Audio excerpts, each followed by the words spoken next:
Good morning.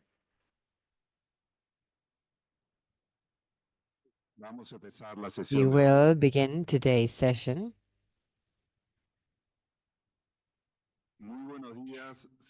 Good morning, ladies and gentlemen, delegates, and welcome to this new day of work of the forum, and that we will begin with the inauguration of regional action dialogues. And I would like to invite our Executive Secretary, Jose Manuel Salazar Shirinax, who will be presenting the document on Latin America and the Caribbean on the 2030 Agenda, 5 years from the target, how to manage transformation to accelerate progress, 8th report on the progress and regional challenges of the 2030 Agenda for Sustainable Development in Latin America and the Caribbean.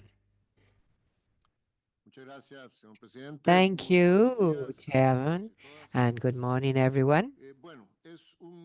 Well, it is a great pleasure to speak today of the State Report on Regional Progress and Challenges in relation to the 2030 Agenda for Sustainable Development. That this year we have titled Latin America and the Caribbean in the final 5 years of the 2030 Agenda, Steering Transformations to Accelerate Progress. I will begin by referring to the introduction, and where we have the basic argument of the report, quite aside from all the details of figures and indicators that come later. And the argument is that by 2025, 10 years after the adoption of the agenda, in the 5 years of the term, progress is not as expected, and several indicators is shown weak institutional capacities, lack of prioritization of certain targets, limited financing and fiscal space, debt burden, slow global economic growth, the shock of the coronavirus pandemic, and cascading crises, among others. And then the fundamental question asked is, for countries and the UN systems in the summit of SDGs in 2023, and which is how can the region steer transformations to speed up progress? The report says that the answers lie in 5 key areas, and so we've aligned the response with the reflections made at ECLAC over the last 2 years on how to steer the indispensable areas, and these are the ones that appear here: governance and collaboration arrangements among stakeholders for each SDG, the technical, operational, political, and prospective top capabilities of institutions, forums for social dialogue, political economy of reforms and transformations, that is, how to achieve coalitions for change stronger than others and that can sustain the change, and the challenge of financing, domestic resource mobilization, and reforms to the international financial architecture. The content will follow the 5 chapters of the document. Latin America and the Caribbean, the challenges of low growth capacity, high inequality, lack of environmental sustainability, and weak institutional capabilities. 2, progress on the Sustainable Development Goal targets in Latin America and the Caribbean, prospects for achievement by 2030. And the 3rd, progress in relation to goals 3, 5, 8, 14, and 17. And the 4th, participation of other government and non-government stakeholders in accelerating and monitoring progress towards achievement. And 5th, conclusions and recommendations. So as I said, Chapter 1, we focus on these 4 main challenges. At ECLAC, we've seen 3 as development traps: the 1st, 2nd, and 4th. And the 3rd, environmental sustainability, is not a trap as such, but is an area of major challenges. Data, the trap of low capacity for growth, the region's annual growth rate between 2014 and 23 was only 0.9%, less than half the 2% registered during the last decade of the 80s. And this explains that the per capita GDP in 24 was exactly the same as in 2014. It is a second lost decade, and the question is, will the region do that what's necessary to avoid a third lost decade as to growth? Last year, the average growth closed in 2.2. In 2025, it will be 2.4. But this is prior to the political shock, recent one. And therefore, the growth will be lower than 2.4. There is a strong relation between low growth and a low rate for employment generation. So during the second lost decade, the employment rate was mere 1.2% per year. That was which increased at only that. Productivity of the region has been stagnating or declining for decades in the region relative to countries in Southeast Asia and the OECD. And there is productive transformation, one of the root causes of this trap. The chapter argues that the region is facing considerable challenges of including low GDP growth, high interest rates, debt service burden, and the occurrence of disasters. The trap of high inequality, low social mobility, and weak social cohesion. These are the Gini index was 0.45 in 2023 in the region, a significantly higher level than that of other regions in the world. And to quote some comparisons, is 0.31 in Europe. In Africa, 0.37 in sub-Saharan Africa. Our Gini index is 0.45 in 2023. As you can see on this graph, the rapid reduction of poverty from 1990 to 2014, the first columns, was not maintained, and that is explained because of the low growth rate of GDP in that last decade of 14 to 23. Starting 2014, there is an increase of poverty during the pandemic, but doesn't follow that positive trajectory of reduction since 1990. Some of the main actions to escape the trap of inequality, low social mobility, and weak social cohesion includes revitalizing labor markets, strengthening social protection systems, reinforcing or fiscal income, reinforcing education and vocational training systems, and strengthening health systems and care policies. Now, the challenges of the region in environmental sustainability are key. Increases in waves of heat have been registered, loss of lives, claiming the lives and livelihoods of the most vulnerable. Their economic repercussions undermine the region's growth capacity, hamper its productivity, and widen the income gap between and within countries, among other consequences. A shift towards sustainability is urgently needed. Transition to more sustainable low-carbon economies requires a productive transformation, a structural transformation.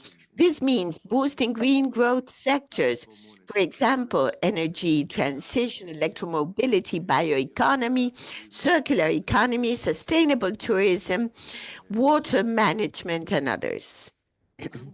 Something very important is that there is clear evidence of a positive correlation between governance and environmental health indices. In other words, a robust governance fosters more environmentally sustainable growth, as it is evidenced in this graph.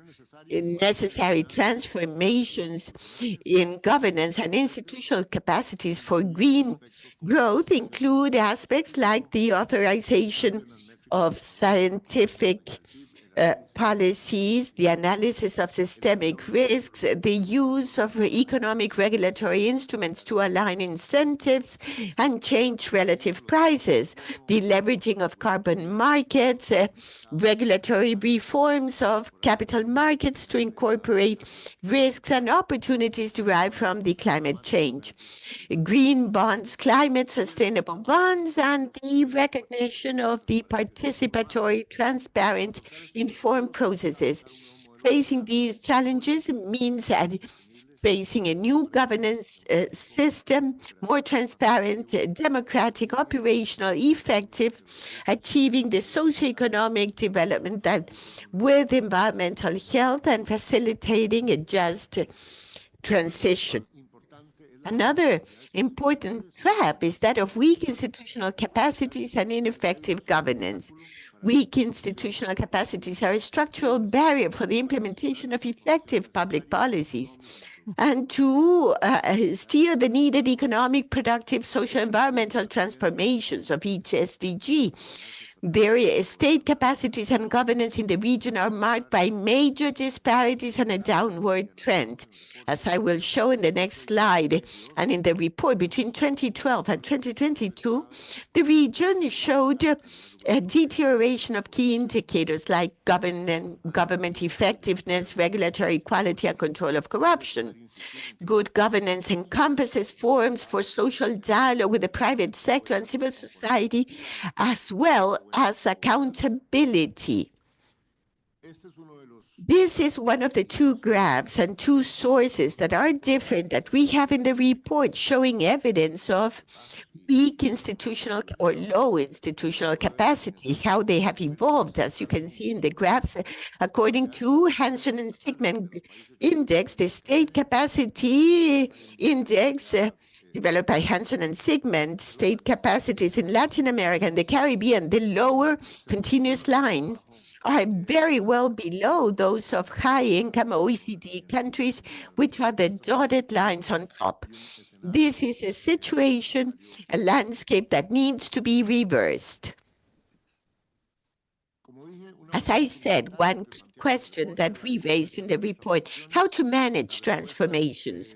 And the answer we recommend to be sought in these areas I mentioned before. This is the basic conceptual framework of how to transform, how to manage transformations. That there is a lot of more details in the document of the 40th session of ECLAC that we presented in Lima, Peru last year, October.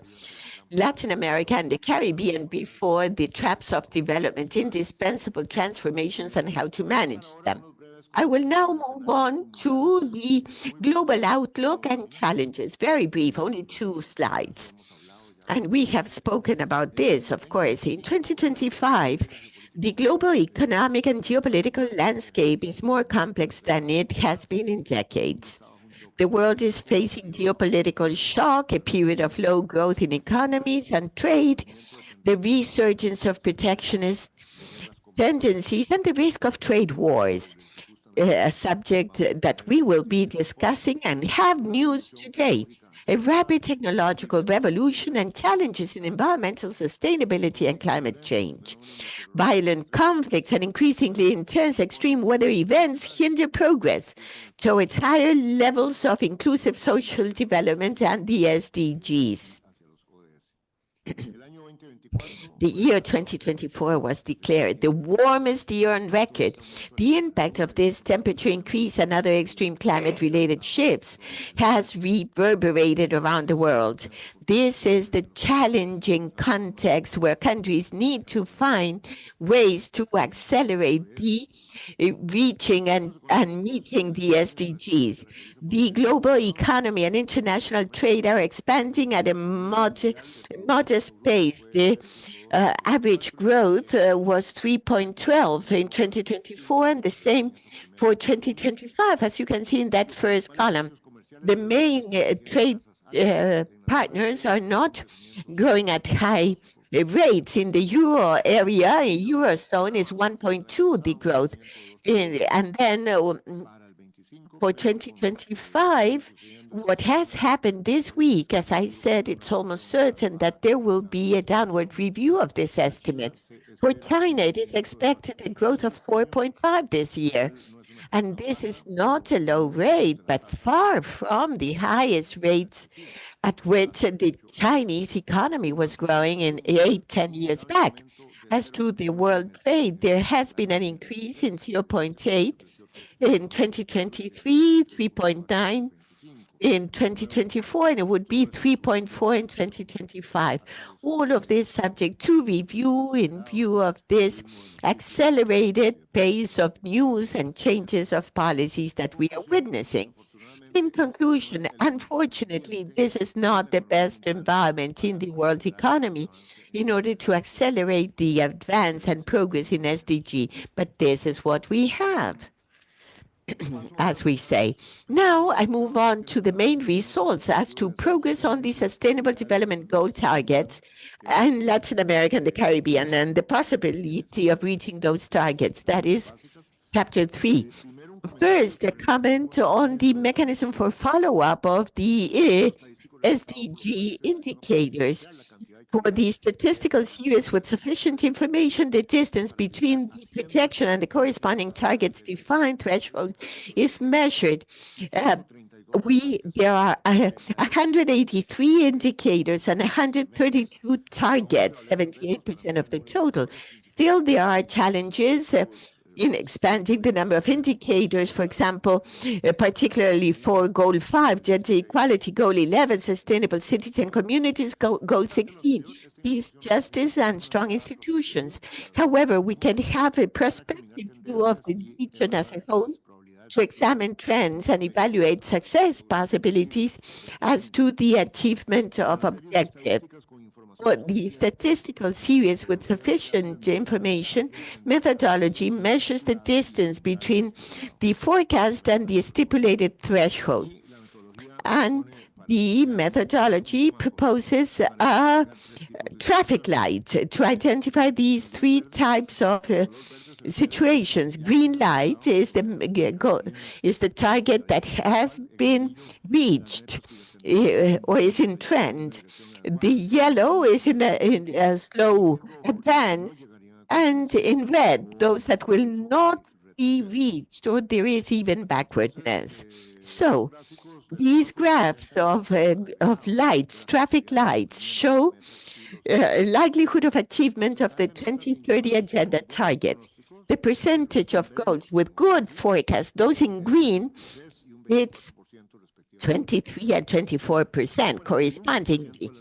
41% of the goals and 37% of indicators in yellow are on the right track, but advancing too slowly.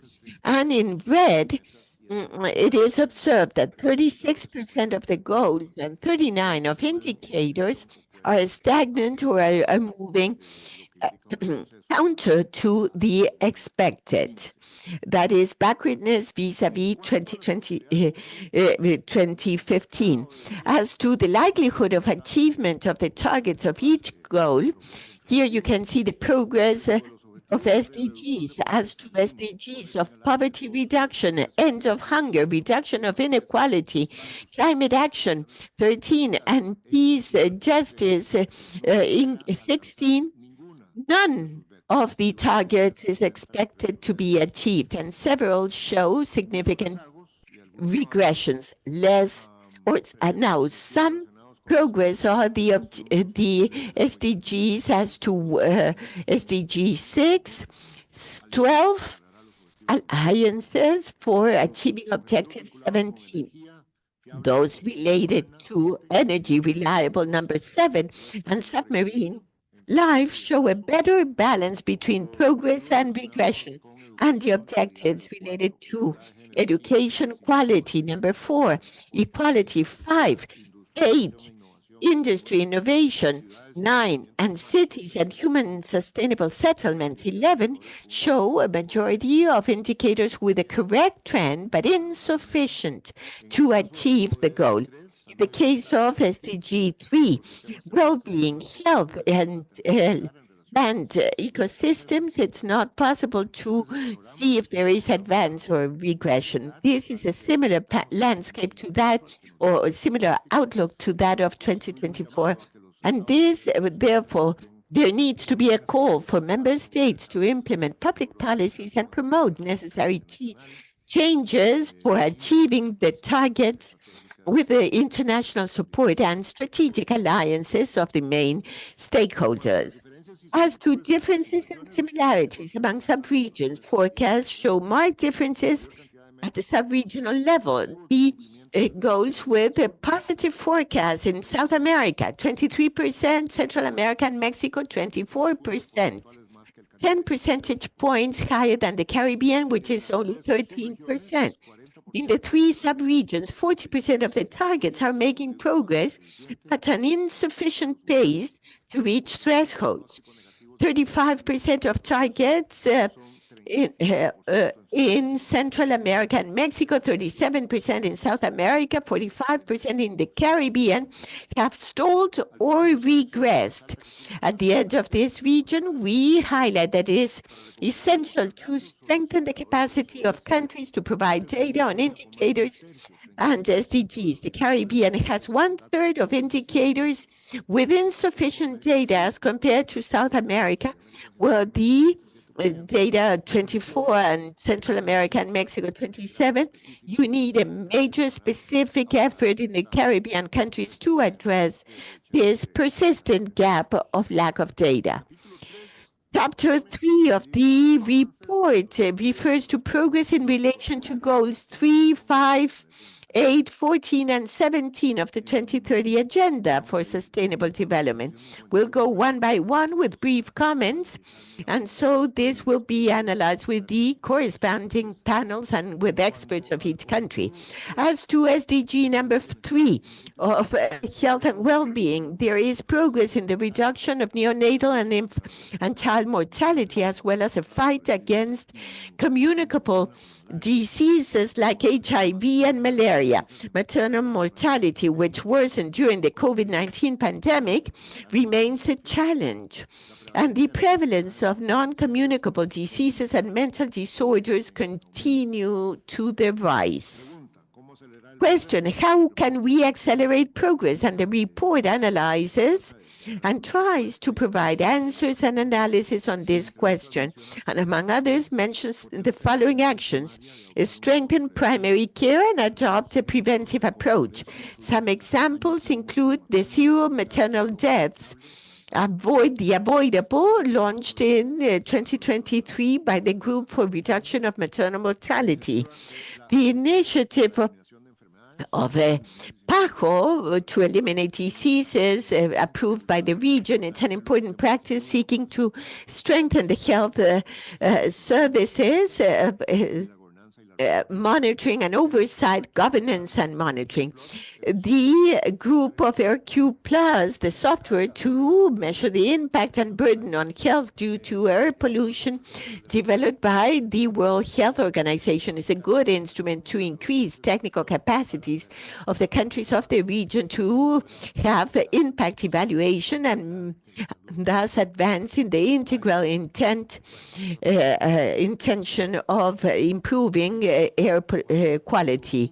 As to SDG number 5, on achieving gender equality and empower women and girls, we need to point out legislative progress to protect women's rights, including to support political gender parity and combat gender-based violence. However, there are still structural challenges persist, including the high rate of feminicide, the excessive burden of unpaid domestic work placed on women, and the gender gap in access to economic and technological resources. The digital gap, also more information is required, to expand the number of indicators. The question we raise: how can we accelerate progress? In addition to financing, you need to have enabling conditions for the substantial scientific quality, in addition to securing financing. And the fact that in recent years, several countries of the region have implemented and reinforced policies designed to guarantee access to services of sexual health and reproductive health, also to promote the society of care proposed by ECLAC, placing sustainability of life in the center and recognizing the independence and interconnection, considering self-care and care for those and those that provide and receive care in the planet. The work of some countries like Argentina, Brazil, Chile is pointed out, and Dominican Republic as to maps and georeferencing systems with indicators, gender indicators, and demand for care. There's more analysis and more information in the chapter, but evidently there's a lot to be done. Number 8, economic growth and decent work, as related with a low capacity to grow jobs. Now, lately, the information on per capita GDP has been pretty dire. As a result, the growth rate for employment has been one of the lowest in 7 decades. And that's already been said. And most jobs are concentrated in low productivity, high informality. This brings in even more inequality in terms of wages. This is part of the structure of our countries. More than half employed persons are informally employed. Now, overcoming these challenges is one of the investments that are needed for innovation and technology. Otherwise, we would not be able to do this. We will be bet on development, develop agendas that are sectorial, going into clusters in order to promote collaboration between key stakeholders. Last year, a new report was launched that we will continue publishing that is called Outlook in Productive Measures in the Region, explaining the new focus that we are promoting. And this is very important for this SDG 8. The productive policies aid a great deal in being more productive, but then we must work in terms of supply, education, professional training, and the third area would be labor intermediation, as well as improving the quality of jobs and better insertion. Let us go to number 14, that is preserve the sea resources. Here there are big challenges. I see pollution, the exploitation of fishing resources. We have been able to slightly reduce plastic that gets to the seas, but in the beaches, this is still on the rise. The problem of ocean acidification is still getting worse. There are initiatives for preservation, but degradation of the sea is still a terrible problem. How to accelerate progress?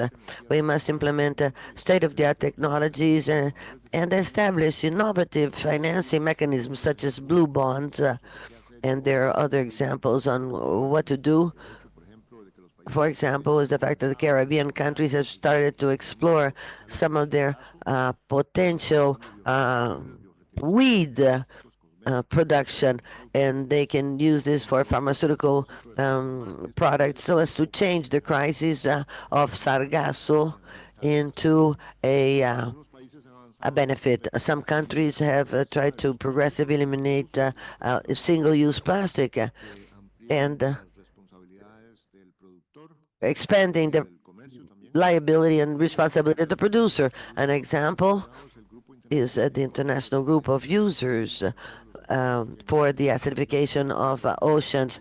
In 2018, they developed an action plan on the acidification of our oceans. And finally, in Goal 17, to strengthen implementation and to boost partnerships, the modernization of domestic sources is a key challenge for the region, as the tax review has flatlined. Economic crisis and political fragmentation make it difficult to coordinate efforts in the region.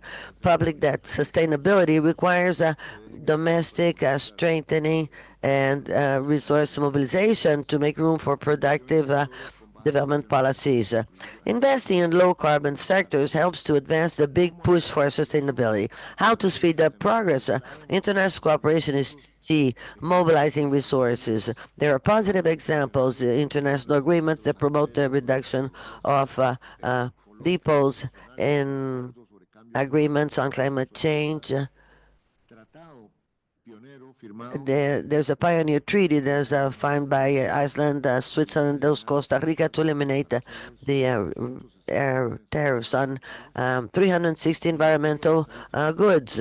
In statistics and data, a good example is the subscription of all member states of the ECLA's statistical conference with a code of good practices for statistics for the region. I know I'm rushing through this, so there's so much here. But let's continue. Chapter 4 analyzes the participation of government and non-governmental stakeholders, and it has sections on civil society, private sector, academia, local government, and legislative branch. And quickly, on none of this, the civil society organizations play an important role in monitoring and accelerating SDG progress and some of the capabilities that are needed to bring in the necessary change. The role of these civil society organizations have consolidated, such as in promoting human rights, monitoring, evaluation policies, innovation and technology. They face challenges in financial sustainability, internal fragmentation, restrictive environments, and technological adaptation. But they are organizations that have a strong commitment with the 2030 agenda, requiring participation in topics that had already mentioned: gender, human rights, social protection, economic transformation, climate action, etc. So some of the arguments are that it's very important to have sustainability in civil society and have them be engaged in decision making, reinforcing their capabilities to continue supporting the narrowing of gaps and overcoming the traps. Private sector, they are essential to accomplish these goals. And here we underscore the importance of multi-stakeholder action, aligning business incentives with SDG, strengthening territorial produce coordination, establishing clear regulatory frameworks, and the companies have had sustainable investment applied, but they are also having to follow ethic standards, and this is improving decent jobs, so environmental sustainability. Number 3, cooperation between companies, government, civil society, bringing in new opportunities to meet these SDGs, but in maximizing their contribution, we need a solid institutional outlook that will encourage PPP, among other things. Now, as to the academia, this is a key sector in the dissemination of knowledge, in the training of professionals committed with sustainability. It is also linked to SDGs through its functions in education, research, innovation, institutional governance, organizational culture, and naturally leadership in the implementation of the 2030 Agenda. The universities have many types of collaboration. It's a wide field there. Some examples I have seen in this chapter. The territorial part of it, well, nobody knows better about this than those who live there. Subnational is the key sector to keep inclusive, equitable, sustainable development, meeting the agenda. And here, the importance of the situation of the agenda is very important. Local governments have key skills to contribute to growth because they have knowledge on the territory, autonomy, specialized capacities, multi-skill approach, and collaborative learnings. And the subnational governments are the ones that are closest to the communities, and they can adapt the SDGs to the reality on site. And some national governments have already carried out voluntary local reviews to monitor and evaluate the progress in meeting SDGs. And here we will have a special session this week on that matter. Legislative branch. This is key in the promotion of the 2030 agenda. Here, the agenda recognizes the work of the legislature in three key areas: passing laws, collaborating and creating synergies with the other actors, and supporting the preparation of regular reviews on progress. Legislative support must be more active. We must get them to participate in the voluntary reports. In the region, there are many examples of partnerships between parliaments and other players in supporting the 2030 agenda. Very well. As conclusion, I will just give a few brief remarks that have been grouped according to categories in the document.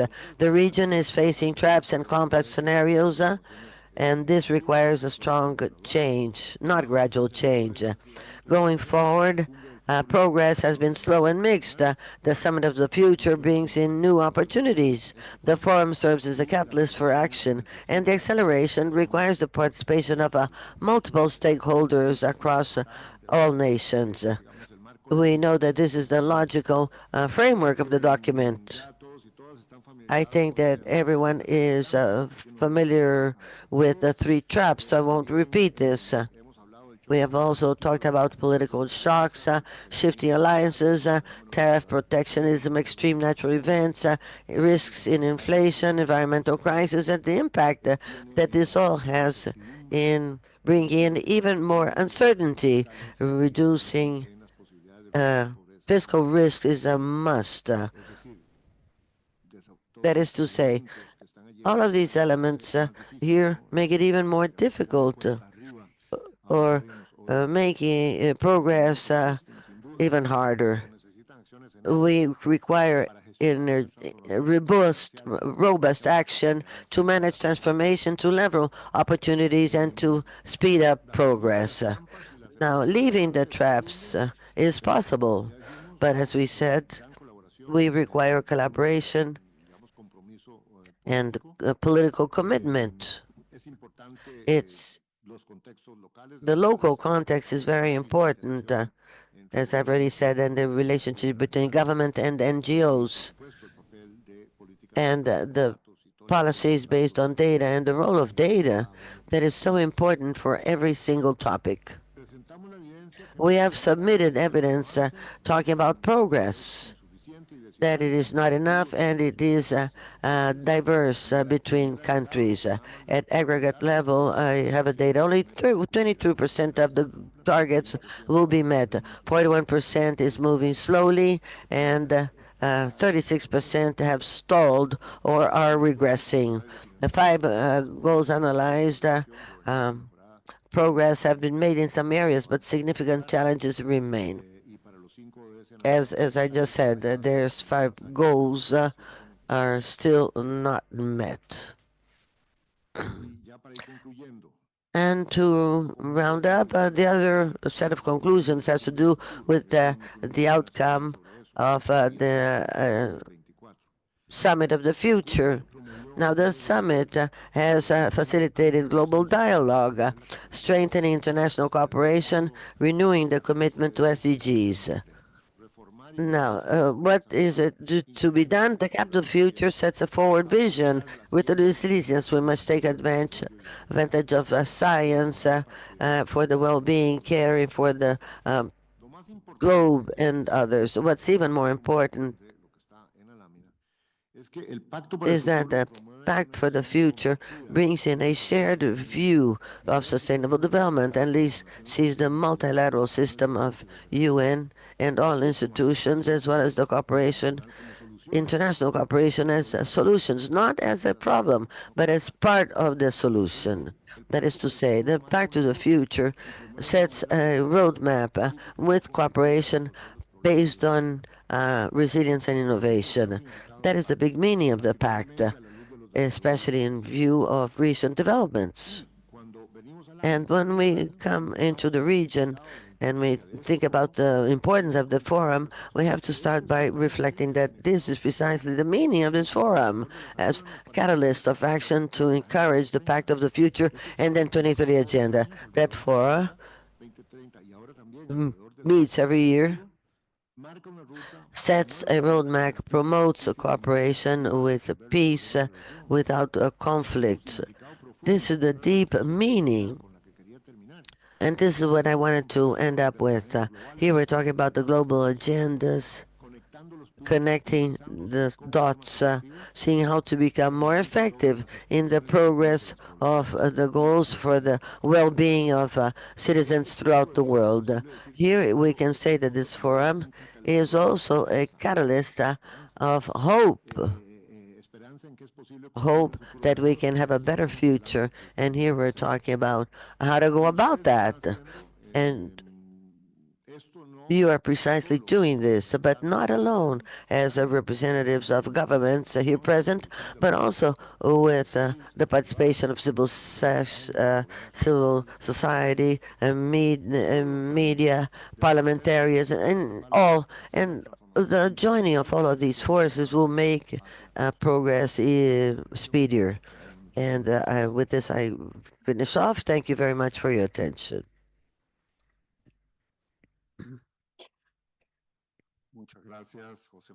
Thank you very much, Jose Manuel Salazar, Executive Secretary. As usual, ECLAC has prepared a key document that brings in to the context of the transformations that are needed to speed up the progress only 5 years from 2030.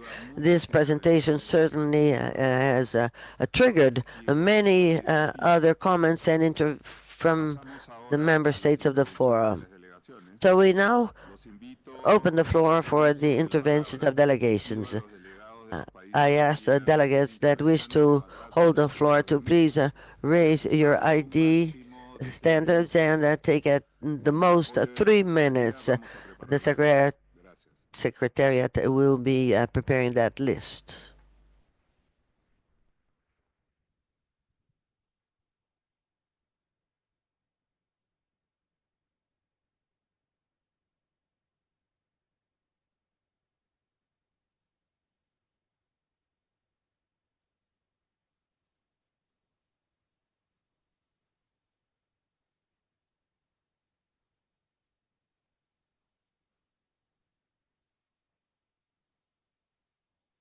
A continuación tiene el uso de la palabra. We now hand over to Colombia. You have the floor. Thank you, Chair. Good morning. I would like to, first of all, thank the Executive Secretary and his team for the 8th report on progress and the challenges in terms of the 2030 agenda. This report reflects the seriousness of the situation. By 2030, only 23% of the goals will be met. And even worse, about 35% of these goals are worse off than during the adoption of the 2030 agenda. This is a dire situation. More than 50% of the goals have backlash. They have gone backwards. How can we continue in things as sensible as hunger, climate change, and others, gaining true development that will have an impact in the lives of all persons will only be possible if all governments and the private sector, academia, social leaders, indigenous people, Afro-descendants, if we all get together and contribute to change our productive system, leaving behind the extractivist ideas that ruin the planet. Colombia is committed with implementation of the full agenda. We are steadfast in our endeavor to continue in this path. According to our last voluntary report submitted at UN in the political high-level meeting of 24, our country has implemented 58 of the goals for the 2030 agenda. It's a big progress, but we also realize that we are missing out on some goals. We call on all countries to continue trusting in this for a future common successful development. Now, in the 2030 agenda, we must continue with flexibility in the agreements, and especially being leaving the full interest above our individual interests. This would all weaken collective efforts and set up a precedent that would be worrisome for global cooperation. We call on the region to support the language already agreed, the consensus we had, and above all, for negotiations currently carried out in New York, that we may support agreed languages regarding the 2030 agenda. We also urge ECLAC to, in connection with other regional agencies, to strengthen their work via concrete and effective action. We need to move towards initiatives with a tangible impact, promoting strategies that ensure climate resilience and the reduction of inequalities. What we need is greater technical cooperation, more data in some regions, specifically financing that is innovative, and mechanisms for follow-up to ensure the real implementation of the agreements adopted. We cannot have dilations. We must maintain urgent and coordinated action, and we trust that ECLAC will play a key role in articulating these regional efforts, and that these recommendations may translate into concrete solutions that are sustainable and equitable for our societies. We reaffirm the commitment of Colombia to work hand in hand with all present in order to ensure sustainable development, fair and inclusive for everyone. Thank you.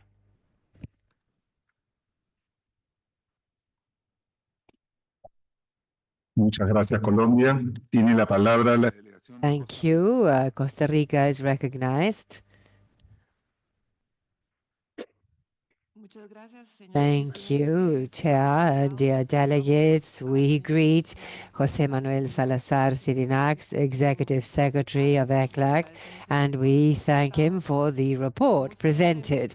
As usual, you present very valuable guidance. As a decade since we celebrated the 2030 Agenda, an ambitious roadmap built based on the pillars of human dignity, equity, prosperity, and protection of the planet.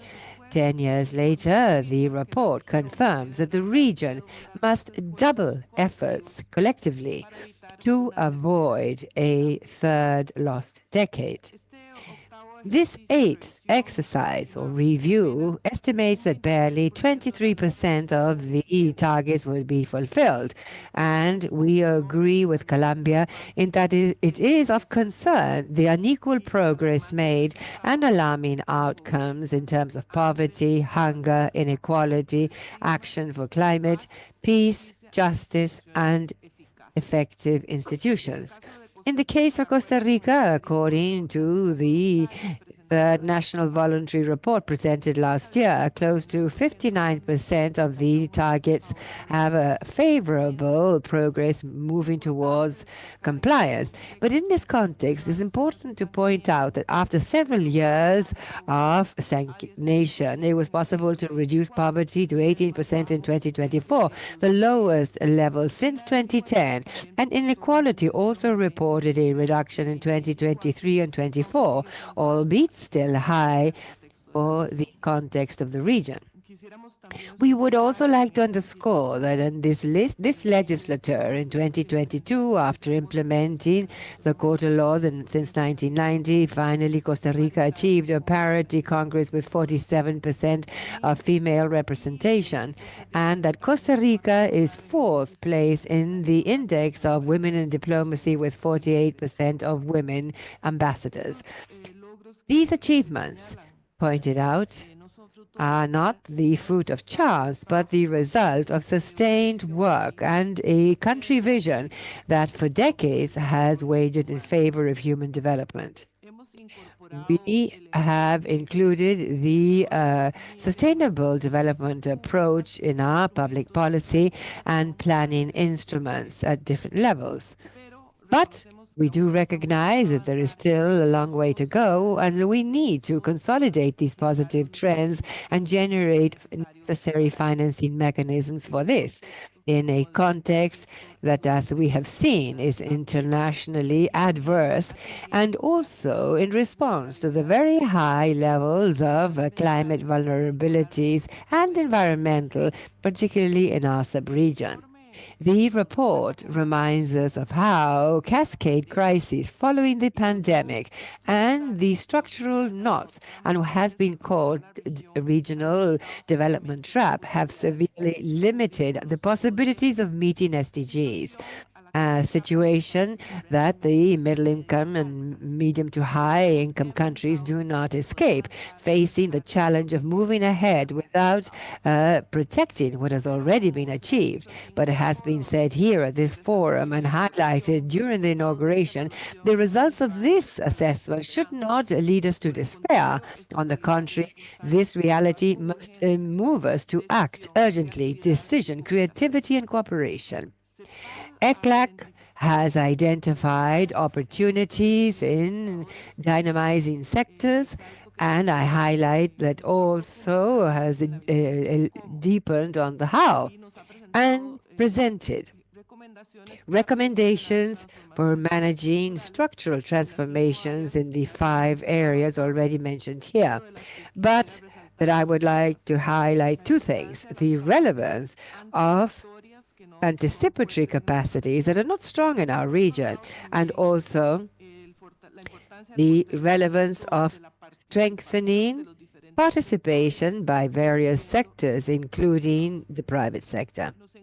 We are at a time of uncertainty and political reconfiguration, and Costa Rica echoes calls for reinforced multilateralism. It is only together with a renewed approach to cooperation and alliances that mobilize resources and knowings will we be able to move ahead with a common agenda that convenes us here today, and sharing a view of a more inclusive, sustainable, and fair world in a region where no one is left behind. Thank you.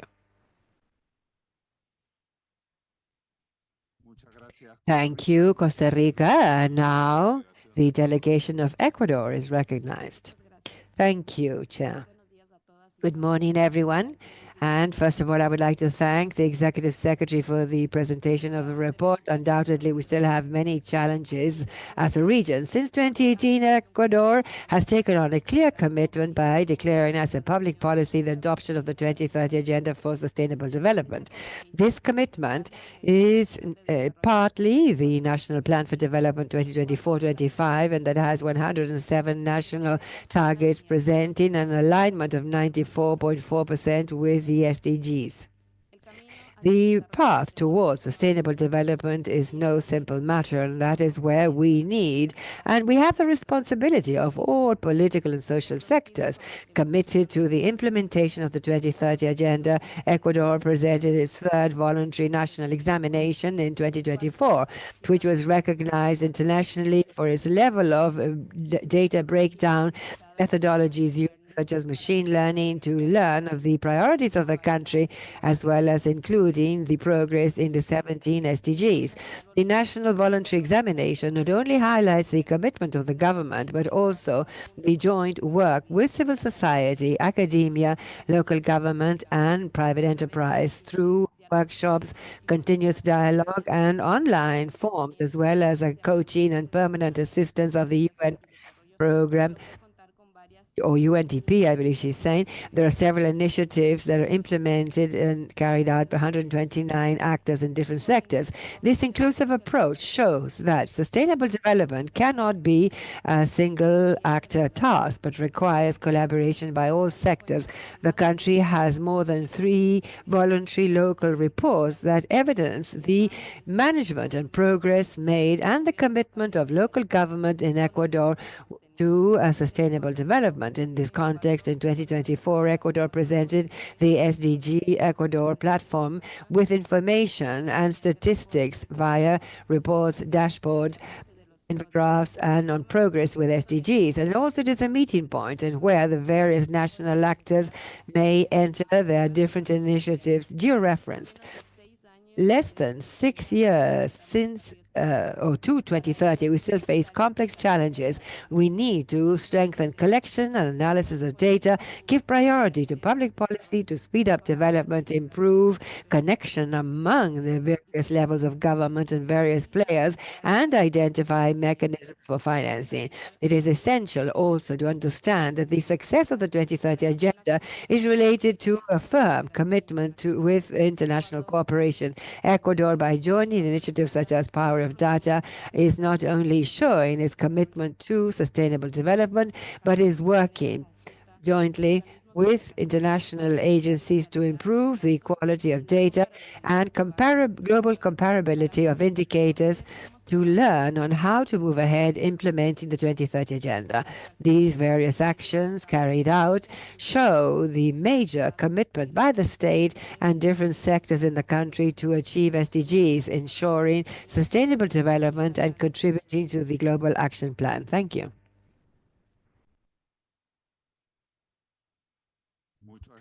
Thank you, Ecuador. And now Honduras is recognized. Thank you, Chair. I thank you for presenting the diagnosis. Rather than giving words of encouragement from our viewpoint is more reflexive. I recall that in academia, when I was a student in economy, all books and texts read, not only from ECLAC, but also nationals, always began with an international context of convulsion, issues, and to date, this continues the same. Precisely, as we analyze the vulnerability of the country, Honduras, in terms of climate change and everything that may be produced by a drought or a flood, we saw that this is not by chance, it's not by accident or something that just might happen, but within the government plan, it was determined that this is the normality. And all countries must move ahead knowing that the international context will always be an anomaly, but also normal. And we must take on the risks and patterns in order to meet our targets. Last year, we had a storm similar to the one in 2020, 2021, it's Hurricane Eta and Iota. However, prior years, we were prepared, not only with humanitarian aid, but also with reflections on financial tools that could provide the impacts, the fiscal side, as well as in terms of execution, to provide care and help. And that is what I was thinking of when analyzing the context of the book. And I believe that, although it is true, the diagnosis, we all know it, everyone here knows what is happening with each SDG in our countries and what is the issue that we face. However, we're not seeing the precise point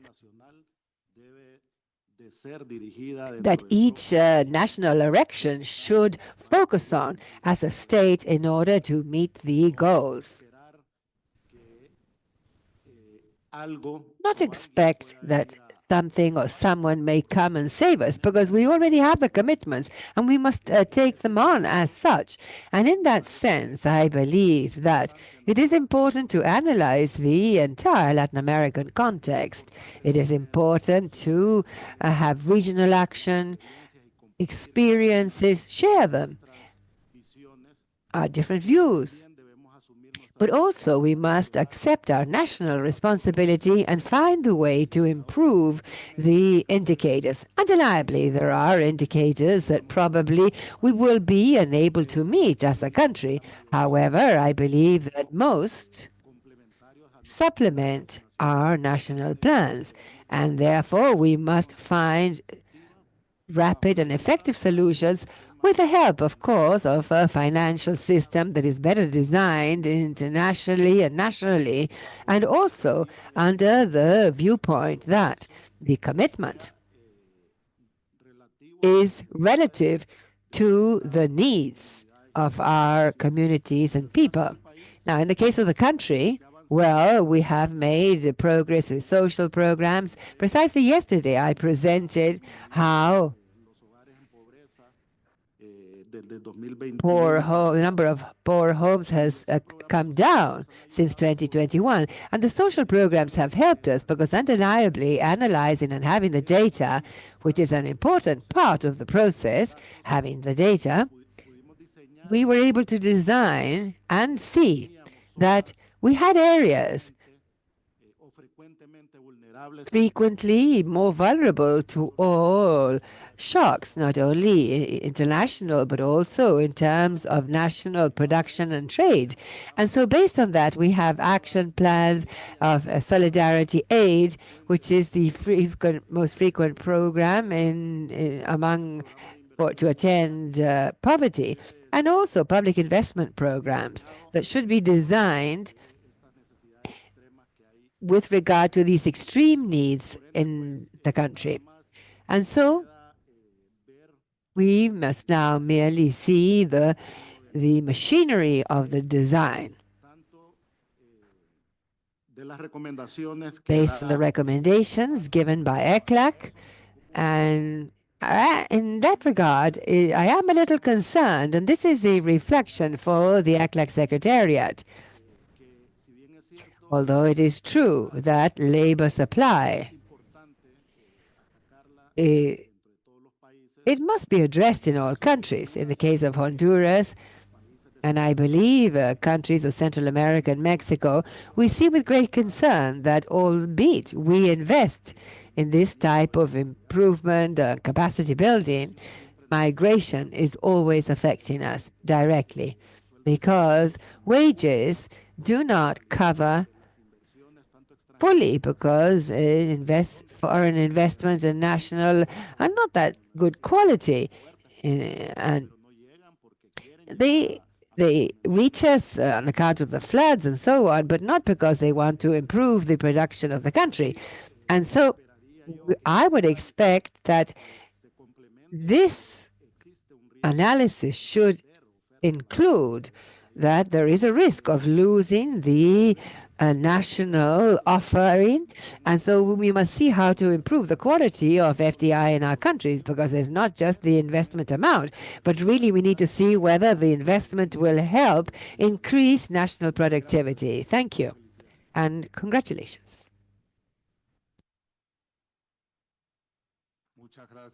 Thank you, delegation of Honduras, and now recognize the delegation of Mexico.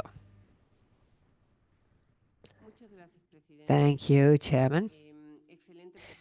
Excellent presentation by the Executive Secretary of ECLAC, José Manuel Salazar Chirinax. Truly, this is the added value of ECLAC that allows us to see comparatively how the region is doing, and that allows us to see us and warn us on the relevance 5 years of the 2030 agenda, how to join efforts in a region where we have many similarities and many points of dialogue. Precisely, I believe that this is a dialogue, and hearing my colleague from Honduras, And in my intervention, I had similar things, such as, for example, decent work. In Mexico, we are seeing that it is extremely necessary to have a change in our vision, such as, for example, investments in tourism. We cannot continue accepting these investments focused on extractive tourism, but that really have conditions of decent work in order to promote local development. Local development is extremely important. And so, too, we see with great concern how delays in gender equality, and not only on account of where we stand today, but rather our outlook globally. And that is why all the more reason the region must react on how to further gender equality.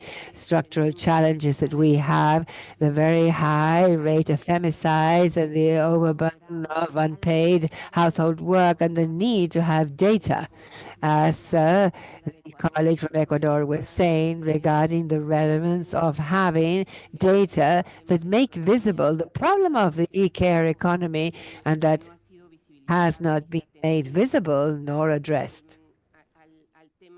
And also the issue of decent work.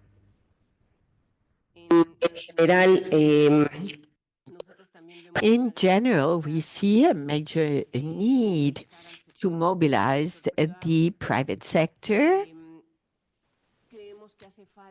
We believe that we need from Latin America to work more with things that are on the table, like Global Compact. How many of us do know that there is going to be a Sevilla fair about projects, and thus have all these links or connections with the private sector?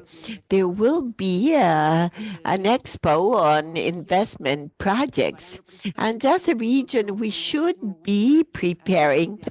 We were so pleased to see this global dialogues on financing for development, for example, and these prospects, these approaches need to be submitted there, and how the region should foster these exchanges. In Mexico, we are trying to strengthen the bridges between agencies like UNFPA, UNDP. We can realize that there is a lack of work with the private sector. We will try to foster that, presenting initiatives from these agencies to the private sector, so as to have a flow connection between private sector and UN agencies. Usually we have worked with the governments. It will continue to be key, but it's also important for UN agencies to look to the private sector and present projects. Look, I'll give you a clear example of what happened with UNFPA. In Mexico, we started to think, how can we have an impact on indigenous women, strengthen in Mexico, as in many of our countries, we do have a major sector of craftswomen, and or masters, professors in textiles, teachers. So the idea was to promote that textile development with modern design, but at the same time with UNFPA give lessons of women empowerment and reproductive health. The result was a success. 30 women from 30 indigenous communities were highly empowered by this program. We'll repeat it, and we want to implement it in several areas of the Republic. Mapping, together with INEGI, that is one of our strongest statistical sources, to see where, in what area, is there a high rate of young pregnancy, young women pregnant. And this is something we want to do from agencies of the UN, something that will have an echo. Thank you. Thank you, Mexico. Now, delegation of Peru. Thank you, Mr. Chair. From Peru, we join in the thanks to the Executive Secretary of ECLAC and his team for preparing this report. on regional challenges for the implementation of the 2030 Agenda. We know that the report takes as a basis the analysis made in the 40th session in Lima last year on how to identify the traps for the development of the region that need to be overcome if we want to fully implement the 2030 Agenda. We believe that the report is going to be a very useful tool for our governments to understand the progress achieved in the region, challenges to be overcome, but at the same time recognize backwardness or regressions in some key matters.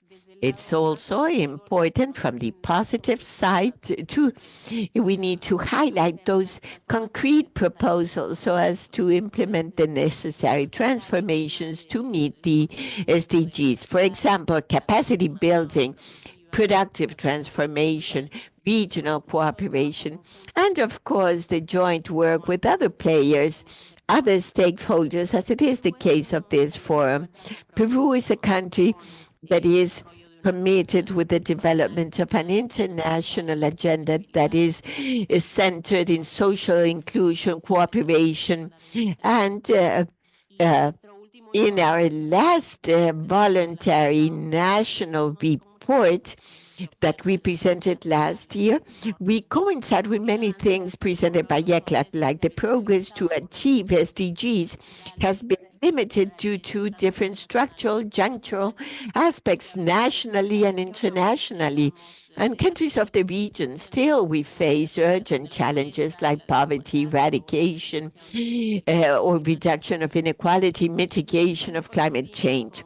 Also from Peru, we agree with the need of progressing to SDGs. We need to integrate social and environmental policies, economic policies, that we need to work together as states, but also with other sectors. We believe that the thoughts, ideas provided by the report presented by ECLAC are very important, and hopefully in these days of forum, we want to discuss them and go further ahead with them. Thank you. Thank you, Peru. Now, delegation of Uruguay has the floor. Yes, good morning, everyone.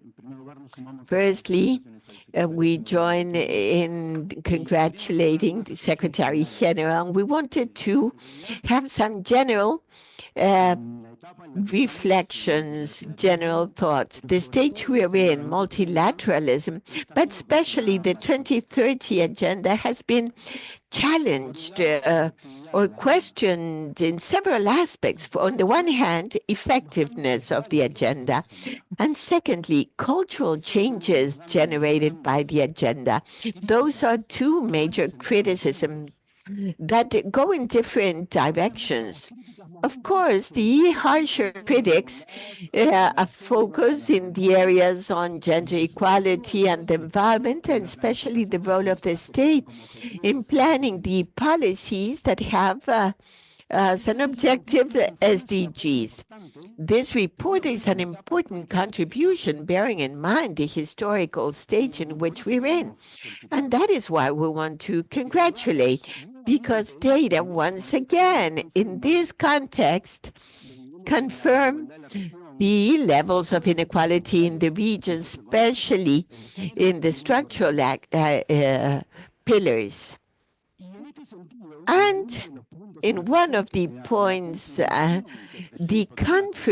is a confirmation presented by the report in that the institutional weakness of states is one of the obstacles for development, really runs counter to the discourses that put in the center of state policy the dismantling of the state, but especially the offices, dismantling the offices that promote or protect the rights, or those that generate or systematize data.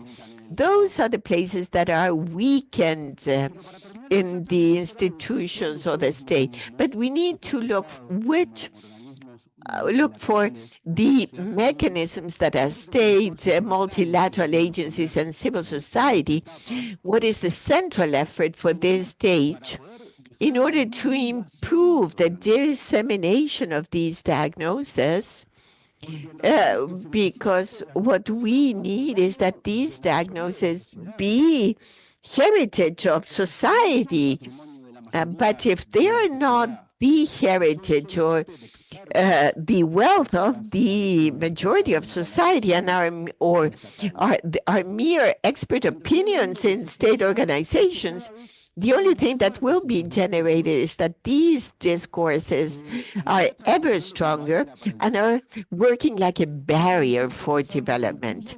These speeches or discourses, you realize that are based in ideological prejudices without real data and become the true objectors for development policies and therefore perpetuators of inequality.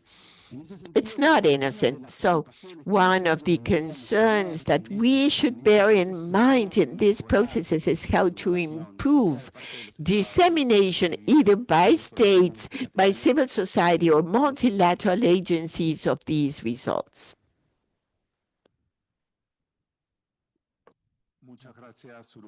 Thank you, Uruguay.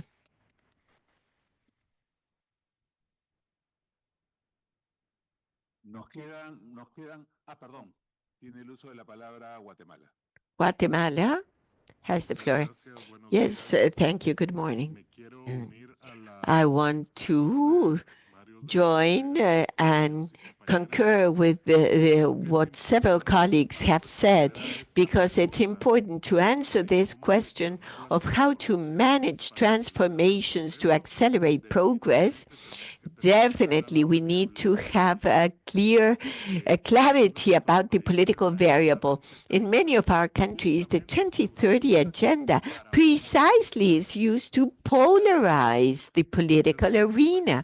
And many of the electoral campaigns are moved forward on who supports the 2030 agenda or who is against the 2030 agenda. Therefore, it's important that in that chapter you have an analysis of political stakeholders that help you move forward or move backward in the 2030 agenda. And also, it's important to go deeper into the role of parliaments or legislative branches.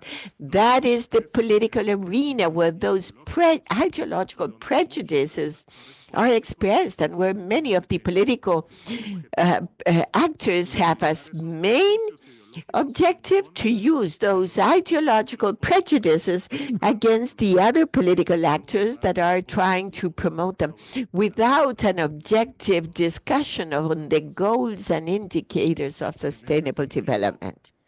So, I do invite, although we know that the Economic Commission for Latin America concentrates in the economic subject, we need to take into account the regional political context and the political context of each one of our countries.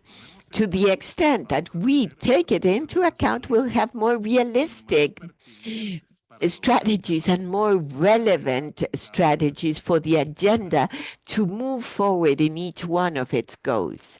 Thank you very much. Thank you, Guatemala. And we have 12 minutes for this segment and 4 interventions. We would thank, please respect the 3 minutes for each intervention. Thank you very much. So, UN Women has the floor. Thank you. Good morning, everyone. It's a true pleasure to hear and listen to our Executive Secretary of FECLAC showing this report, showing a reality that we need to change. Yes, we have also prepared a regional gender profile that we will be discussing tomorrow, where there is a persistence of data deficit. in order to measure progress towards SDGs insofar as gender and women empowerment. It's a major problem. Without data, we cannot tell you what we are doing, nor can we improve public policies. Therefore, data and information, as said by the delegate of Uruguay, are fundamental. What we need to do, UN agencies, is improve the communication, the dissemination of the data for them to be palpable in our region. We have identified many challenges faced by our region in gender, like poverty, food security, nutritional security, access to basic services, economic autonomy, and no more violence. And still, the political participation of women is low in our region. Participation in academia, how many chancellors in the region are there? Only with one hand. And can you count them? And the private sector, there are few who are CEOs. And also, there is a problem in technology. Women are not in technology, which is the work of the present and the future, nor are we in science or mathematics. Therefore, there is a major variable, which is the investment that states should make for these initiatives so as to achieve women's autonomy with decent work and with technological work as well. Likewise, we face multiple crises, we've heard them, and we have regional public goods, like, for example, this report and all the data that UN agencies produce. This is heritage for all. These are real data that kill ideological concepts that lie in connection to fundamental facts, especially in connection to gender equality. Still, there's no country in the world that has reached that full equality. And in the region, no one is near that substantive equality we need. Therefore, we need faster solutions, more substantive, more sustainable solutions, and we continue fighting together with ECLA for the need of having integrated public-private systems, a social investment with an investment of 1%. We can even reach even 5% more economic growth. More women in the economy will represent higher economic growth of our region. That is why we women are a solution.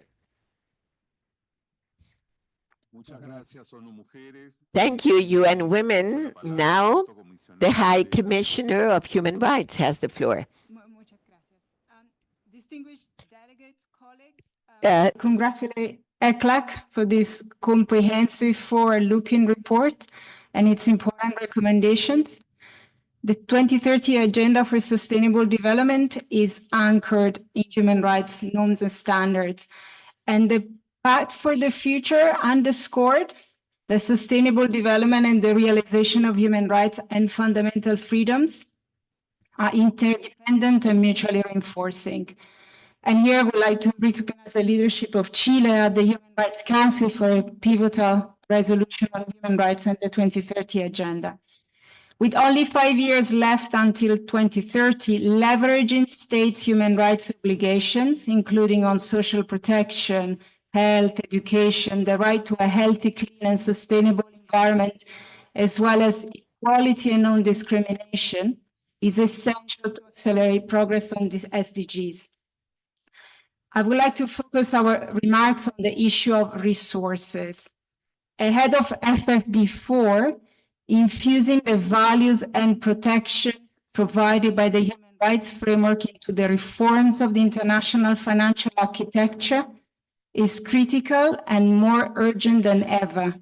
In the discussion on Monday, we were reminded that more than 40% of the global population live in countries that now spend more on debt, servicing the debt, than on the right to education and health.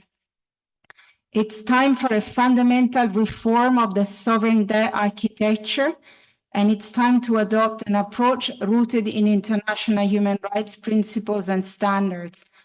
We need a multilateral legal framework that ensures that sovereign debt crises are resolved fairly and effectively in compliance with states' obligations under international human rights law, and this includes the obligation to maximize available resources for economic, social, and cultural rights and prevent retrogression.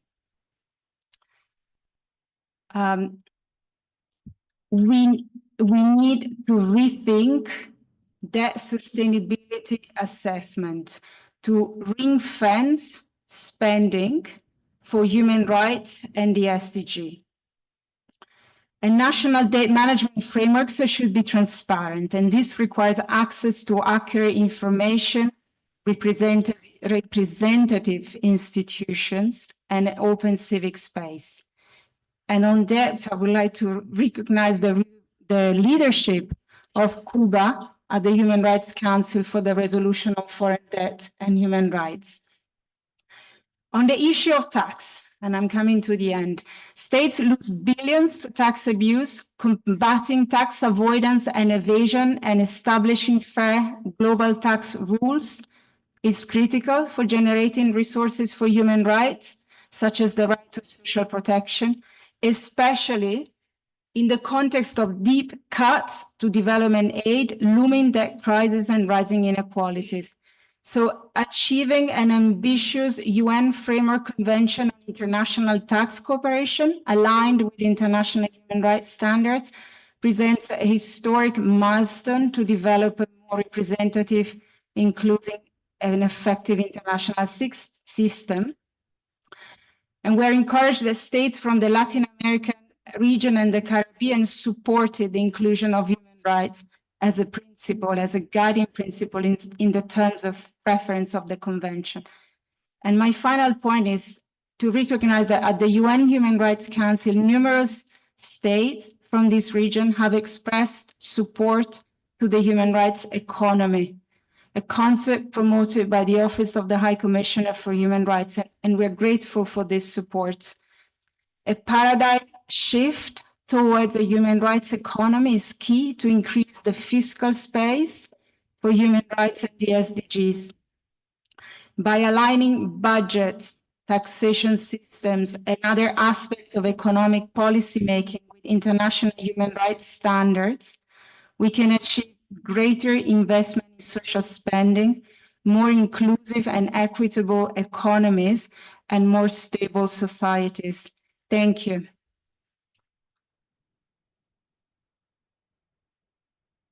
Muchas gracias al alto comisionado. Thank you, High Commissioner on Human Rights. We now hand over to FAO. Thank you. FAO wishes to congratulate all of the states and the Executive Secretary for this excellent document. And we're talking about the measurement of the countries, talking about 60 of these indicators that we have heard about. We also see the importance of considering interconnectivity between many of these SDGs, and one of these requires a systemic outlook. We do know that when we observe these systems, then different sectors can be encouraged. We talk about you and women. We just heard from you and women that we know how to measure the narrowing of gaps for women in agriculture, and we could improve in $1 million and reduce food security for 45 million persons. Aside from this, there are focuses such as UN health system that allows us to go forward into the health goals. Transforming policies in gender also involves ensuring the access of women to financial services. And we also need decent work for women and also people who are more vulnerable, both in the urban and as well as in rural areas. and this contributes also to eliminate child labor in agriculture, which is one of the issues we encounter. Fishing management must be promoted, fishing that is based on science, and this faces challenges related to the degradation of the sea ecosystems. Besides strengthening the link between science and public policies, this can be promoted through multi-stakeholder partnerships and different funding systems. I invite all of the countries here present to participate at the summit of states +4 as organized by UN in Addis Ababa, Ethiopia this year. This is crucial in order to take a look at the progress and to see accountability, mobilizing enforcement for transforming change of food systems, trying to ensure the eradication of poverty, hunger, inequality, promoting decent works and sustainable development. Thank you.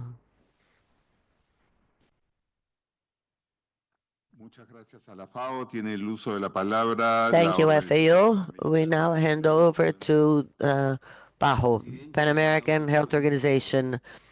Colleagues, organizers, we are now at a pivoting point for Latin America and the Caribbean, an area that is facing significant situations on the road towards a meeting 2030 agenda. According to the 8th report from ECLAC, which we, by the way, congratulate for this excellent presentation, the region has made headway in some of the goals, but there are structural inequalities that limit this progress. As of the Pan American Health Organization, health and well-being are both a pillar for this change. COVID-19 taught us that resilient health systems based on primary health care are essential not only to face emergencies, but also to guarantee a sustainable development. And here, the resolutions of the presiding officers from PAHO offer a clear road with the support of all state members. First, we must strengthen primary attention as a main strategy. That means equal access to quality services, giving priority to the most vulnerable population. Evidence shows that we must bring in innovative technologies and data-based policies. We must also increase spending in health and increase the efficient management of health. Secondly, we must also address the health determinants. This requires intersectorial collaboration that goes beyond just health. This should involve education, housing, environment, and thus, we will be able to reduce the gaps in inequality. And finally, PAHO urges the member states to reinforce regional cooperation, sharing good practices, resources, and knowledge that is so important to face common challenges and maximizing the impact of our action. In short, management transformation to accelerate progress requires collective commitment, a comprehensive perspective. Health and well-being is not just a goal, it should be a motor for sustainable development. And united, we will have a healthier, more fair, resilient society. Thank you. Thank you. And now the last intervention before going into the next session of our work. I hand over to UNICEF. To colleagues and to ECLAC, thank you very much for this report. It was very useful to have an overview of where we're at. And while we look at the economy, we don't often think of children, but at the end of the day, children are at the grunt of what's happening when we talk about economy. Especially when you talk about poverty and multidimensional poverty, it's usually the children who are at the front of multidimensional poverty, and including that means access to basic services. And this is where it comes to the root cause. I think when we look at the numbers globally, we can look at numbers, national numbers, but it's really the disequality that we have to look at, the inequality that we need to look at. And when we look at inequality, that's where we see where the real gaps are. And the gaps then look at rural, urban, and very vulnerable individuals, so families and children. And when we get to children and their basic needs, one of those basic needs, especially when we look at the future economies, future of economies, it's children and their schooling. That divide is very, very significant when we talk about rural and urban and the different kind of vulnerable children. And when we also look at children in schools, it's about the divide of technologies, the use of technologies, and the ability to have technologies in schools. That divide is also very, very big. Lastly, one last point, which does not come out, is the violence that we see in all countries, which is really having an impact on children who are involved, who are affected by the violence. There's a lot of support at the moment to have a response to the violence, and we really would like to plead that there needs to be an intersectoral approach to prevention of the violence. At the end of the day, that's costly, much more productive than just a response. Thank you.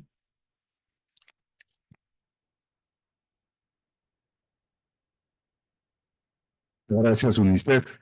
Thank you, UNICEF. We appreciate the words from delegations that have brought different aspects on the document Latin America and the Caribbean and the 2030 Agenda, 5 years from the goal, how to manage transformations to speed up progress. Eighth report on the progress and regional challenges of the 2030 Agenda.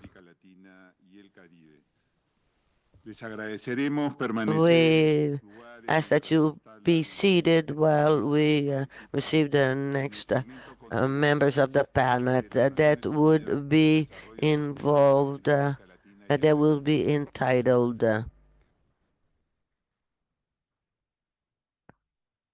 this will count on the representatives from the UN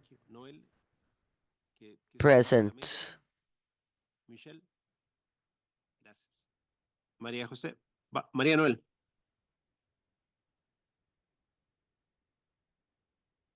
Susana Sotoli, que no la veo a Susana, pero bueno.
Buenos días nuevamente. Quiero dar la bienvenida a la sesión para presentar el informe. I would like to initiate the session on all sorts of collaboration, regional collaboration for Latin America and the Caribbean. This is a report that brings in the contribution of UNCs in the region, especially through thematic coalitions and the working group of the platform. The platform for regional collaboration aims at improving the coherence, efficiency, and efficiency of UN in the region through coordinated efforts. The platform mobilizes the experience in the system to strengthen the efforts of UN and country teams, as well as resident coordinators in the progress of SDGs. Thanks to this kind of collaboration, UN system has provided crucial support to respond to the emerging needs in 24, in making sure that the regional initiatives be timely, relevant, and that we continue focus in our efforts. This session provides us with an opportunity to not only reflect on the results achieved, but also to exchange with you, ensuring collaboration continues to drive positive and sustainable change in the region. I invite Michelle Musquets, UNDP Regional Director for Latin America and the Caribbean, and Jose Manuel Salazar Chirinax, Executive Secretary of ECLAC, as vice chairs of the Regional Collaborative Platform for Latin America and the Caribbean, to present the report on system-wide results of the Regional Collaborative Platform for Latin America and the Caribbean 2024. The floor is yours. Well, I've already said good morning, and I hope you're not too tired with so much participation by me. I will now present the results for 2024 Regional Collaborative Platform for Latin America and the Caribbean System-Wide Outcome Report. This report highlights the contributions. The content will be presented, but it was organized after the segment of the in 2020 ECOSOC. And this was a key milestone in repositioning the UN system. And the creation of the platform is aligned with the 5 recommendations of the Secretary General to guide the development system of the UN, especially at regional level. And these recommendations were designed to improve the coordination, collaboration, and support for member states in achieving SDGs. The framework and functions of the platform are directly informed by these strategic guidelines. And the platform operates with 13 key functions, as you see here, of which half are focused on the strategic regional strategy, and the others support for countries through the resident coordinators and country teams of the UN, ensuring the work of the platform is aligned to the national priorities and effectively supports the implementation of SDGs in the country. It is through these functions that the platform seeks to improve the impact and coordination of the UN system in the region for encouraging a more integrated approach to the challenges to development. The thematic coalitions and the working groups of the platform encourage regional work strengthened by the alignment of efforts, ensuring the regional incentives should supplement and broaden the national strategies for addressing SDGs. The platform has 4 thematic regions and 4 cross-cutting groups, as well as 6 working groups. The themes is focused on climate change, resilience, equitable growth, and financing of development, human mobility, and governance for peace, justice, and strong institutions. The three thematic working groups are focused on gender equality, empowerment of women and girls, populations lagging behind, and youth. The platform also includes 6 operational working groups with areas such as communication alliances, knowledge management, peer support, data statistics, and regional institutions. And through the regional experience, the coalitions and working groups have been able to respond to requests by the UN country teams and resident coordinators, thereby improving the general impact of the work of the system as a whole. Today, in this fifth report, this is the fifth report of the platform presented since the creation in 2020, and previous reports are available on the website of the platform. And the report comprises one chapter on the regional challenges identified by the platform, and another one on the outcomes reached, and the other one on priorities for 2025. Well, of this we spoke quite a lot. The topics of the challenges at regional level, and even in the previous presentation, we spoke of economic growth, of the gaps, the financing gaps, of the informality in the labor markets, 47% on average, and that disproportionately affects women, youth, and migrants, rural populations, and older persons with a female participation of 23 points less than that of men. As to food security, 2.9 million people stopped suffering hunger, but 6.1 million still are unable to pay for a food basket, and the cost of a healthy diet is even higher. Latin America and the Caribbean represents 34% of murders globally.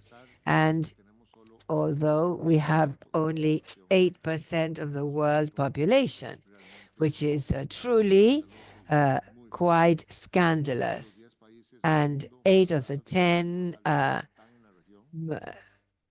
murders in the 8 out of 10.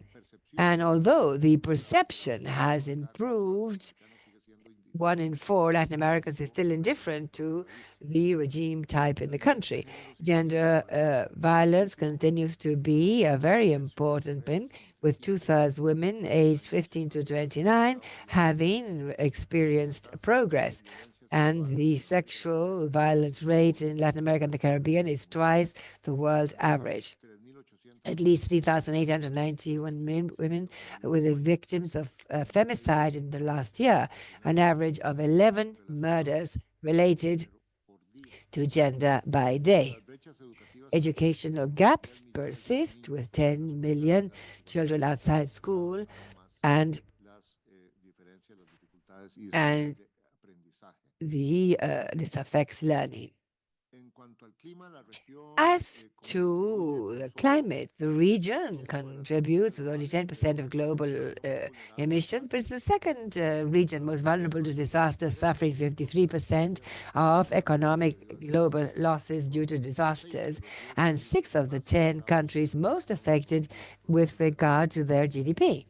And lastly, migration continues to be an increasing and urgent challenge, furthered by political instability, economic difficulties, organized crime, climate change, among other root causes.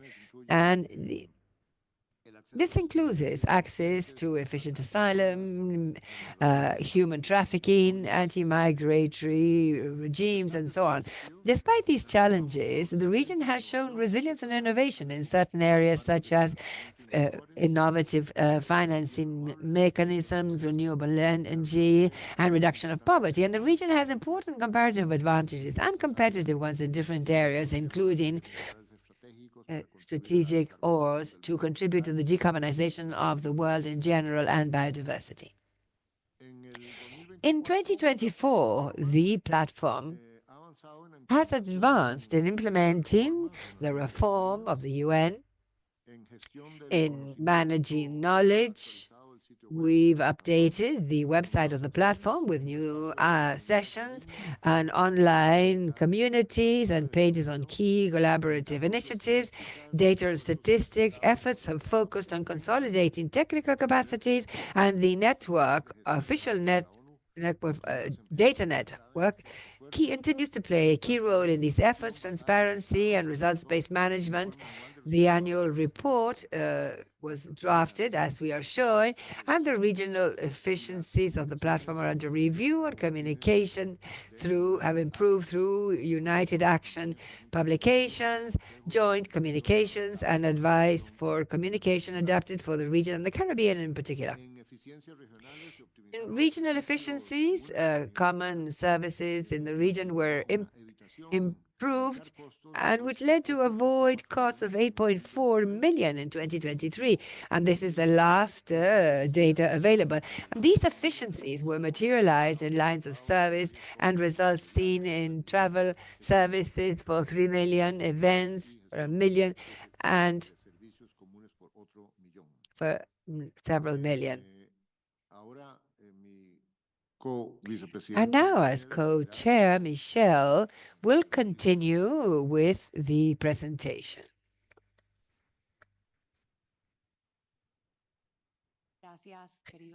Thank you, my dear Jose Manuel. It is an honor to co-chair the platform for Latin America and the Caribbean with Cheyung, and also a pleasure to share this with the regional directors, and whom I repeat my appreciation. My greetings to the chair of the regional ambassador, Jorge Rubio, excellencies, colleagues, and friends. Jose Manuel says I will now continue by presenting the results of the platform, focusing on concrete actions of the thematic alliances and working groups, part of the structure that Jose Manuel also shared with you, in line with the regional priorities, as well as the operational and programmatic support through the regional platform. We did have a presentation, yes? If the team could assist me to put this on the screen.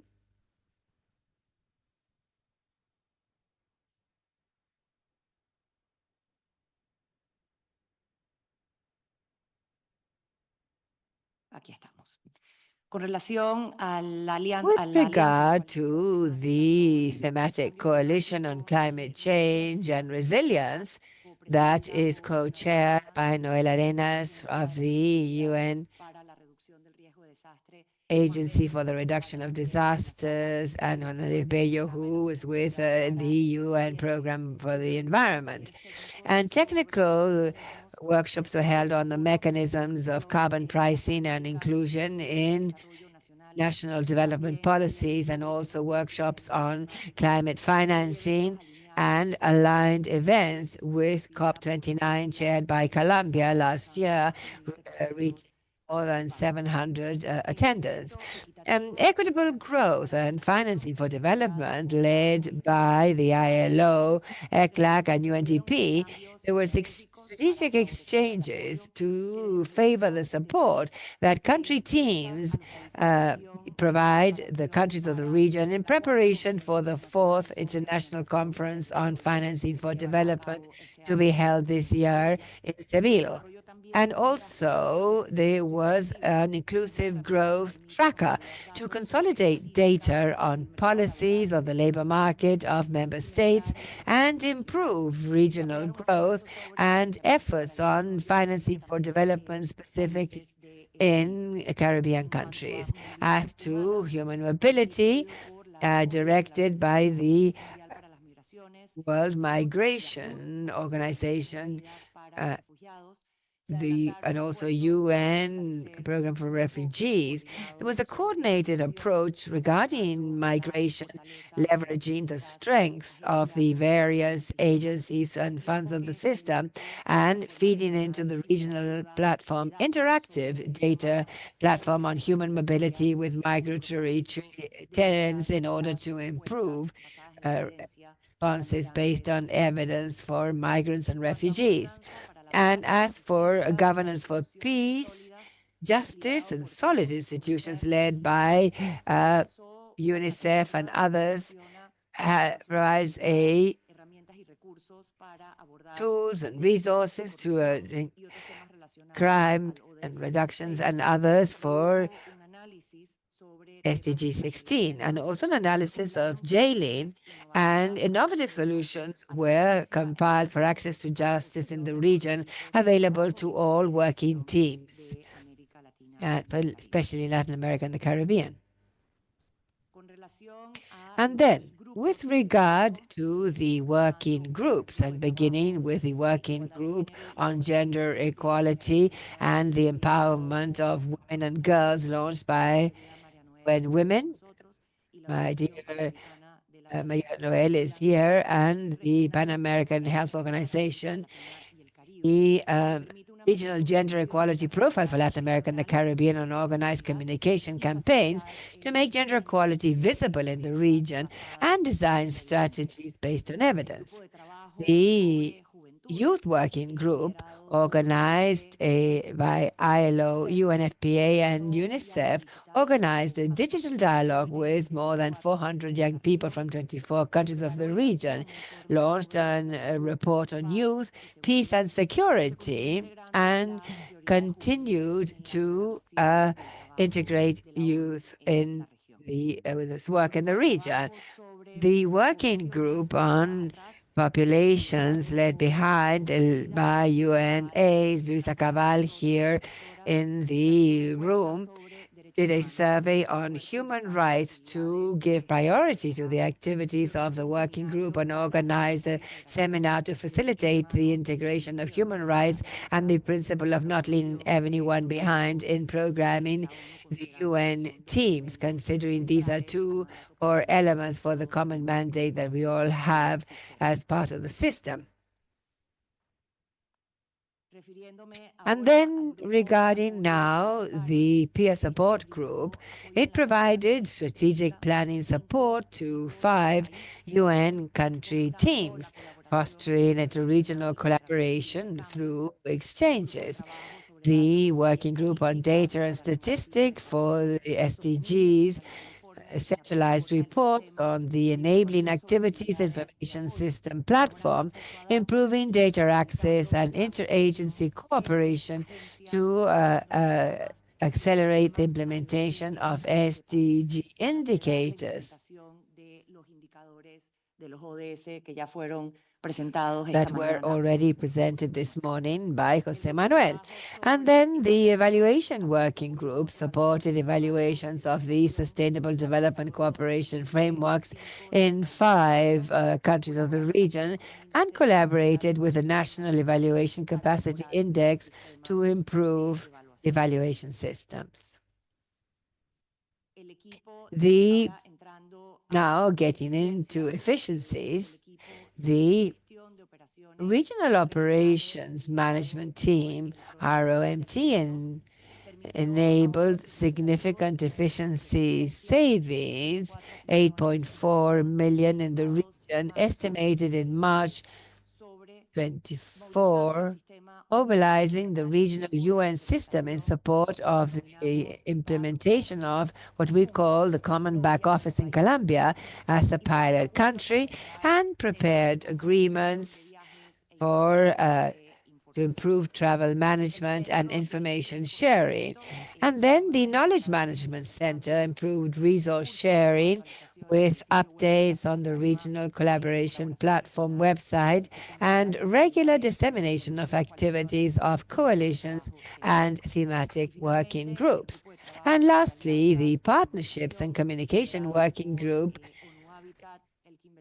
led by UN Habitat, Joaquin Velasquez in the room, and Roberto Valles from DCO, and UNDP, developed a joint narrative on the 2030 Agenda, published 3 editions of the United Actions newsletter, and created a tool to improve communication in Caribbean. En el contexto específico del Caribe. Now here, which I'm not asking you to read, but this shows what Jose Manuel and I just presented in terms of outcomes and impact of the work of the thematic alliances and the platform in 2024, which is, of course, commented on and elaborated on in the report. This has to do with all of the synergies identified among the various working groups and highlighting opportunities for greater collaboration and efficiency in the platform, but also picks on alliances identified beyond the UN system, including financial institutions, international financial institutions, regional mechanisms, intergovernment bodies, academic and research institutions, specialized initiatives, as well as government and civil society partners.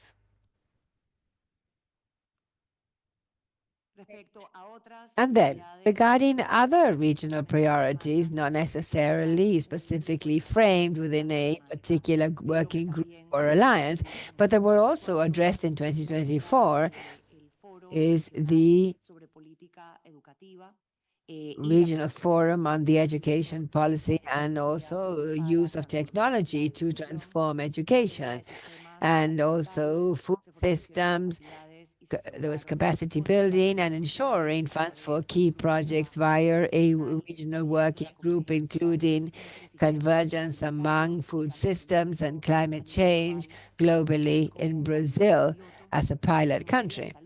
Regarding health, there were policies to reduce inequalities in health, strengthening the response to HIV, and prevent mother and child death in the region. And in digital transformation, the UN, with its system, promoted a regional dialogue on AI and development, in addition to strengthening digital connectivity in the region. And now I will refer to the way forward with the 2030 approaching quickly. The platform is stepping up its efforts to provide integrated and coordinated UN support to member states and making the most of the unique political positioning that you have seen in the discussions held over the last 2 days for the region to achieve a more inclusive, sustainable, and resilient development, also ensuring that we are accompanying and supporting leadership in the region at international fora and spaces, but also accompanying what has been recurrent in conversations of the last couple of days, the ability to implement these decisions and recommendations stemming from these fora. In 2025, the platform will continue to provide strategic support and guidance in 3 priority areas, such as promoting regional coherence in relation to global priorities and initiatives, which is somehow what the agenda has provided and the way the forum is structured, and also improve regional support to ensure the achievement of SDGs at sub-regional level and in cross-border and transnational context, building alliances with regional and international financial institutions and other actors of development, giving priority to key topics in regions such as human mobility and the fight against transnational organized crime. And so with this, my excellencies and friends, we conclude our presentation of the RUS and now hand over to the chairman.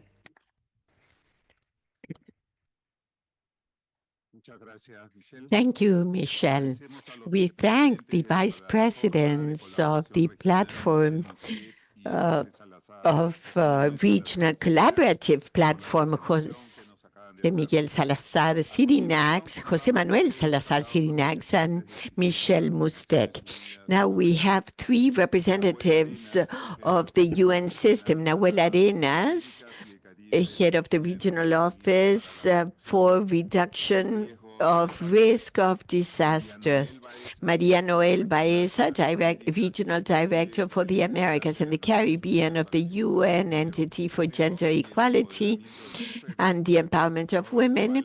Roberto Valente, Regional Director for Latin America and the Caribbean of the Office of Development Coordination of the UN. Nahuel Arenas, you have the floor. Issue-based coalition on climate change and resilience is formed by 21 UN agencies. In 2024, the issue-based coalition sought to maximize this rich regional UN expertise through joint action, collaborative events, and joint messaging, including around key international milestones that were the COP16, COP29, the Abbas and the Escazú Agreement, among others. We are seeing a growing demand from our country teams to help them contextualize global frameworks, enabling the issue-based coalition to act as a connector across disaster risk reduction, SDGs, and the Paris Agreement. There are many key achievements to report, but I will summarize some of them. First of all, we were able to deliver targeted support in response to country demands. For instance, and Michelle alluded to this, in Guyana, we mobilized expertise to deliver a tailor-made high-level technical workshop on carbon pricing that was in line with the Carbon Pricing Strategy 2030. In Costa Rica, and under the leadership of UN Environment, we provided guidance and tools that were developed to enhance climate finance access to MSMEs. For Cuba, we provided support for the integration of disaster risk reduction and environmental priorities into Cuba's cooperation framework. The RCs of Honduras and Brazil engaged with us in the launch of a gender and in the DRR mainstreaming brief, alongside with other 170 participants from the region. We were also able to mobilize expertise to support post-disaster assessments in Brazil, in Barbados, in Grenada, in St. Vincent and the Grenadines, and in Haiti. With the support of DCO, the issue-based coalition led a process to map how the UN system is contributing to the disaster risk reduction and resilience aspects of the Antigua and Barbuda Agenda for SIDS, the Abbas. The results of this exercise were presented at the 6th Ministerial and High-Level Meeting on Disaster Risk Reduction for the Americas and the Caribbean that took place in St. Kitts and Nevis in December last year. But we also produced country fact sheets that were made available to country teams and resident coordinators. For COP16, we put together key messages, a key message document that allowed the system to be more focused, more effective, and ultimately more impactful in our communications, but also we coordinated the organizations of 2 joint side events at the COP, and this is an approach that will also take forward with regards to COP 30 this year. We'll replicate the approach. We will be producing a key messages document that will be presented later this year to RCs, and that will seek to facilitate and support countries in their positioning on climate issues. There's also a structured series of events and webinars on the road to COP on issues that will cover themes like just transitions, gender, human mobility, health, carbon finance, biodiversity, and disaster risk reduction, among other issues.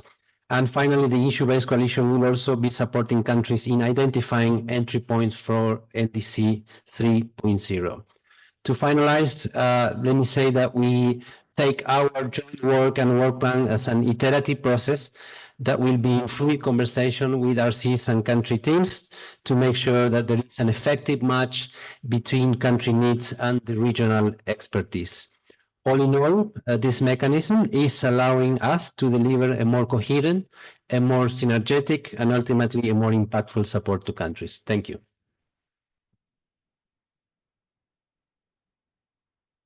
Muchas gracias, Nahuel Arenas.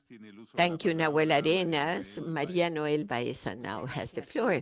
Thank you, Chair, Vice Chairs, dear colleagues of the table.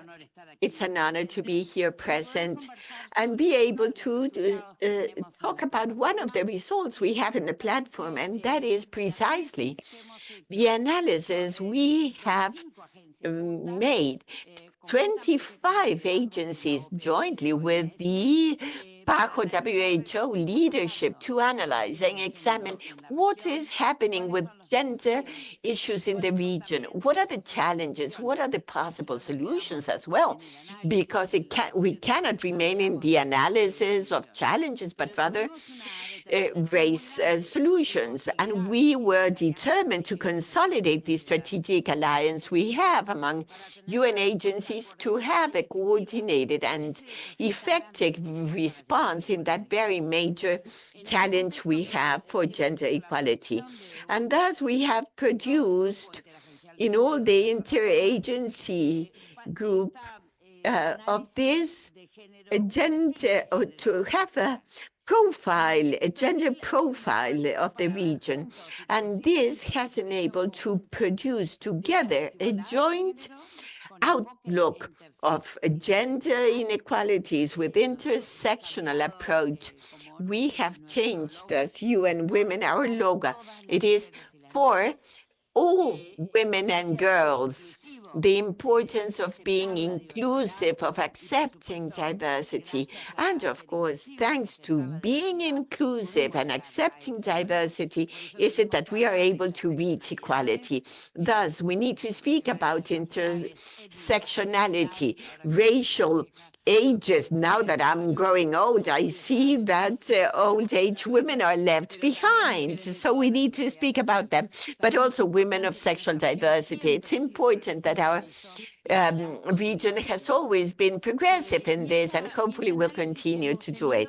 And that analysis has reached the conclusion that we need to continue empowering women, not only politically, but economically as well. And this is a space that we have generated in the platform of the UN in order to design integrated strategies, comprehensive solutions. And one of the main solutions is to unite and join with each one of us with our expertise to determine comprehensive public policies. For example, evidence-based, as it has been the policy of care. And this is one of the challenges women have. What happens with our senior citizens, our elderly, our girls? Why can't we participate in the labor market because of this major barrier we have in care matters? And my dear colleague from Uruguay, you have been pioneer in this care system, but today we have 16 countries that are not only integrating care systems, but also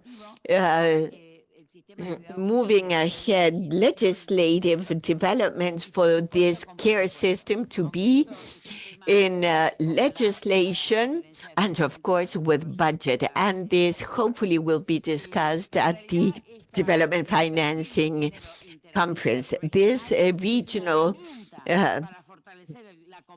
profile is a tool to strengthen the advocacy, the knowledge towards gender equality, and to plan the programming that is evidence-based, based in regional, local, national programs. If it is a regional public good, it's available for all actors, stakeholders, civil society, private sector, governments, of course, and private sector.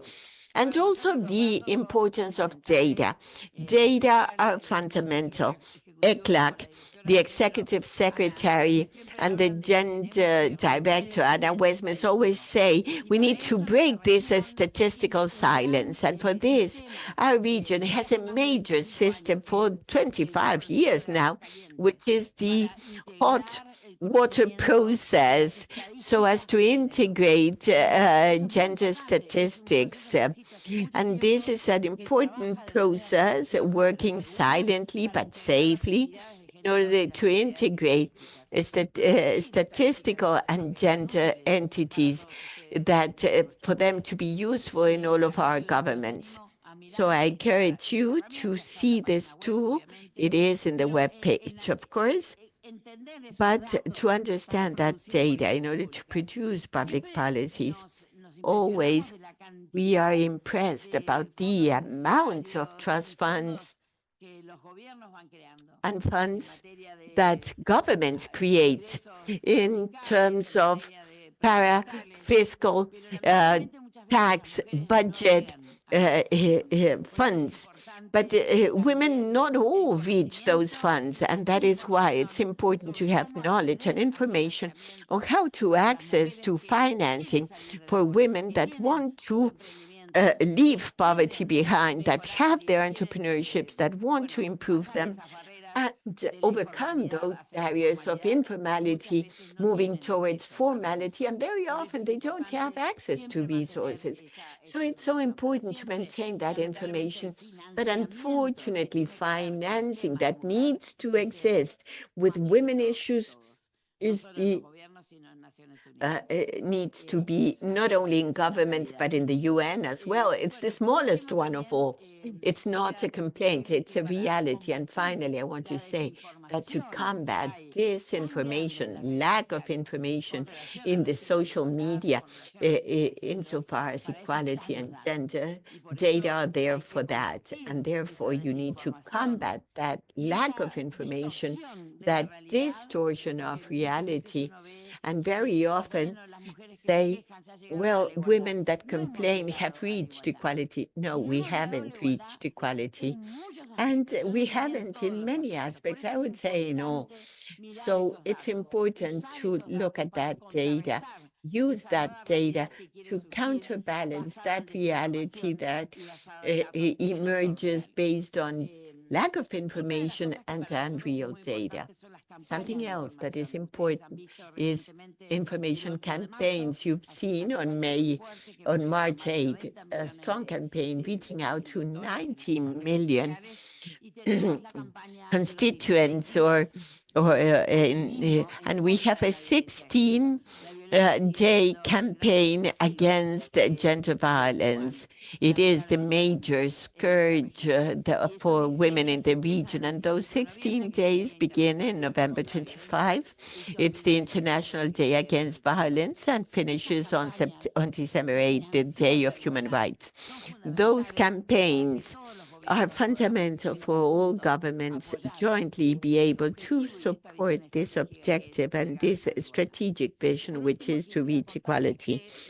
And finally, I would like to say that we are promoting these synergies among agencies of the UN. The gender topic invites many more agencies to work together, and this is excellent. The more we work together, all of us agencies, we serve member states so much better.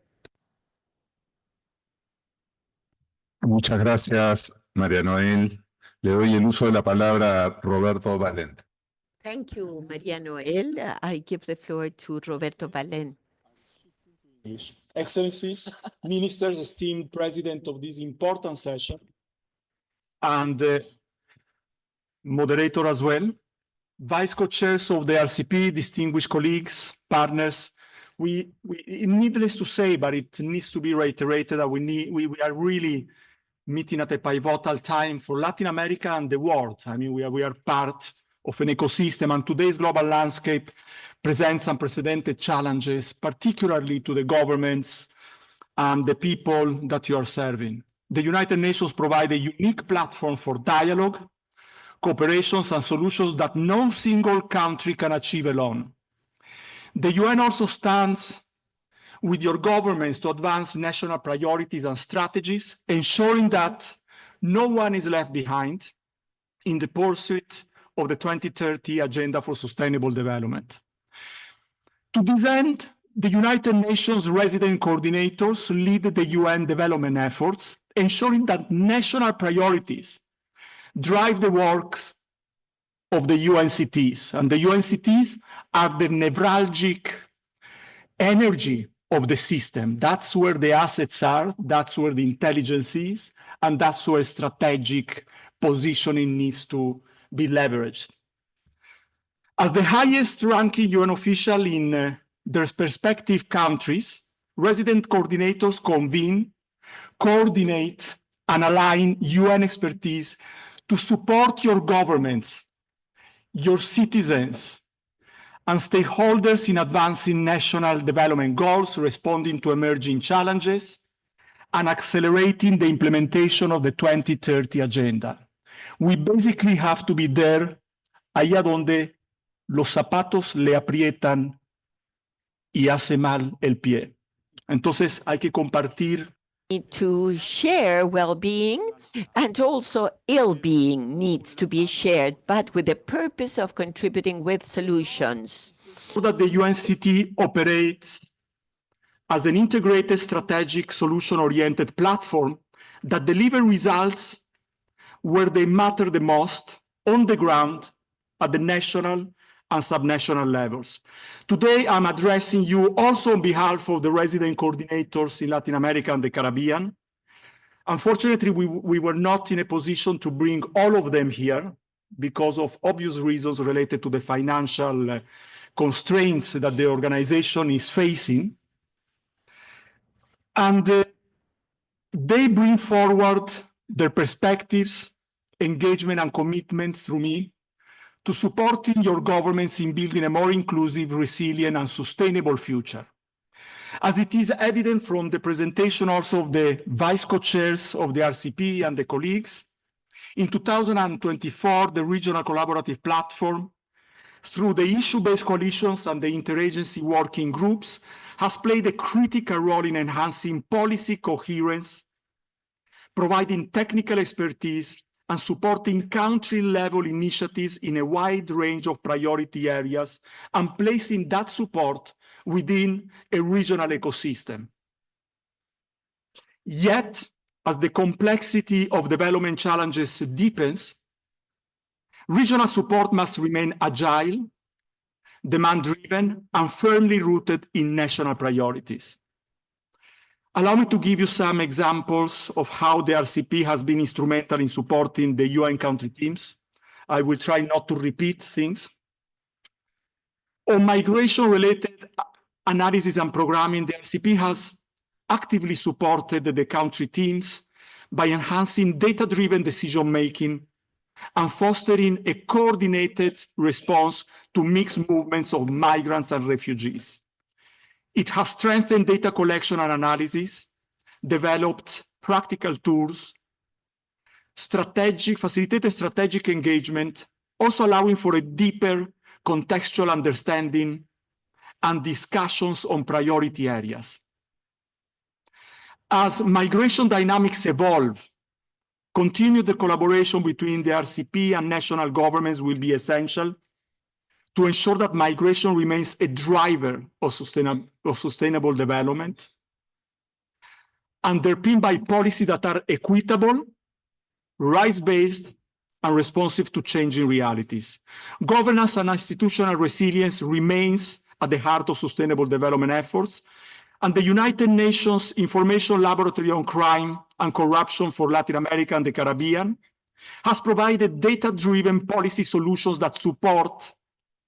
And in this case, they've been supporting Honduras and Guatemala in addressing organized crime and corruption, reinforcing institutional integrity and the rule of law, to basically get rid of that cancer that erodes social and state infrastructure.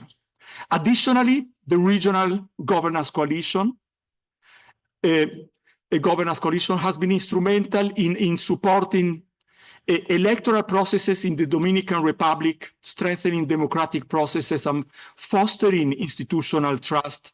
These interventions highlight the essential role of the UN system in working alongside governments to enhance governance frameworks and promote transparency, accountability, and citizens' engagement. Most of the time, our role is not necessarily visible because we are supporting nationally driven processes, strategies. So it's a matter of being correct and not taking the space that is not ours. But we operate also at times invisibly and effectively. Post-disaster recovery assessments in Brazil, Barbados, and Grenada,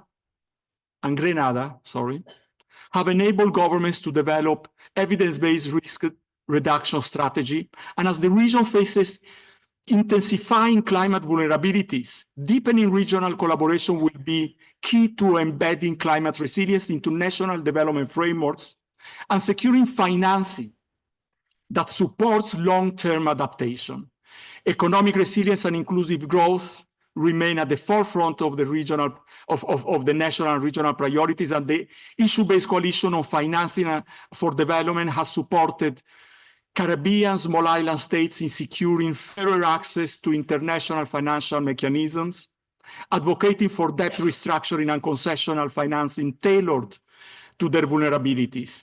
In Paraguay and Uruguay, UNCTs have worked alongside national authorities to strengthen social protection systems, and well, Maria Noel has been very eloquent on that. The progress achieved through regional collaboration is evident, yet the ever-evolving development landscape requires continuous adaptation and recalibration.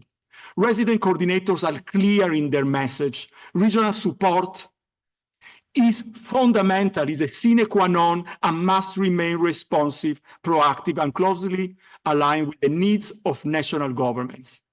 Three key areas must guide our collective efforts. First, we must ensure that regional expertise is available and rapidly deployed or deployable, delivering in real-time actionable support to UNCTs as they respond to emerging needs.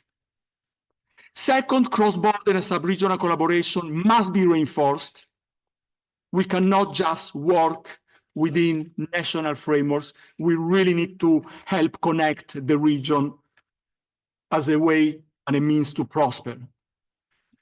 Third, the RCP-LAC must continue evolving as a strategic enabler, driving coherence, fostering innovation, and enhancing the impact of the UN system-wide engagement at the country level. The moment obviously calls for a renewed commitment to collaboration, and government, regional leaders, and international partners have a shared opportunity, and one could say also responsibility, to build on the tangible progress of regional cooperation, reinforcing mechanisms that strengthen national development priorities and ensure that multilateralism delivers concrete benefits to the people and society across Latin America and the Caribbean. I thank you very much, and the floor is back to the President.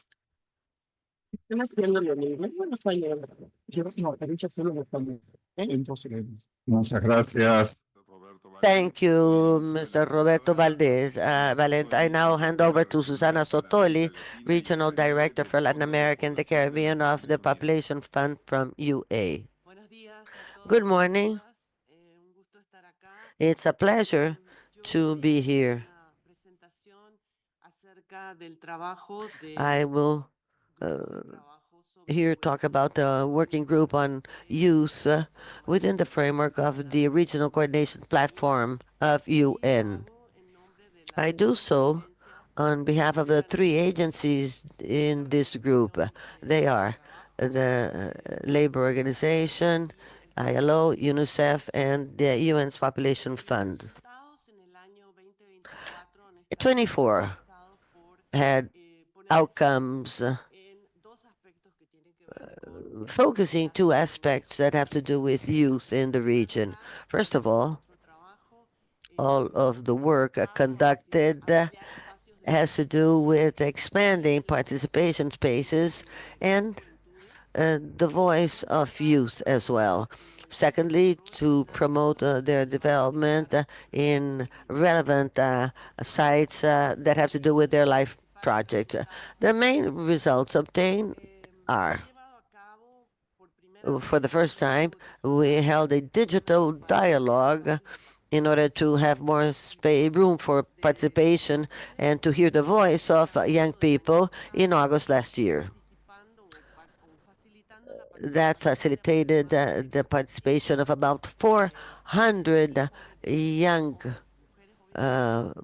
men and women from 24 Latin and Caribbean countries. The idea was to talk about their perspective on G20 and the topics of G20, as well as the Summit of the Future. This dialogue gathered a series of proposals, which were then submitted on the day devoted to youth and the framework of the Youth 20 Summit that was held in Rio de Janeiro. The result we wish to highlight here is related to supporting the teams of UN countries as well as their partners in order to have important, substantial elements to integrate the priorities of young people in the programs, both having to do with technical orientation as well as the work with the government, in order to always have youth's perspective in all action. Thirdly, the group emphasizes youth, peace, and security as a topic, aiming to support and to develop young people so they may become protagonists when we talk about conflict prevention, but also in the search of peace in a wide sense. So, and as a result, a report was prepared with a very special, specific roadmap for regional implementation of the youth, peace, and security agenda. Now, in talking about the outcome, the group has worked together with the members of this same forum last year, and they have permitted the participation and the discussion with 70 youth authorities and youth representatives, and they were engaged with this forum, and they submitted their proposals. The priorities for this year are specific. First of all, to continue with the articulation of a regional network that was built on national coordination. They would deepen then the coordination between the youth networks that already exist, but also with the office that they have already been leading as the voice of the system that has to do with youth networks. The platform for collaboration for Latin America and the Caribbean has recently been talking with this office that is working directly with the team, the General Secretary's team, so that Latin America and the Caribbean may be at the center of the agenda. We will continue going forward with youth, peace, and security, and the roadmap that I've already talked about. We will also continue forward as to the 10th anniversary of 250 and 235 resolutions that have to do with this matter. We will also continue expanding and supporting young participation in this year's fora. There are several multilateral occasions for discussion, and we will naturally continue working with our own agency and UN teams in different countries so that the youth agenda may really be translated into concrete action together with the governments, together with the appropriate ministries in our countries. Thank you.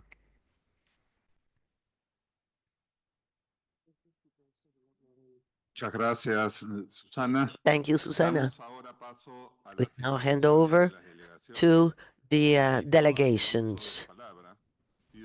You may ask for the floor. Those who wish to hold the floor, please raise your ID badges. The Secretariat will help us prepare that list.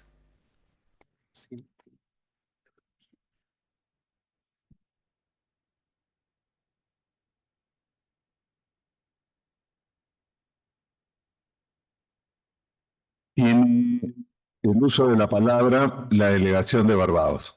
Barbados, you have the floor. Thank you very much. Moderator, Vice Chairs of the Regional Collaborative Platform for Latin America and the Caribbean, RCP-LAC, distinguished delegates, thank you for this opportunity to learn about the progress of the Regional Collaborative Platform in our region.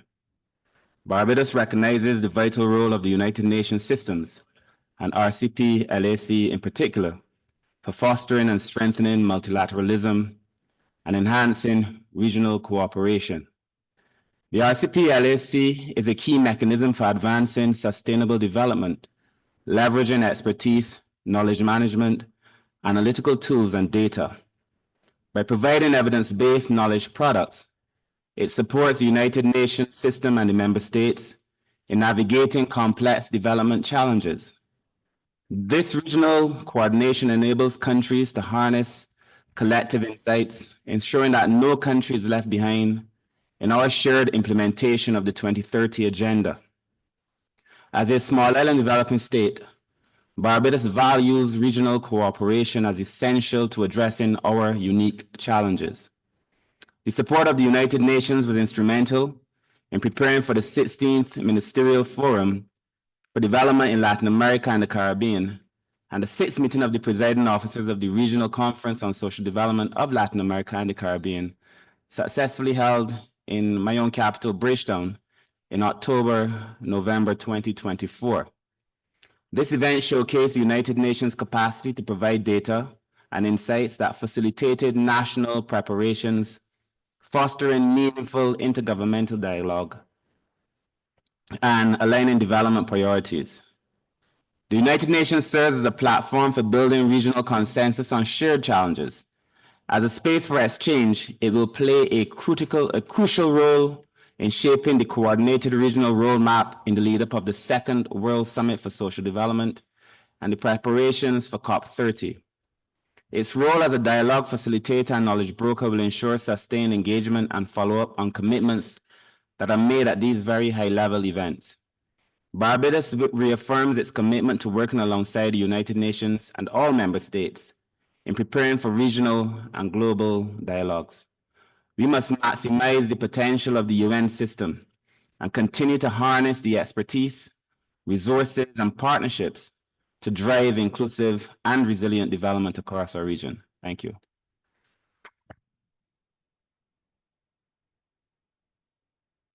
Muchas gracias, Barbados. Thank you, Barbados. We hand over now to Brazil. Thank you, Chair. Brazil believes that the contribution of UN system is a basic pillar for the implementation of the 2030 Agenda towards sustainable development and SDGs. During times of growing inequality, we wish to congratulate and thank all UN agencies that have been involved in the formation and development of the Regional Collaboration Platform for Latin America and the Caribbean. The gathering and the availability of data is a fundamental step for the preparation of public policies. It is based on transparent, quality, disaggregated data by gender, ethnia, race, sexual orientation, disabilities, or location, amongst other variables, that we will be able to go forward in meeting all of the 17 goals and 162 both goals and objectives. We celebrate what has been recently signed between ECLAC and the Ministry of Racial Equality from Brazil in order to cooperate with public policies and programs in following Sustainable Development number 18 that was adopted voluntarily by Brazil in 23 in order to promote ethnical racial equality. We trust that this partnership will provide excellent results in our struggle to eliminate inequalities and to promote sustainable development that will indeed include everyone. Thank you.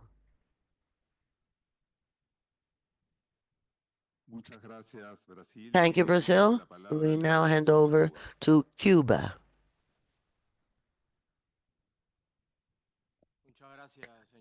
Thank you, Chair.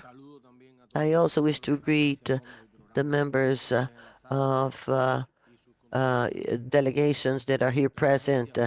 The agencies and funds from UN have been strategic to reach progress both nationally and regionally in the implementation of a 2030 agenda on sustainable development and SDGs.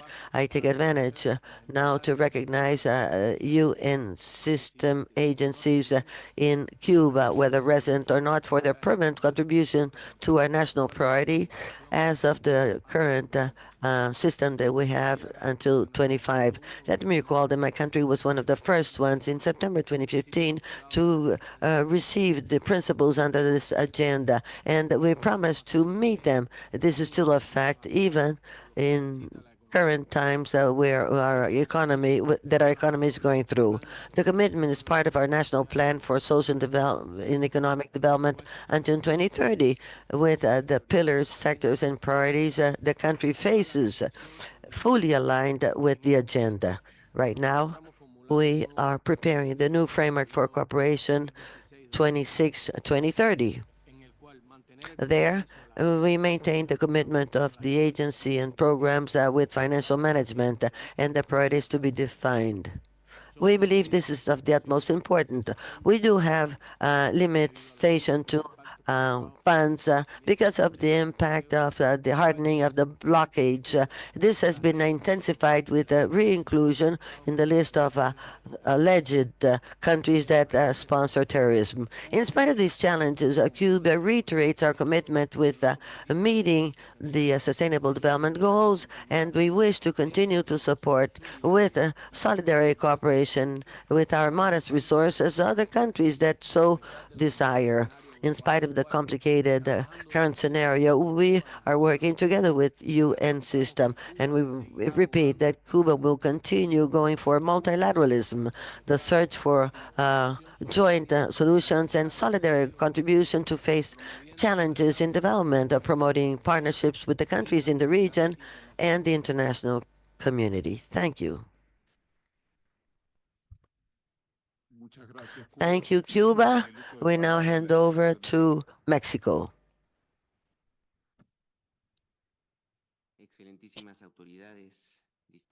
Authorities, distinguished delegates, and members of the international community.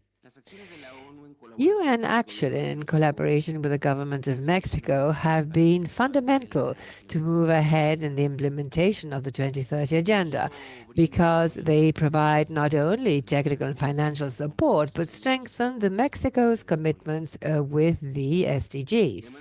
So we would like to recognize the work done by the UN as well as its agencies, because the continuous collaboration with the UN has made it possible for Mexico to move ahead with firm steps towards inclusive, resilient, and sustainable development, all in line with the principles of the 2030 Agenda. The UN organization has been a key partner to Mexico by facilitating the design and implementation of public policy addressing the most urgent challenges in the country through key initiatives, inclusion, prosperity, and innovation, and environmental sustainability and strengthening the rule of law. The UN has worked hand in hand with the authorities, civil society, and communities to transform challenges into opportunities. One of the pillars of collaboration is equal inclusion for women and children. Together with the then Institute for Women, we carried out the map for care in Mexico, a tool that allowed us to locate care services, provide statistical information, helping to identify needs with needs for investment in care services. In places such as Jalisco and Puebla, these were carried out together with the government, productive projects strengthening the labor capacities of women and positioning their products in national value chains. Also, with the backing of health authorities in the country, we furthered a national campaign to promote healthy food habits and benefiting more than 30,000 infants. Regarding our infants to combat climate change and the preservation of biodiversity, in collaboration with the National Commission for Natural Protected Areas, we launched the Guardian of Territories project, training 160 young people to promote the restoration and environmental preservation. And also, in terms of green economy and climate change, Mexico has collaborated with the UN in space for dialogue on biodiversity and initiatives to reduce inequalities by means of financial management tools, and also furthered alliances with small and medium-sized enterprises to encourage sustainable economy in the south-southeast region of Mexico. Although this only represents a sample of the activities that the UN carries out in our country and are related to the Sustainable Development Goals that we are reviewing at this forum, we reiterate that continuous collaboration with the UN facilitates for Mexico progress with firm steps towards inclusive, resilient, and sustainable development. Thank you.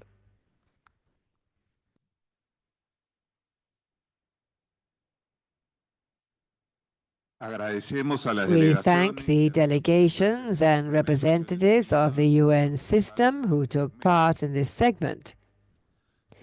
And according to the program, we would now have a recess until 2 p.m. when we will meet again in the same room. And we remind you that during the recess there will be side events, information about which is available on the meeting website. Delegations are kindly requested to be punctual. Thank you very much.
stakeholders. I invite Noemi, who is representative of the Forum on Boys, Girls, Teenagers and Youth of Latin America.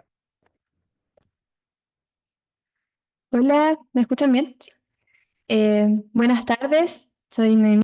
Good afternoon. I am Noemi. I'm 17. I'm from the south of Chile. I'm very proud to represent the boys, girls, adolescents, youth, and I will read the declaration.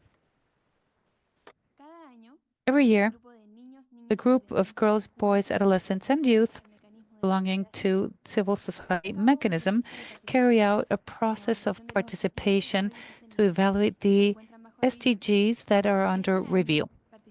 This year, over 700 people participated in different forums, 17 countries in the region and different institutions and partners. Girls, boys, adolescents, and youth worked to present a series of requests and proposals, which we are presenting to you. The common objective is to reach the 2030 agenda.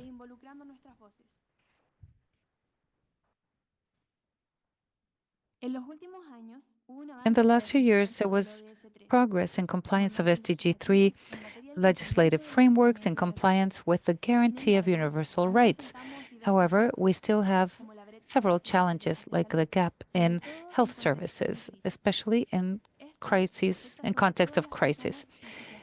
All the vulnerable people, like indigenous, youth, migrants, Afro-descendants, people with disabilities, HIV, and others, they have sufficient stigma with their health situation, and this affects the quality of services to boys, girls, adolescents. Conditions worsen with the precarity of services, the lack of infrastructure and budget, the lack of training of the healthcare professionals and decision makers, and the lack of services. The climate crisis compromises food security and the health of the population, leading to new diseases and widening social gaps. This is why we need to guarantee the promotion of comprehensive sexual education, access to healthcare services with a comprehensive perspective, intercultural, especially for mental health and sexual and reproductive health, respecting the autonomy and voice of boys, girls, adolescents, and youth. Implementing comprehensive solutions based on scientific evidence with a perspective of prevention of these illnesses, always bearing in mind the need and the communities that find themselves in this vulnerable situation. In the framework of this commitment with gender equality, girls, boys, adolescents, and youth would like to stress the need to eliminate barriers faced by young women in all their diversity and girls, boys in all their contexts. It is important to have public policies and laws that strengthen these frameworks. But there is a lot to do. There needs to be a greater effort in empowering women from an early age. We still see a lot of domestic violence, harassment, and femicide with impunity. In the workplace, young women abandon their education to undertake work at a very young age. Children marrying at a young age still remain a huge concern. Another matter of concern is the cultural and social aspects with gender perspective in public policies and education.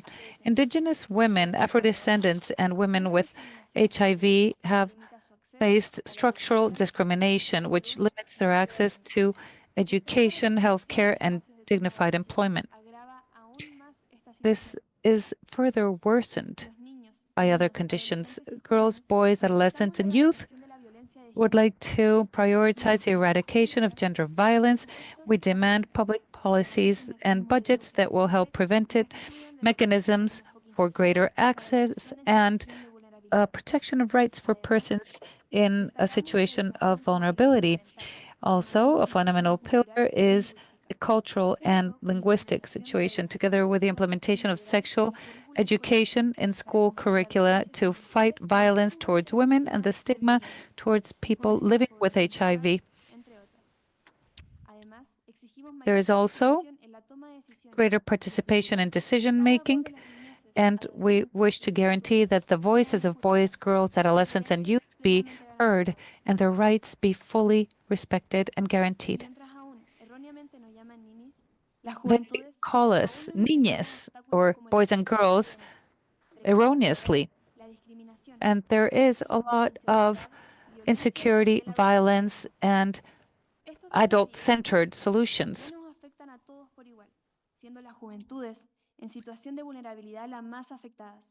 And the group is one of the most affected. We need to be part of the foundation of labor rights.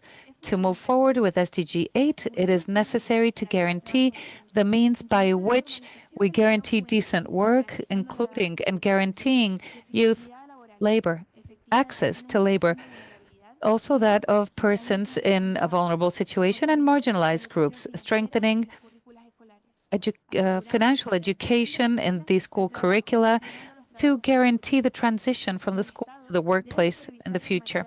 States must guarantee an inclusive perspective, a more just society, and civil society needs to promote the inclusion of youth in economic, labor, and diversity actions. It's important to limit and guarantee this in our territories. No more youth that are victims of trafficking or exploitation. It is important to have programs that will allow offering them access to their first jobs. It's necessary to support youth endeavors by offering guidance, especially focusing on a circular economy and green work. The co-working and innovation centers, together with support to initiatives of bioeconomy, will continue to also support other actions tending to promote work for youth. This, the partnerships between youth and other sectors of society will help offer them a better situation. Their knowledge of the present is as valid as that of others, promoting more knowledge from their perspective to civil society, to the state. Boys, girls, adolescents, and youth propose a correct perspective of the protected marine areas and contribute to the biodiversity to prevent the overexploitation and pollution of marine life, also underwater mining and the cultivation of non-native species. See the need for fishing regulations and to promote the participation of youth in the building of normative frameworks and conservation, follow-up and evaluation of policies and measures being implemented. We also would like to support any measures aiming to improve the situation of marine life from first primary education to university education to support this scientific endeavor. We would also request the use of technology, mobile solutions, satellite solutions to protect marine ecosystems, together with the circular economy and the reduction of plastics use, promoting changes at an industrial level and consumption models. Also taking into account local knowledge, the knowledge of coastal inhabitants, and valuing the perspectives of boys, girls, adolescents, and youth as a source of innovation in the long run, understanding that youth are necessary to guarantee intergenerational sustainability. SDG 17. We believe it's of the essence to move from symbolic to real binding actions, guaranteeing our access to decision-making, promoting concrete actions for sustainable development, inclusive development.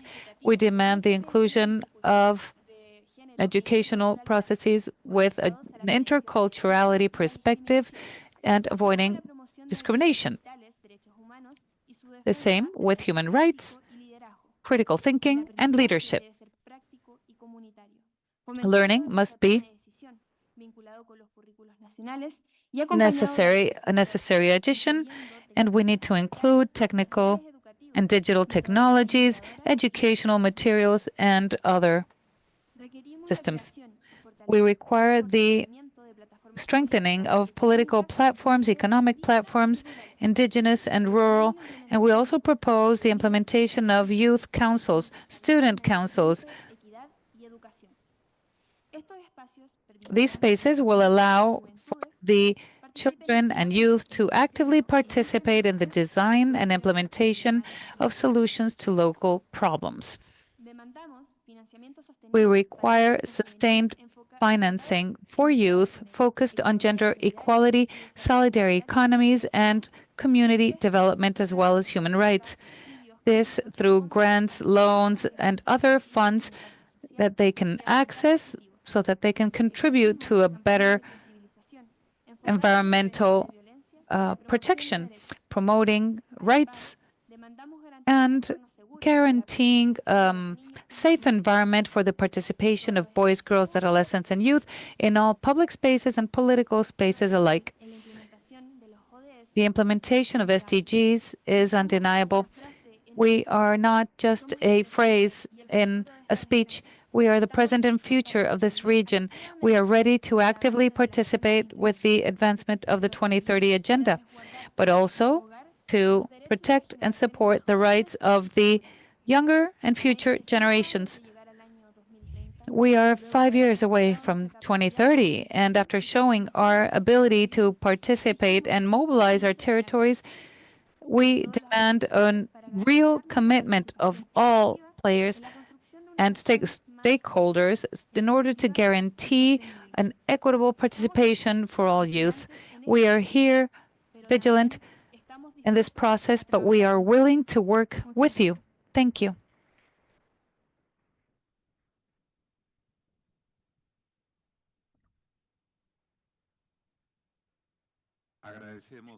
We thank Noemi, representative of the Forum of Girls, Boys, Adolescents, and Youth of Latin America and the Caribbean. Following, I'd like to invite the representative of the Mechanism for Participation of Civil Society in the Sustainable Development Agenda and the Forum of Latin America and the Caribbean on Sustainable Development, Marita Gonzalez, representative of the group of persons that work in the Mechanism for Participation of Civil Society in Latin America and the Caribbean, and Lucy Esquivel, representative of the group of women of the Mechanism for Participation of Civil Society of the countries of Latin America and the Caribbean for Development. You have the floor. Good afternoon. Eighth region of the Forum of the Latin American and Caribbean countries on Sustainable Development 2025. Fulfilling the commitments undertaken is urgent.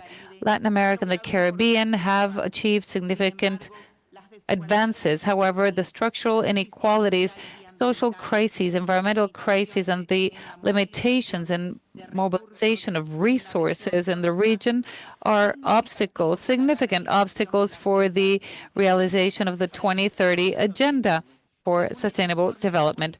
According to the report from Latin America of ECLAC from December 2024,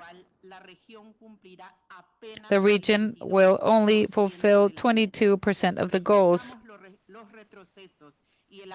We reject the setbacks and the exclusions of the 2030 Agenda, especially against human rights, the sexual and reproductive rights, the climate crisis, gender equity, the rights of persons with disabilities, the acknowledgement of the identity and expression of gender.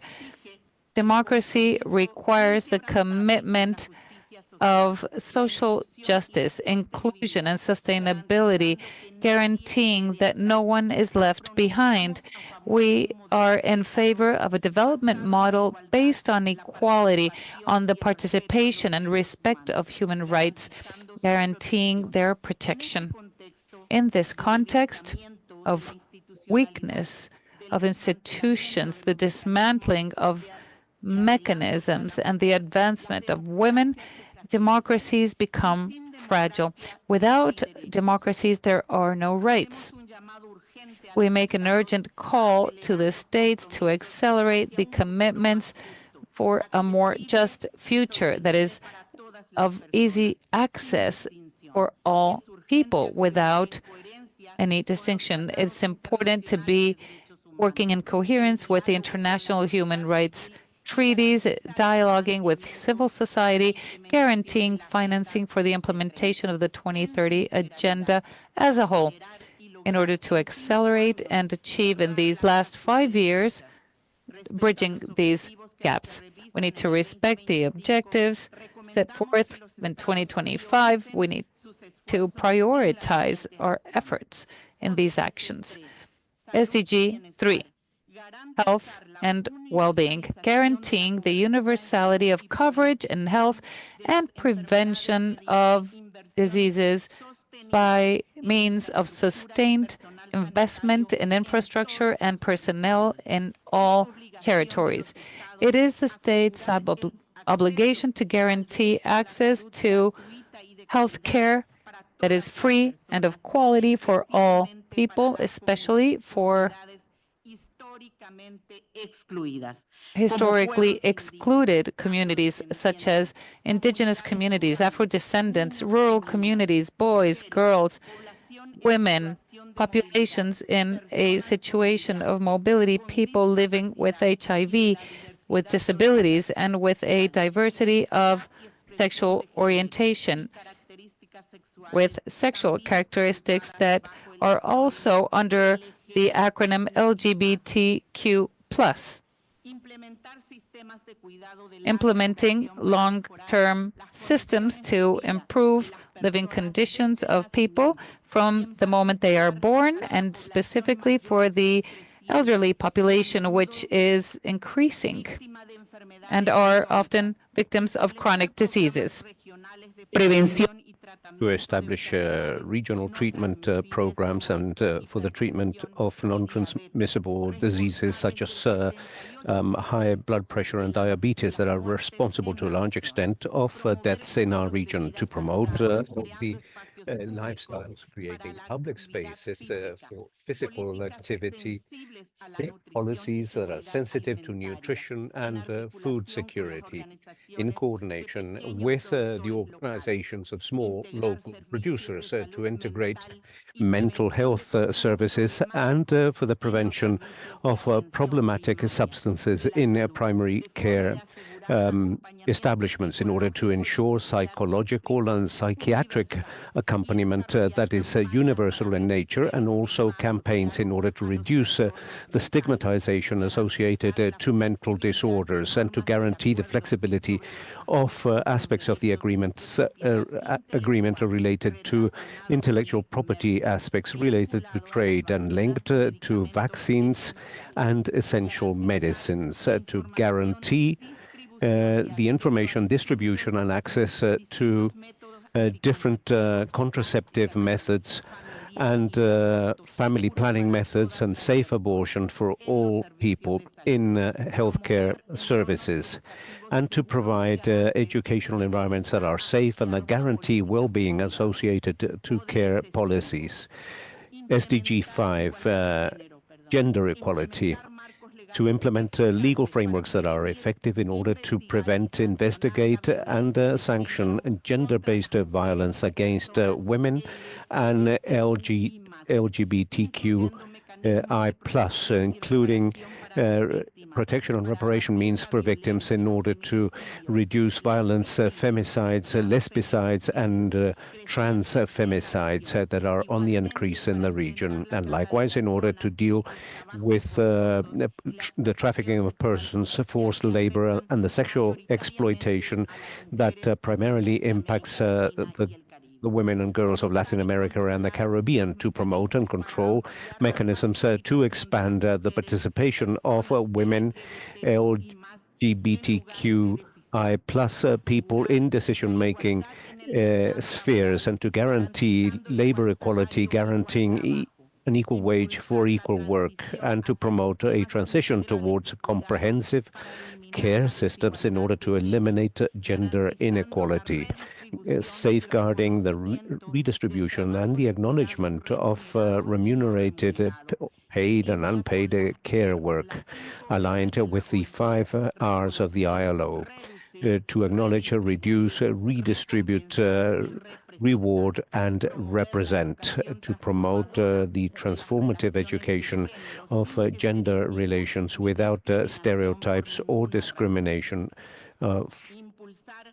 for whatever grounds, and to promote the participation of men, especially young men, in activities that promote equality with women, in order to value the contribution of both groups when it comes to social construction, to promote the equal participation in technology and science sectors with specific scholarships, and to apply supervisory mechanisms of the formal registry of employment in order to guarantee social security, and that this is reflected in decent pensions and access to health, acknowledging care work undertaken by women throughout their lives.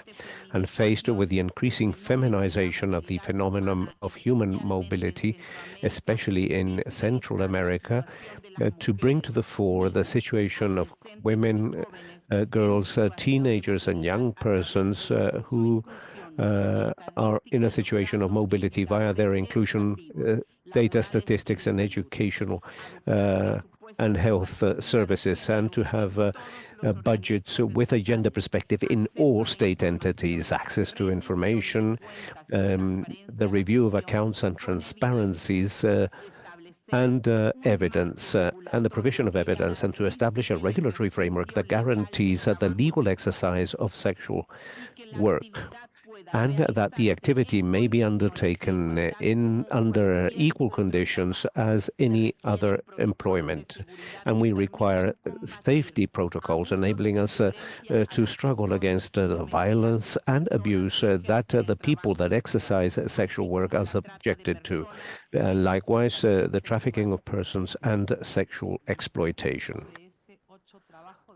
SDG 8.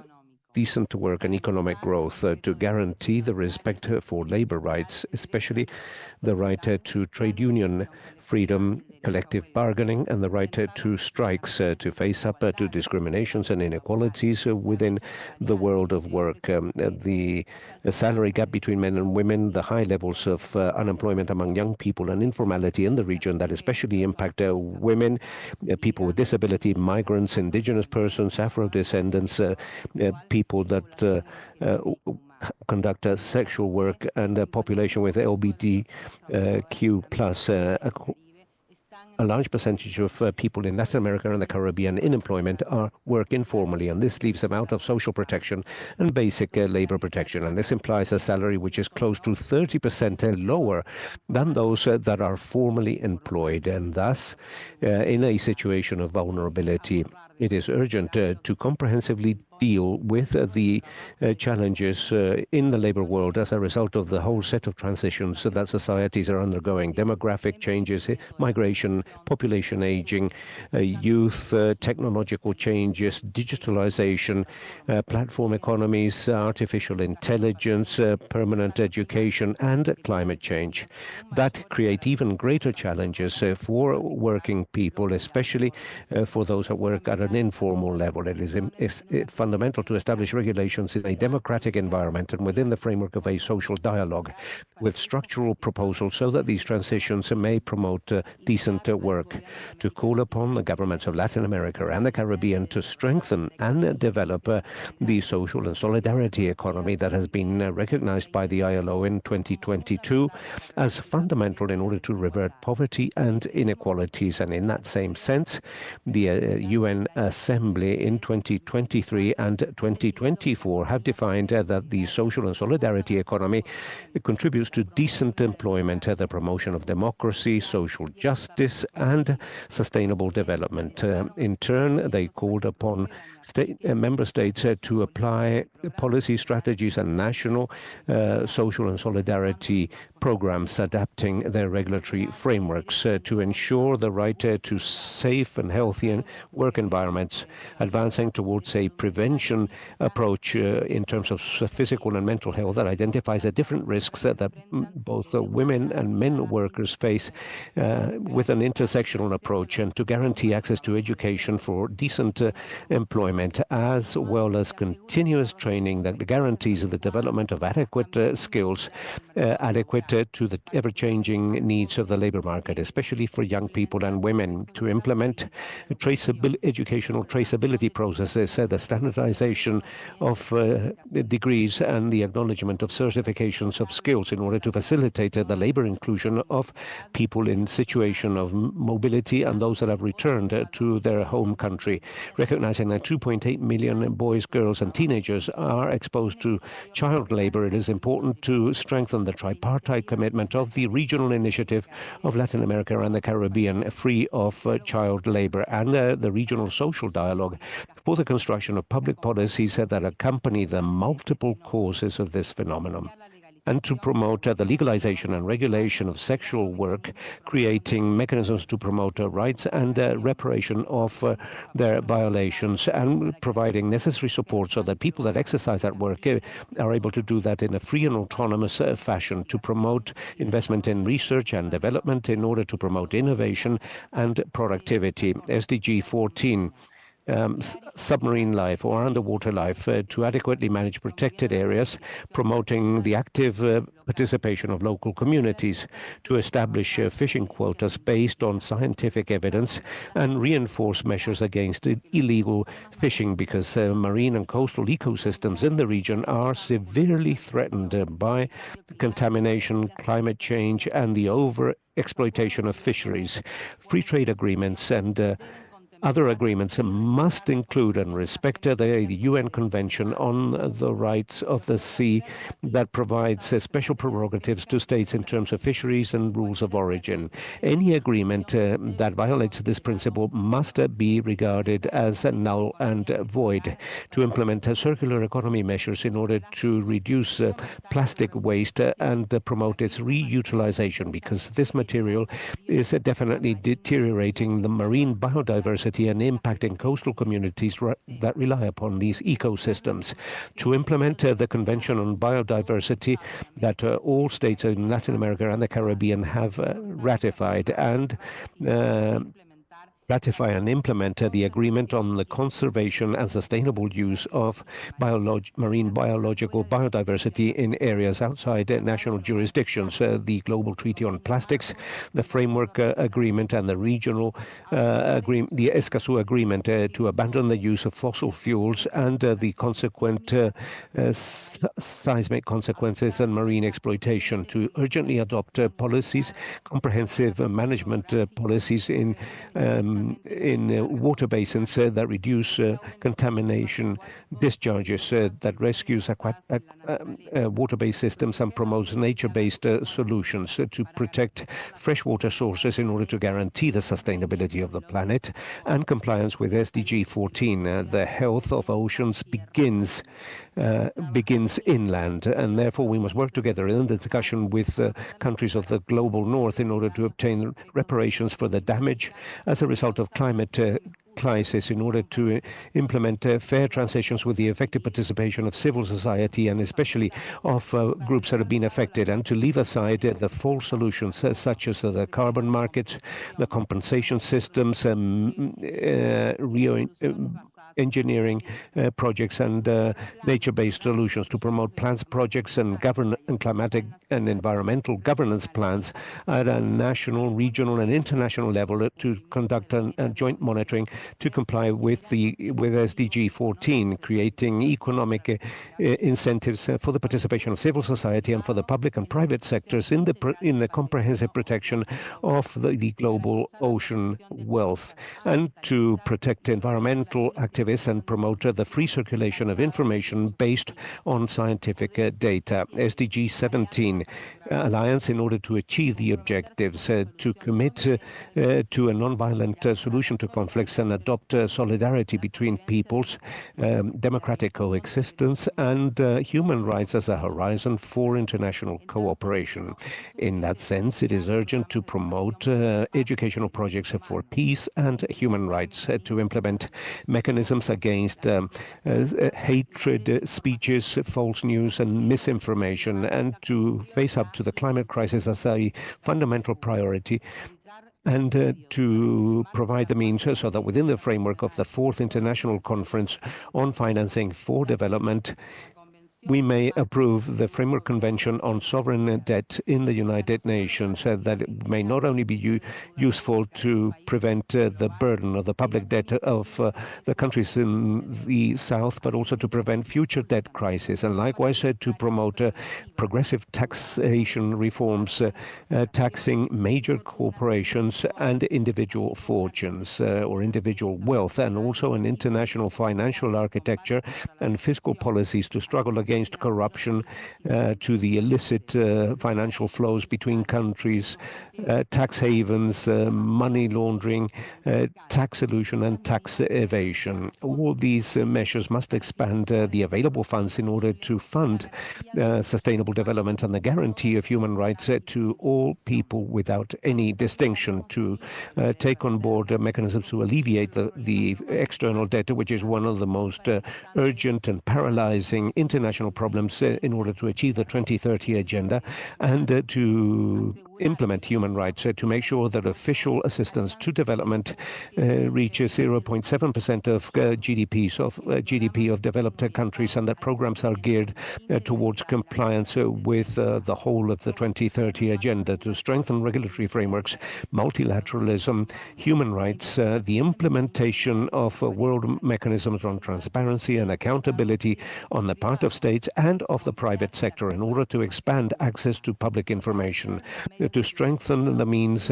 to implement and revitalize the World Alliance for Sustainable Development, primarily effective cooperation for development, and demand that we comply and bring to the fore the official assistance for development, and to adopt rules and mechanisms in international trade that enable us to bridge inequalities between gaps, and finance policies aimed at energy and climatic transition, favoring especially the poor and middle-income countries, and to regulate the digital economy and electronic trade, as well as to promote the development of technologies that guarantee the digital guarantee of countries, the protection of private data, so that digitalization is used for a public benefit, to establish regional data exchange platforms and good practice to strengthen national statistics presenting disaggregated data and broken down per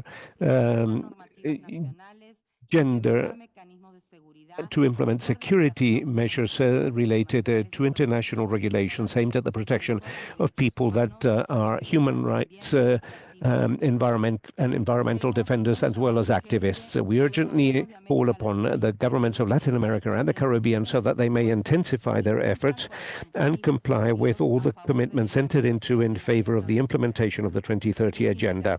It is imperative to work in a collaborative fashion with the civil society, with the private sector and with the international community so that we may guarantee sustainable development without leaving anyone behind or outside.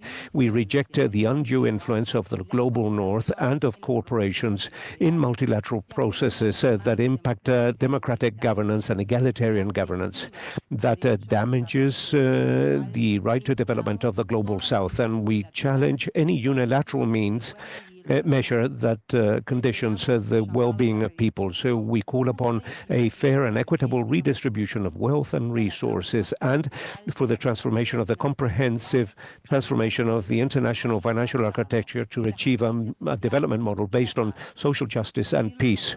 To live up to the commitments that we have entered into is something urgent. Thank you very much.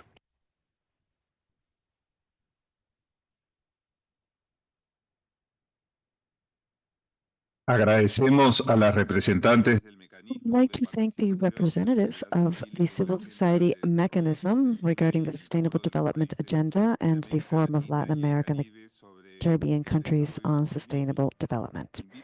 Now I would like to invite Reverend Isani Rush, Bishop of the Evangelical Lutheran Church in Chile and Evangelical Chaplain of the Palacio de la Moneda, to read the declaration of the Interreligious Pre-Forum of the 8th meeting of the Forum of Latin American Caribbean countries on sustainable development and of the Interreligious Alliance for the 2030 Agenda in Latin America and the Caribbean.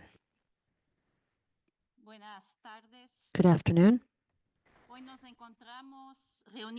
Well, we are joined here today as religious leaders, people of faith, and representatives of faith-based organizations from Latin America and the Caribbean. From the Amazon to the Caribbean islands, our rich spiritual diversity calls us to unite in an urgent and transformative mission to turn our faith into action and raise our voices. For our beliefs are not just a refuge or something abstract. They are a profound call to action. And the question is clear. To what actions do our beliefs invite us to do? They invite us to the tireless pursuit of justice and peace, to commit to fulfilling the promise that no one will be left behind.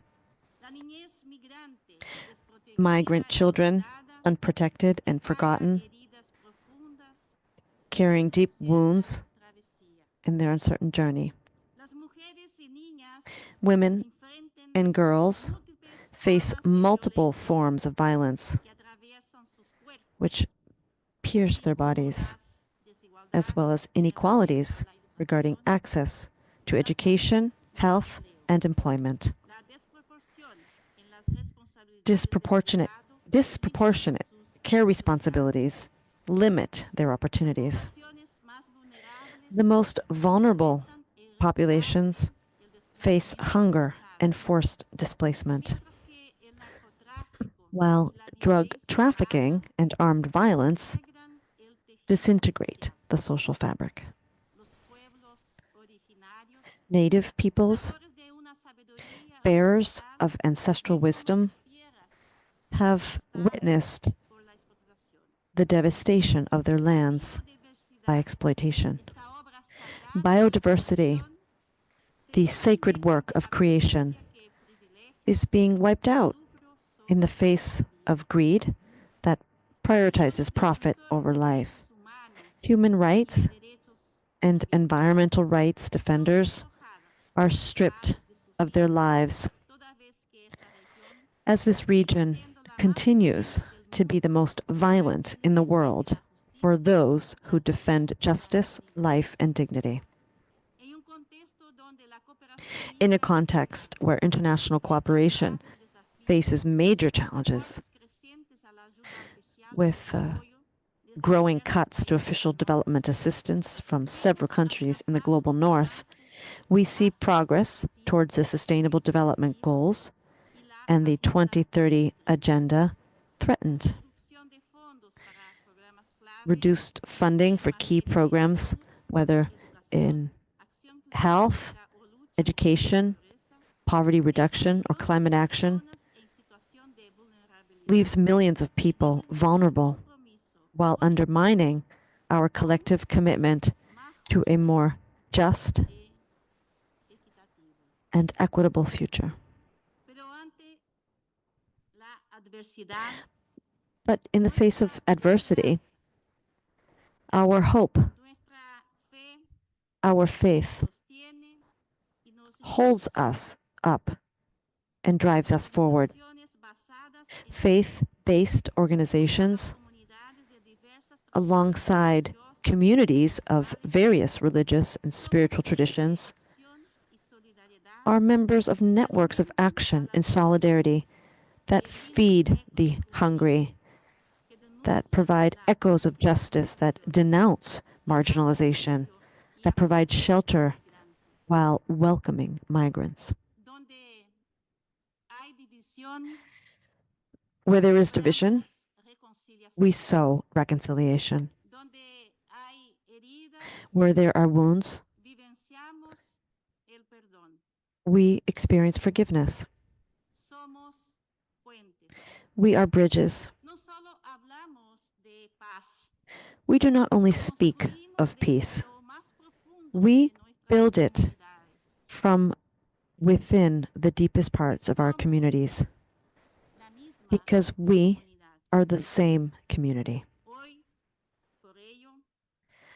Today, that is why we have raised 5 urgent appeals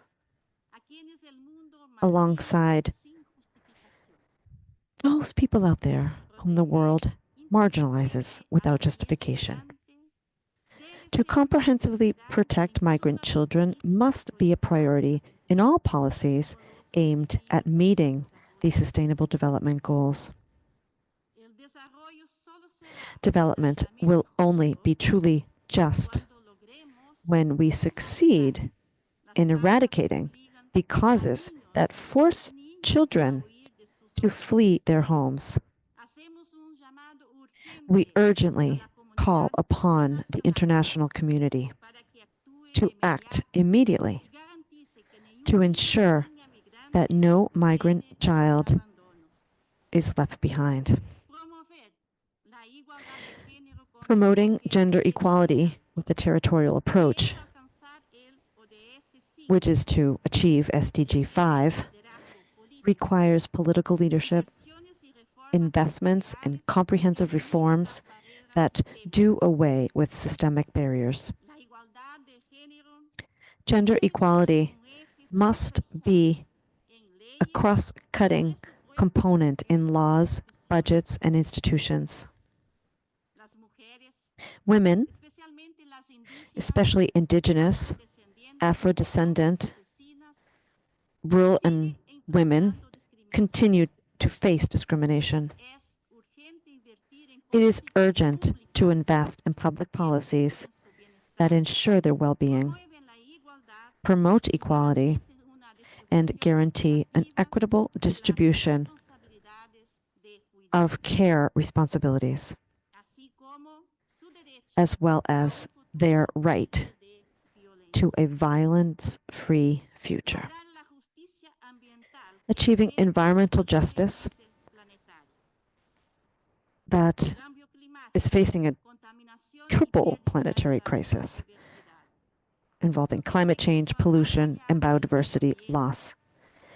The impact of all of this goes beyond the environment and has an impact on the physical and mental health of societies, and forcing displacement due to increasingly intense natural phenomena. Now, this global challenge demands urgent and transformative action in all the areas of our lives. We respectfully require that policies and each of your decisions recognize that our survival depends on the health of our common home, namely our Earth. Guaranteeing social rights and overcoming welfarism. As emphasized by Father Alberto Hurtado, charity begins where justice ends. It is essential to address the most urgent social problems in our region from a rights-based perspective rather than from a welfarist approach. Poverty and marginalization are political and value-based problems, which together we can and must resolve. Reforming the global financial and trade system. Latin America and the Caribbean must join efforts with other countries of the Global South to promote a new international economic pact. This pact must ensure that our countries have access to fair financing and equitable global trade policies. Ladies and gentlemen, representatives, when future generations ask, "What did you do when the planet was burning?" we will be able to answer, "We joined forces, we were united, we acted, and we turned pain into action, and faith into future, a future full of hope." Thank you.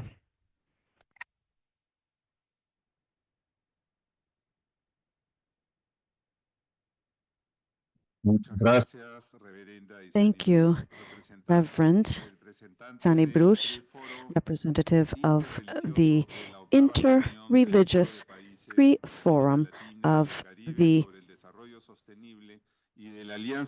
8th meeting of the Forum of Latin America and the Caribbean countries on sustainable development and of the Interfaith Alliance for the 2030 Agenda.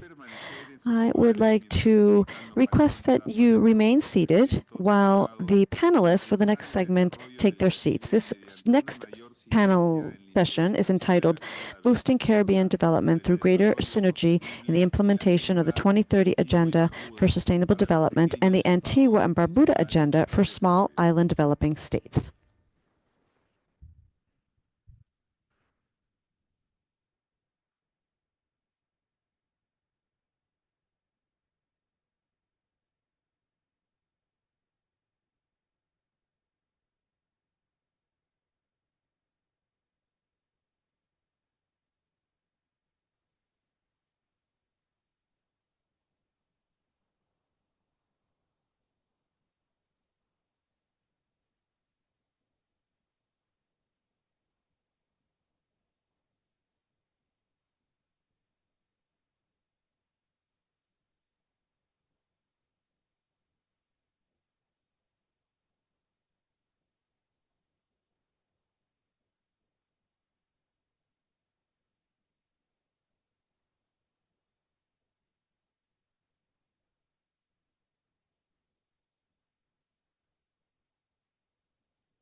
I would like to invite Mr. Paul Chet Green, Minister of Foreign Affairs, International Trade and Immigration of Antigua and Barbuda, who will moderate this panel on advancing Caribbean development through greater synergy in the implementation of the 2030 Agenda for Sustainable Development and the Antigua and Barbuda Agenda for Small Island Developing States. You have the floor, sir. Thank you. Chairman. Distinguished colleagues, good afternoon. Allow me to begin by greeting ECLAC on the occasion of this 8th meeting of the Forum of the Countries of Latin America and the Caribbean on Sustainable Development. And thank you for providing the member states with an excellent opportunity to discuss so many critical issues leading up to the 2030 Agenda for Sustainable Development. Permit me at this time to revert to my mother tongue English as I walk you through the remaining moments of this panel. In addition to congratulating the ECLAC on hosting this very important 8th Forum on Sustainable Development and providing member states with the opportunity to engage meaningfully on issues of critical importance, I should note that this composition of the panel this evening focused on the most critical topic,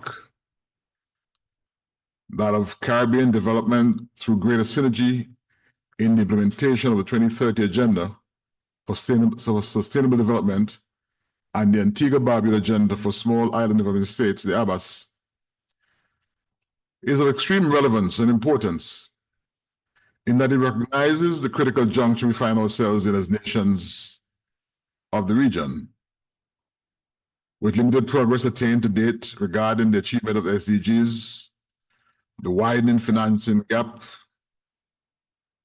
not to mention other troubling global realities, including the deepening and widening of geopolitical fractures, climate impacts, and severe debt crisis.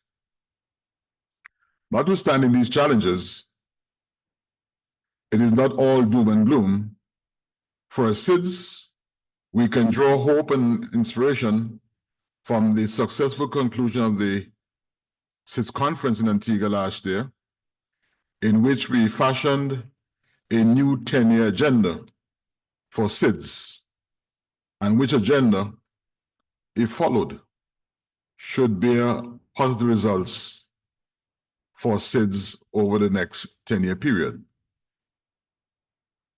Colleagues, it is clear that advancing Caribbean development through greater synergy in the implementation of the 2030 Agenda for Sustainable Development in the ABAS requires a comprehensive, coordinated, multi-stakeholder approach that allows for the exploitation of the commonalities of both initiatives and for the subsequent leveraging of these complementarities for sustainable growth.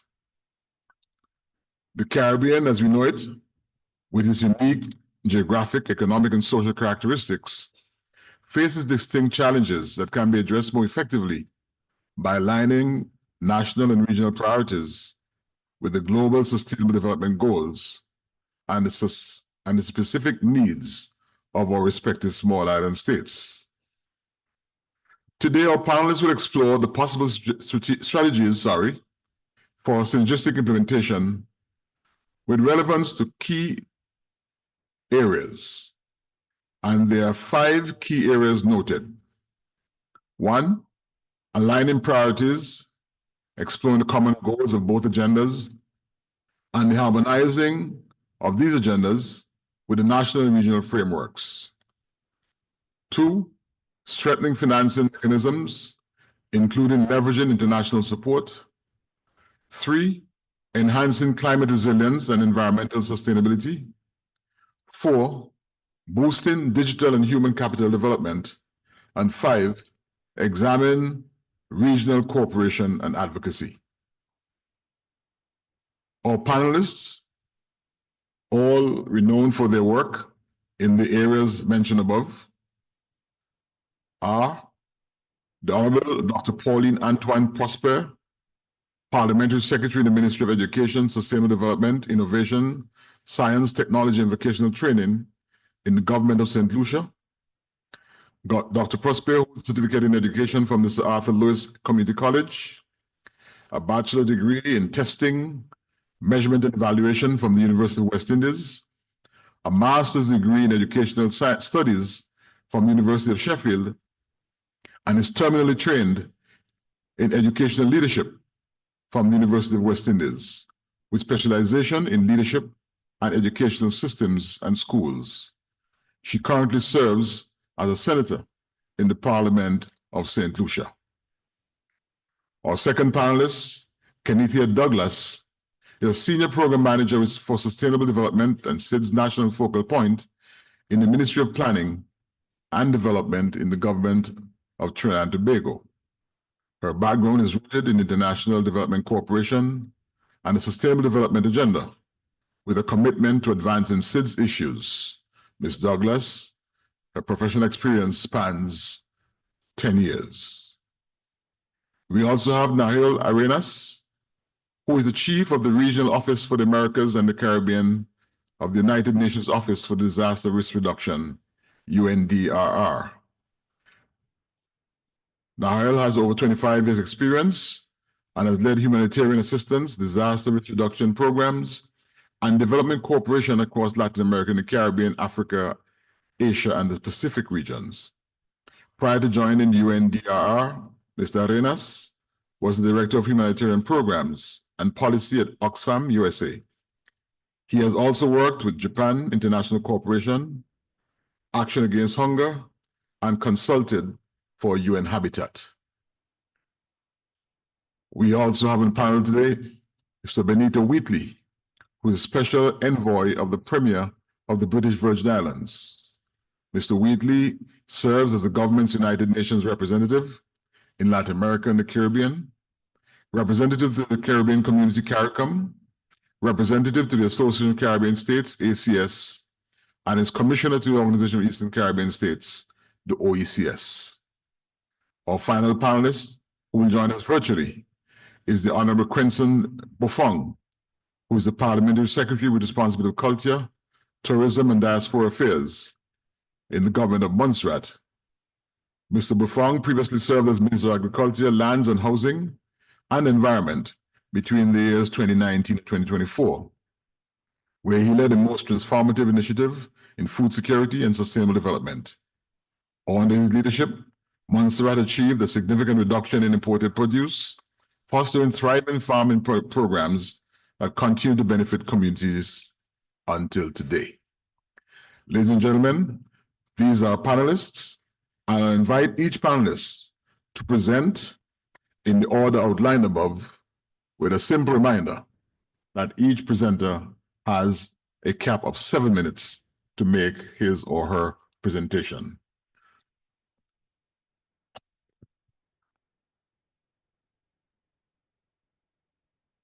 Dr. Paulina Prosper, the floor is yours. Thank you very much, Minister Green, Excellencies, colleagues, ladies and gentlemen. On behalf of the government and people of St. Lucia, I wish to applaud ECLAC for hosting this forum. I feel very welcome and wish to thank the people of Chile for the great hospitality.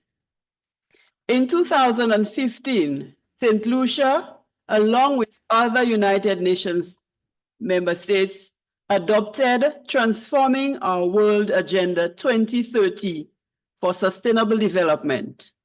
The Cabinet of Ministers endorsed the Sustainable Development Goal National Coordinating Committee in 2017.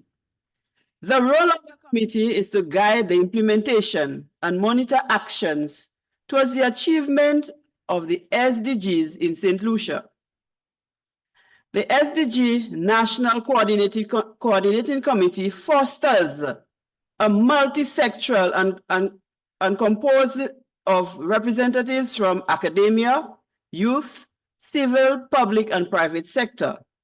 By its own nature, the SDG National Coordinating Committee fosters an inclusive approach to achieving sustainable national development. This speaks to SDG 17, Partnerships for the Goals, ensuring that national growth and development is grounded in strong institutions and partnerships.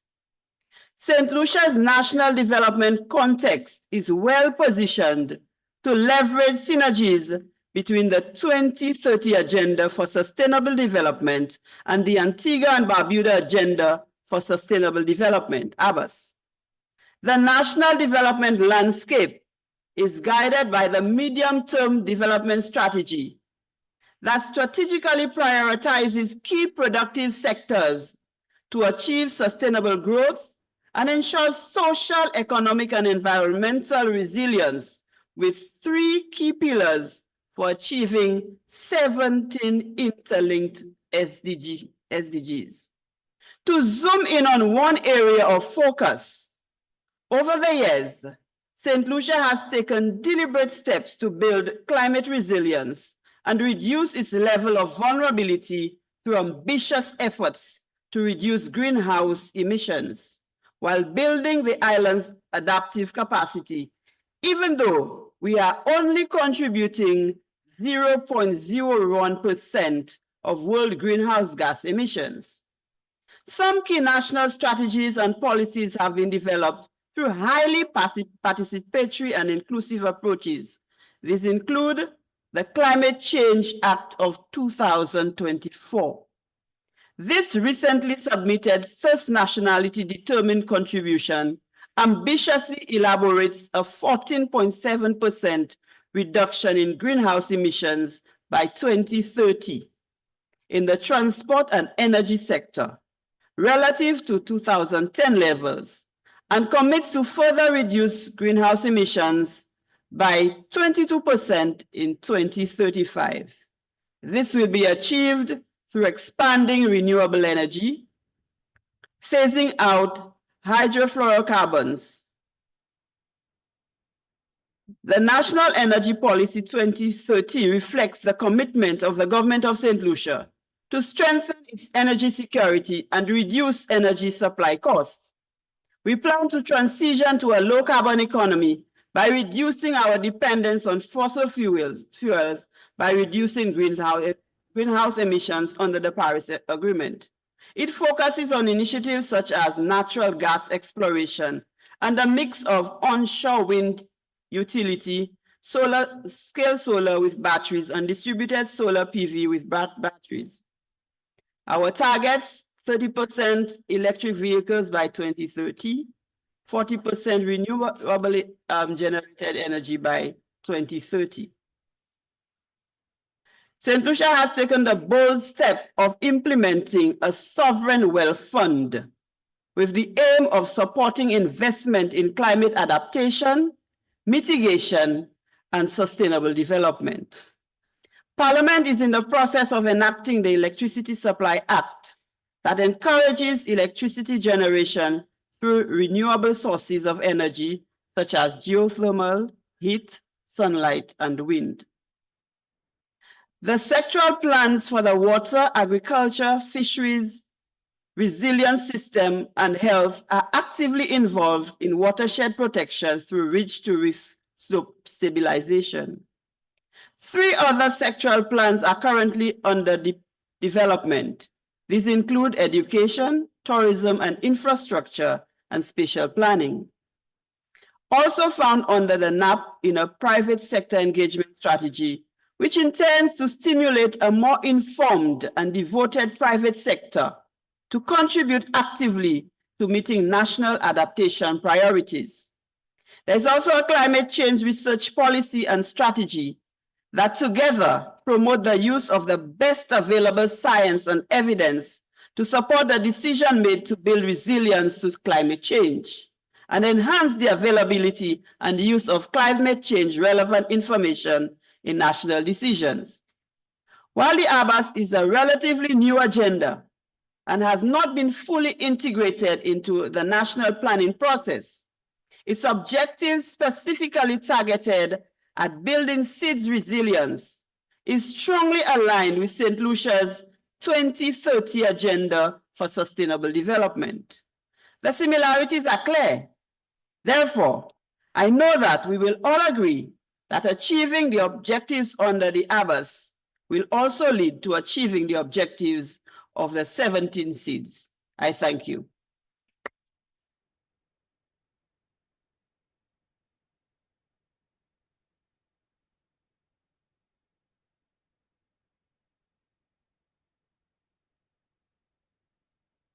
Thank you, Minister Green.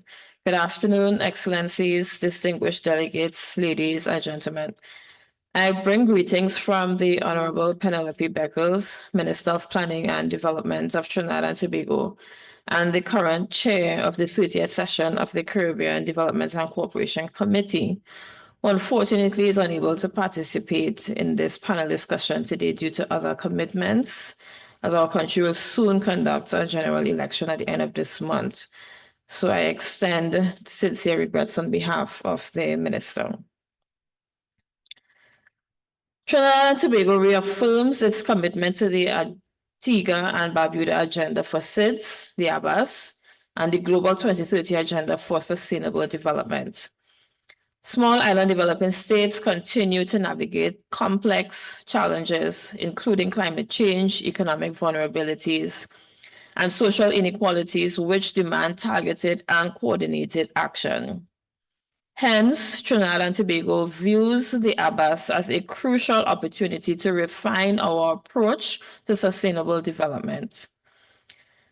As highlighted throughout the fourth SIDS conference, the ABAS allows us to identify and address the implementation gaps of the Samoa pathway, setting a clearer course for the next decade.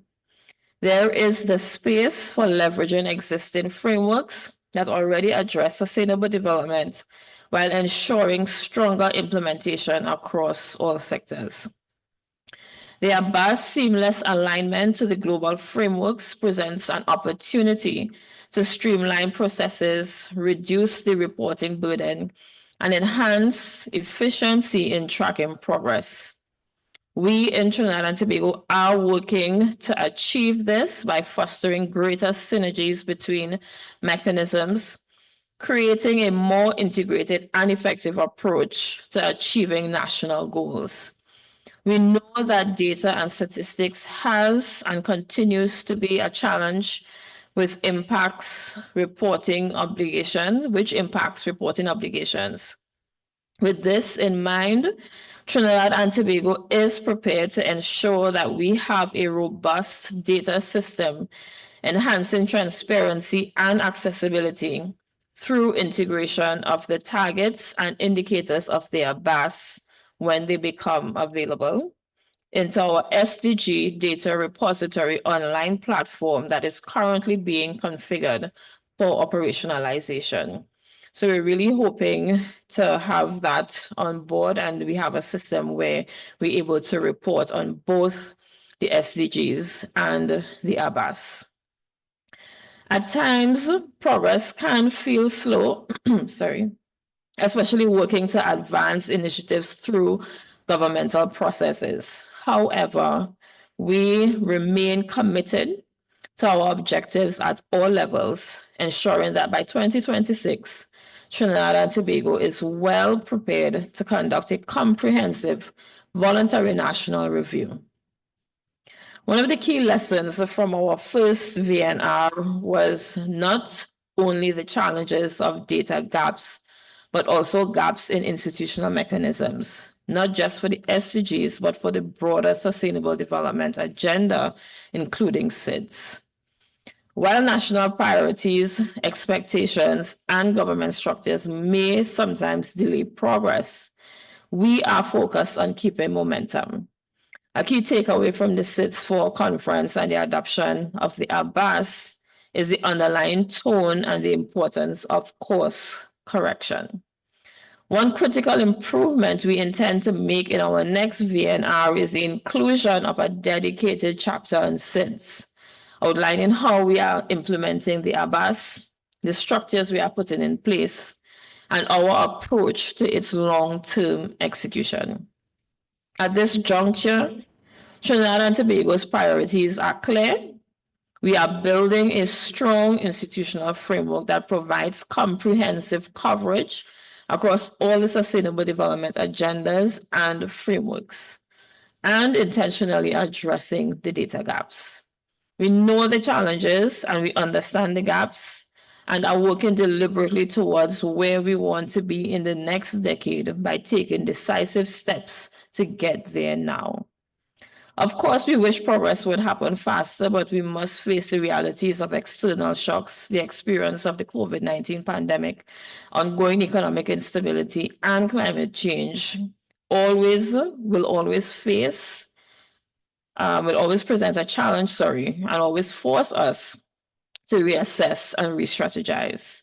However, by strengthening the institutional mechanisms and ensuring our data systems are resilient to such disruptions, we hope to make meaningful progress along with this on other approaches. So Trinidad and Tobago is securing national long-term impact outcomes on the sustainable development journey. And we're hoping that we have the support of our development partners going forward. So finally, I want to emphasize and admonish us on this. The Abbas is a 10-year program. It does not end with the SDGs in 2030. Let us not repeat the same mistake of the Samoa pathway when the SDGs were adopted and came on board, and then the Samoa pathway ended. SIDS continues.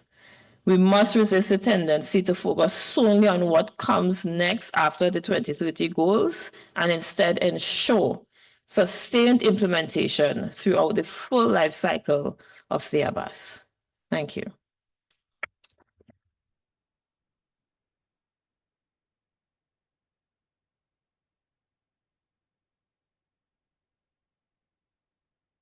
Thank you, Your Excellency. Los colegas me ayudan con la presentación.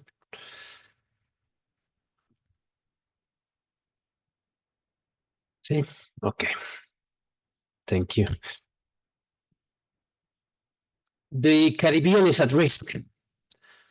We have in the Caribbean some of the countries with the highest annual losses in infrastructure, countries with the highest average annual losses of infrastructure, of course, relative to the size of their infrastructure in the world. Also, in relative terms, SIDS face the highest risk in terms of macroeconomic multipliers. Take, for instance, damage to port infrastructure. In direct and quantitative terms, this can be relatively small, but the impact to the total economy can be definitely devastating. We've seen disasters in the Caribbean producing losses and damages equivalent to 120 to 200% of the GDP. Cases like Haiti, cases like Dominica during Irma and Maria. And yet, less than 1.5% of national budgets are allocated to disaster risk reduction and prevention. I will say that again. We analyzed a number of budgets, national budgets in the Caribbean that tack disaster risk reduction, and we find that only 1.5% is dedicated to reducing the disaster risk and to prevention. And we also analyzed ODA. Less than 2% of ODA in the Caribbean is directed to reducing disaster risk. So, in short, the financing for prevention is not commensurate to the risk that Caribbean countries face. The Abbas focus on resilience as a backbone for sustainable development in the Caribbean is therefore the only possible way forward. There cannot be sustainable development in the Caribbean without looking at reducing disaster risk. This is not an option. This is a necessity and a matter of survival. And as I said before, today's investments in disaster risk reduction are not aligned with this ambition, not from public expenditure, not from ODA. There is too much focus on compensatory measures, too much focus on response. And when some mechanisms are in place, there tend to be contingency funds. In many cases, this is acquiring more debt or risk transfer. This is, of course, important, very useful, but we need more prospective measures, and not only to increase investments in disaster risk reduction and resilience, we need to make sure that every investment, be it national or private, is duly informed by risk, so that investments are not creating new risks, but help us to build resilience. And I agree with Ms. Douglas that the Abbas is a crucial opportunity to pursue, to build resilient development in the Caribbean. And in order to make sure that we are collectively from the UN system supporting this effort, last year we led UNDRR in the framework of the issue-based coalition for climate change and resilience. We led a process to map every project that the UN is contributing towards the disaster risk reduction and resilient aspects of the Abbas. We mapped projects in 17 countries, 79 of them at national level, 49 of them at regional or multi-country level. And let me share four things that we learned from this exercise. Number one, the alignment is good. We are well aligned to the ambitions of the Abbas, but there is definitely more room for synergy. Projects like in climate adaptation, sustainable infrastructure, and disaster risk reduction cannot be running in parallel tracks. We need to find and make more effort in finding synergies and complementarities. Number two, the process revealed the importance of tracking progress, but for that we need good data, and we face the challenge of finding good data. So we definitely need to work on the data gaps. And number three, we find very good progress in areas like multi-hazard early warning systems, including in countries like Antigua and Barbuda, Barbados, and others. So definitely in good track also with the Secretary General's initiative, Early Warning for All. And number four, risk reduction cannot be only measures through particular projects. Risk reduction should be part and parcel of all projects in all sectors. All development must be risk informed. So let me share some final considerations. Given the Caribbean's high relative annual losses relative to the size of their economies, we see that this is record levels, but it's also at the same time, in quantitative terms, it should be less expensive than in other regions to build resilience. Now, some ODA is still non-eligible given to the high per capita GDP of some countries, and this is definitely a measure that needs to be reconsidered. Factors like risk, factors like vulnerability had to be part and parcel of and considered in every financing and cooperation mechanisms, also in line with some of the principles of the Bridgetown initiatives. And let me say also that in a moment of very tight fiscal margins and very tight cooperation or tightening cooperation, international cooperations, we need to work on the regulatory frameworks, we need to work on the incentives, we need to work on innovative and blended financing mechanisms to boost private sector investments in DRR. This private sector has to be part of the solution. And one last comment, the UNDRR jointly with UNOPS is leading the secretariat of the Santiago Network on Loss and Damage.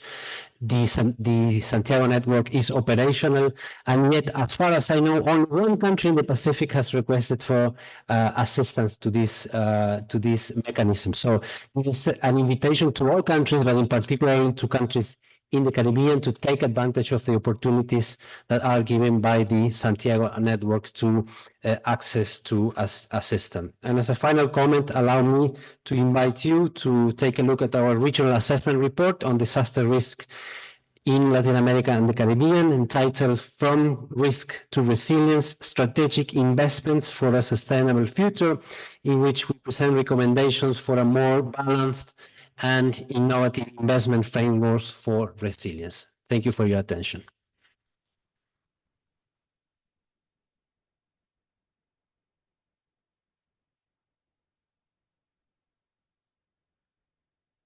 Mr. Green, Executive Secretary, distinguished delegates, civil society representatives, ladies and gentlemen, good afternoon. I want to begin by thanking my dear friend, Jose Manuel, and his team here at ECLAC for ensuring that the Caribbean was represented on the various panels yesterday and also on the remaining panels of this forum. The Caribbean perspective and experience were clearly expressed on all of the pertinent issues covered on our agenda thus far.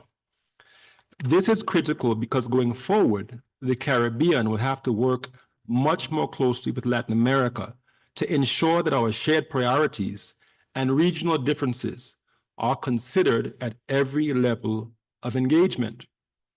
We want our brothers and sisters in Latin America to keep in mind that while the Caribbean is the most beautiful place on earth to visit, we have serious challenges that we need your support and solidarity to help overcome. In the challenging period ahead, we will all have to place a higher premium on South-South cooperation. At every juncture, we must seize the opportunity to strengthen our cooperation as a region. I want to acknowledge the very strong partnerships between the Caribbean and Mexico, Brazil, Colombia, and Costa Rica, among others.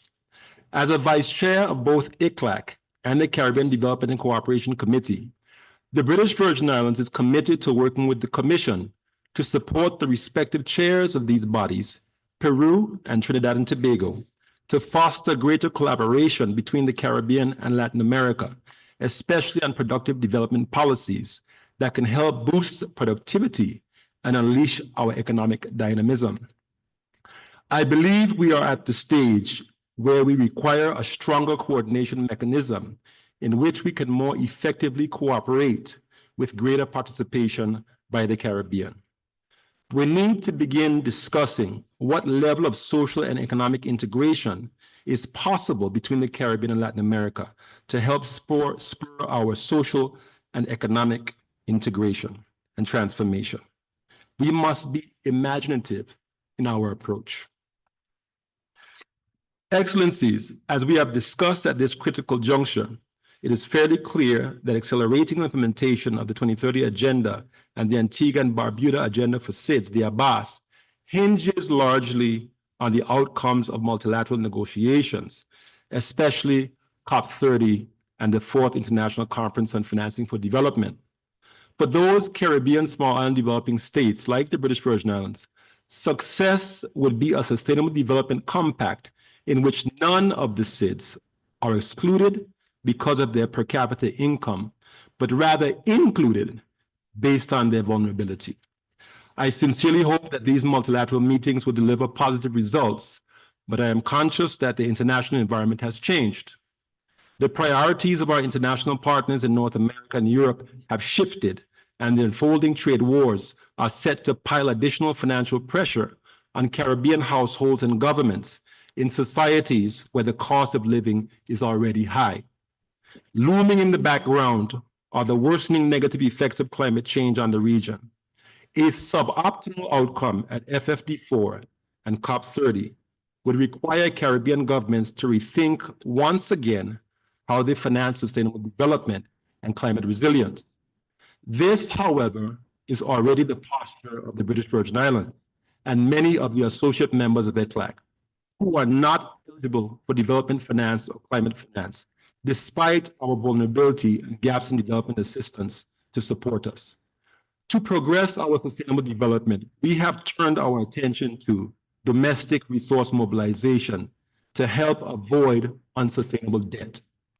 Our immediate focus is on boosting underperforming revenue streams that have the potential to yield more financial resources. For example, we have identified the marine sector as the revenue earner with the biggest potential for raising additional revenue. At present, we are grossly undercharging for the use of our sailing waters, among other things. Foreign yacht charter companies earn $50,000 to $100,000 per week during the tourism season on sailing excursions in the British Virgin Islands. The government charges these companies a mere fraction of that amount with the license they require to conduct their activities in our jurisdiction. Thus, we are in the process of rectifying this imbalance so that the government's fees better reflect the economic value of our precious marine resources that must be used sustainably in line with SDG 14. This should also be the case for our other natural attractions, such as beaches and national parks.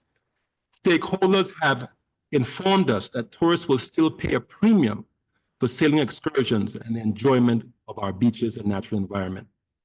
The additional revenue the government collects will help fund the implementation of our National Sustainable Development Plan that is aligned with the 2030 Agenda. It will also supplement an existing environmental levy on tourists departing our islands that capitalizes our Climate Change Trust Fund. Excellencies, this is the course of action the British Virgin Islands is taking as we await the outcomes of FFD4 and COP30 that will give us a clear indication of whether the 2030 Agenda and the ABAS will be accelerated. I would like to take this opportunity to thank the UN system for their tremendous support to the British Virgin Islands. Just over a week ago, my government and the UN Resident Coordinator's Office in Barbados officially launched the UN Roadmap for Improving Access to Development Finance for Eastern Caribbean territories. We sincerely hope the roadmap will help to unlock support for the sustainable development and climate resilience of the associate members of ECLAC. As I close, Mr. Chair and Executive Secretary, let me just say that the future of the Caribbean rests with our young people. What we invest in them today is what will make the difference tomorrow. It is they who will continue the work that we have begun to create a more just and habitable world. When we convene here again next year, let us ensure that as many Caribbean youth groups as possible are represented to engage with their Latin American counterparts and to be present with us, and they have done so well thus far. The future depends on them. I thank you.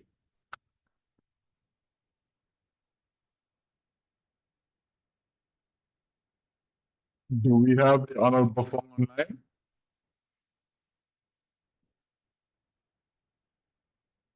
Yes, Chair. We should be graced with the presence of the Montserrat Minister. Is he online? Yes, sir. Are you hearing me? Hello? I'm afraid we not get a response, and so we proceed. At this time, in the absence of the Montserrat Minister, we'll allow now for interventions by you, delegation. Chair, I don't know if you're hearing. Oh, we have, oh, excellent. We welcome you, sir. The floor is yours. Good afternoon, colleagues. With your permission, sir, I can begin. Please proceed. Let me start by extending greetings on behalf of the people and government of Montserrat. And it's indeed an honor to address you today and to reaffirm our commitment to sustainable development.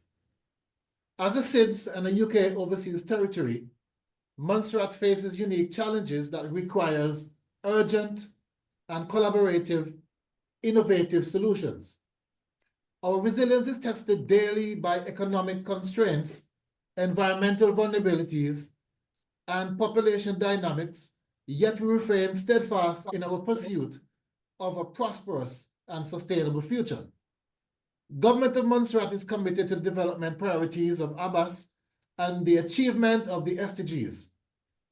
Our key priorities include healthy lives and well-being for all, education, affordable, reliable, and sustainable energy, and reliable and sustainable being the two keywords in that, sustainable economic growth and productive employment, food security, improved nutrition, and sustainable agriculture.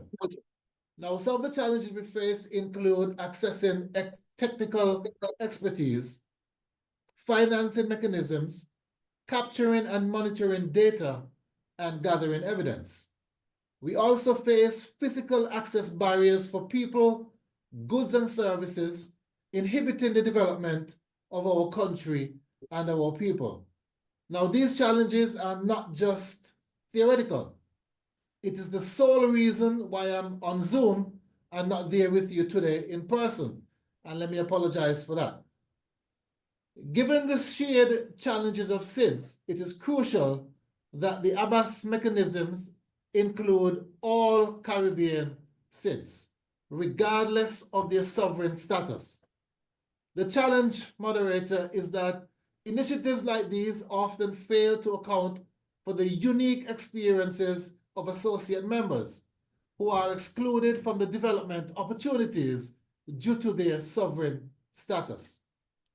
Territories like Montserrat, the BVI, Anguilla, and others, despite being internally self-governed and full members of CARICOM, full members of OECS, an associate member of the UN ECLAC, and the SIDS, we are often excluded from accessing the technical and financial programs that are critical to enable us to deliver the SDGs. We not only face the challenges recognized by our international partners, but also struggle to access the support and resources designed to help us overcome them.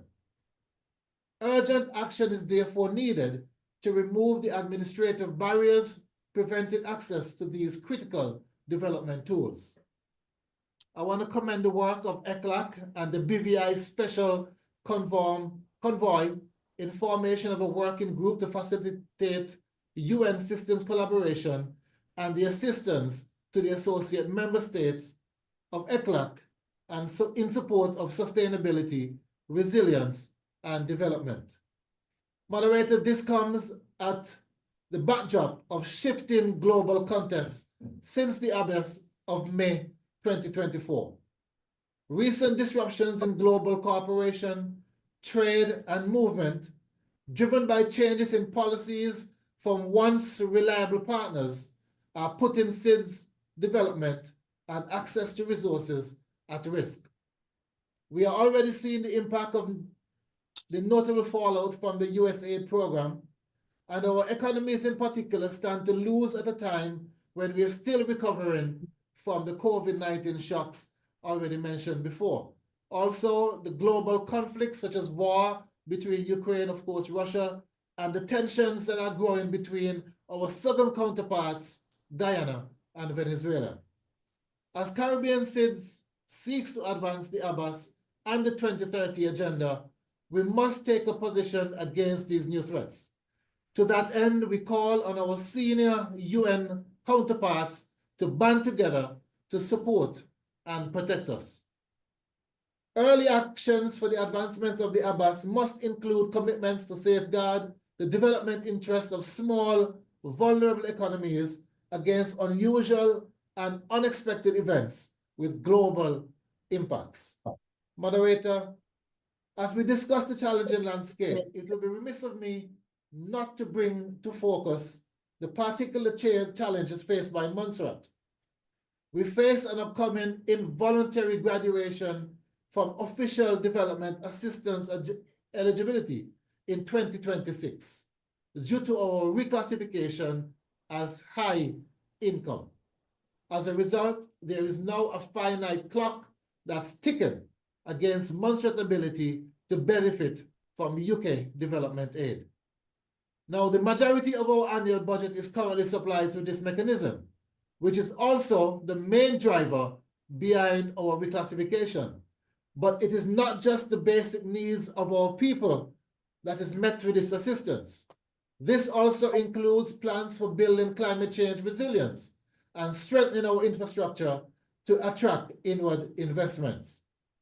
We have also significantly invested in geothermal energy, and we can see the benefits. They are actually within reach.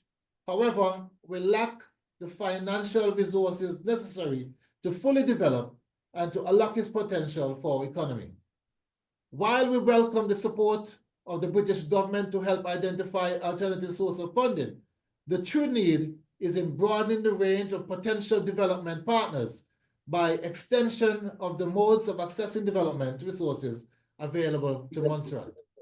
To this end, I cast attention on the recent adoption of the UN Multidimensional Vulnerability Index and to urge its use after decades of decay in bringing this tool to fruition. To conclude, moderator, I thank you for the opportunity to speak on behalf of the people and government of Montserrat. I advocate for those of us at the risk of being left behind in our shared pursuit of progress. However, Montserrat remains committed to achieving the SDGs and is ready to work alongside our regional partners and global partners as well to create meaningful change.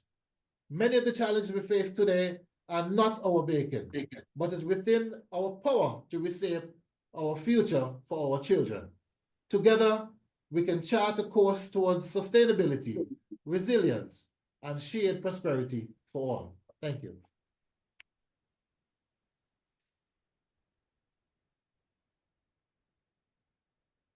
Thank you much.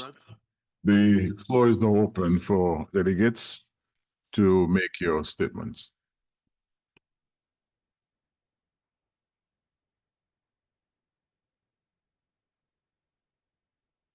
Recognize la República de Cuba.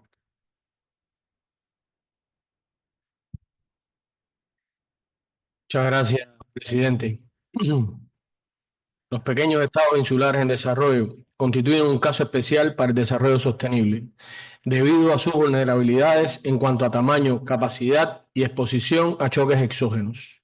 Actualmente, nuestros países enfrentan el efecto combinado de las consecuencias socioeconómicas de la COVID-19, bajas tasas de crecimiento, altos niveles de endeudamiento, inflación, crisis alimentaria y energética, disminución de la ayuda oficial al desarrollo y los impactos agravados del cambio climático y desastres naturales. Para nuestros países, la crisis multidimensional actual no solo limita nuestro derecho al desarrollo, sino que pone en peligro nuestra propia existencia como naciones. Es imperativo el establecimiento de un conjunto de medidas de progreso en materia de desarrollo sostenible que complementen o vayan más allá del Producto Interior Bruto. The gross national, the GDP, in order to gain access in favorable conditions and technical cooperation. In this sense, we are very interested in the intergovernmental process to consider the recommendations submitted during the final report of the high-level group on creating a multidimensional vulnerability index for small island developing states.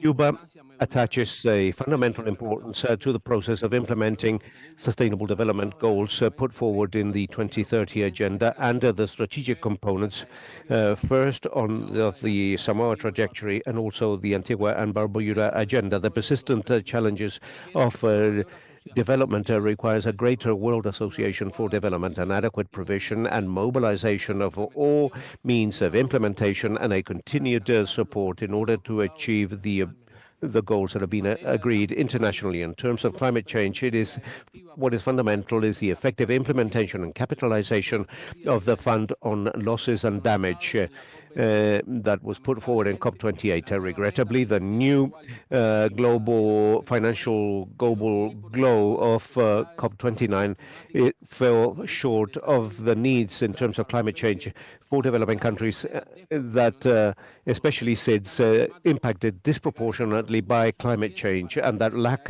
sufficient resources in order to face up to this global phenomenon. We must significantly improve market access conditions for goods and services for these small island developing states, considering the special challenges that they face in terms of trade and development, which includes, among others, optimizing the use of preferential access, existing preferential access to markets, improving the preferential treatment of their goods and services, and to establish trade regulations that take into consideration the specific needs of SIDS. And in this sense, we must make sure that the measures that have been adopted to fight against climate change, including unilateral ones, do not become an arbitrary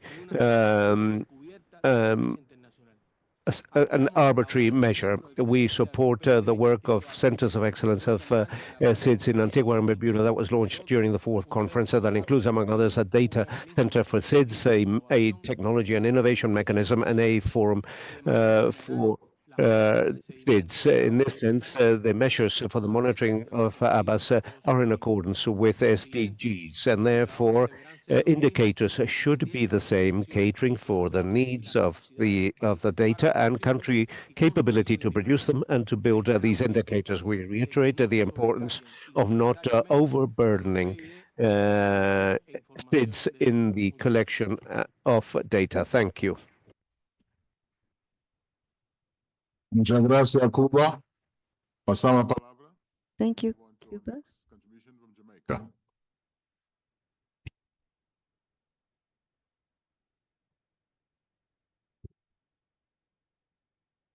Thank you, Minister Green, distinguished delegates, ladies and gentlemen. Jamaica welcomes the adoption of the Antigua and Barbuda Agenda for Small Island Developing States, the ABAS, at the SIDS-4 conference last year, and look forward to its full implementation, enabling SIDS to chart a course towards resilient prosperity.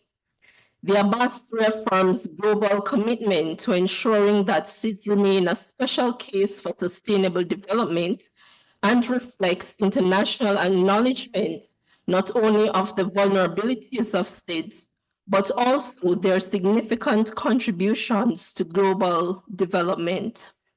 We recognize that the ABAS is a comprehensive framework outlining the key issues and challenges in sustainable development while emphasizing the critical role of policy, legislation, regulatory frameworks, and partnerships to address gaps.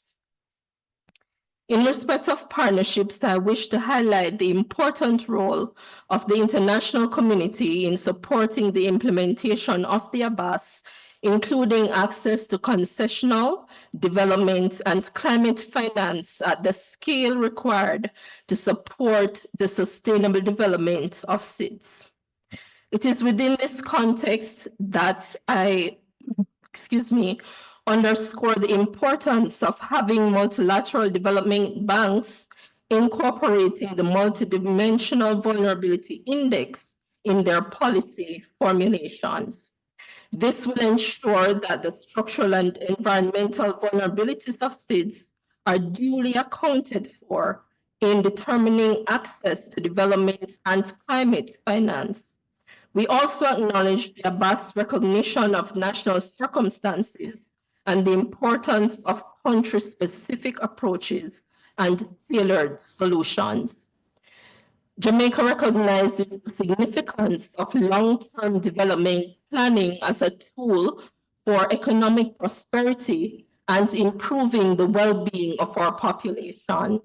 The Vision 2030 Jamaica National Development Plan is implemented in 3-year medium-term cycles, enabling an iterative and agile approach to implementation. Vision 2030 Jamaica is administered through the Government of Jamaica's results-based management and budgeting systems, demonstrating our strong commitment to advancing the National Development Agenda. Jamaica's adoption of the ABAS is positioned within this framework, ensuring prioritization and advocacy at the highest levels. Jamaica's experience with the implementation of the Samoa pathway has highlighted the need for well-defined monitoring and evaluation framework, and we welcome the establishment of such framework by 2025. We also acknowledge ongoing challenges with data production and continue to advocate for harmonized, cost-effective systems that enhance data collection and analysis. Furthermore, we recognize the pivotal role of digitalization, science, technology, and innovation in strengthening these systems, and underscore the importance of high-quality spatial data for SIDS and the downscaling of global data sets to support decision-making. In this regard, Jamaica welcomes the collaboration of the United Nations Statistics Division, the Division for Sustainable Development Goals in UNDESA, and the Government of Ireland in implementing the Data for SIDS initiative to strengthen our national statistics system. In closing, I wish to highlight that there are commitments in the Abbas that are aligned with the SDGs. As global progress towards the attainment of the SDGs is off track, we welcome the convening of the FFD4, which aims to address new and emerging issues in financing for development. This initiative is crucial in closing the SDG financing gap and ensuring the attainment of the goals by 2030. Senator the Honorable Kamina Johnson-Smith, our Minister of Foreign Affairs and Foreign Trade, addressed this matter in our pre-recorded statement for the panel on FFD4 held yesterday. Indeed, an inclusive international financial architecture that supports the sustainable development of all countries will be instrumental in realizing the SDGs and the successful implementation of the Abbas. Thank you.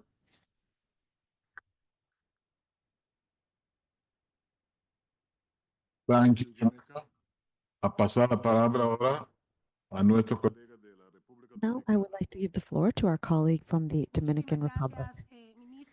Thank you, Minister. I would like to thank the previous speakers and panelists for their presentations and thank ECLAC for the special session on the Caribbean.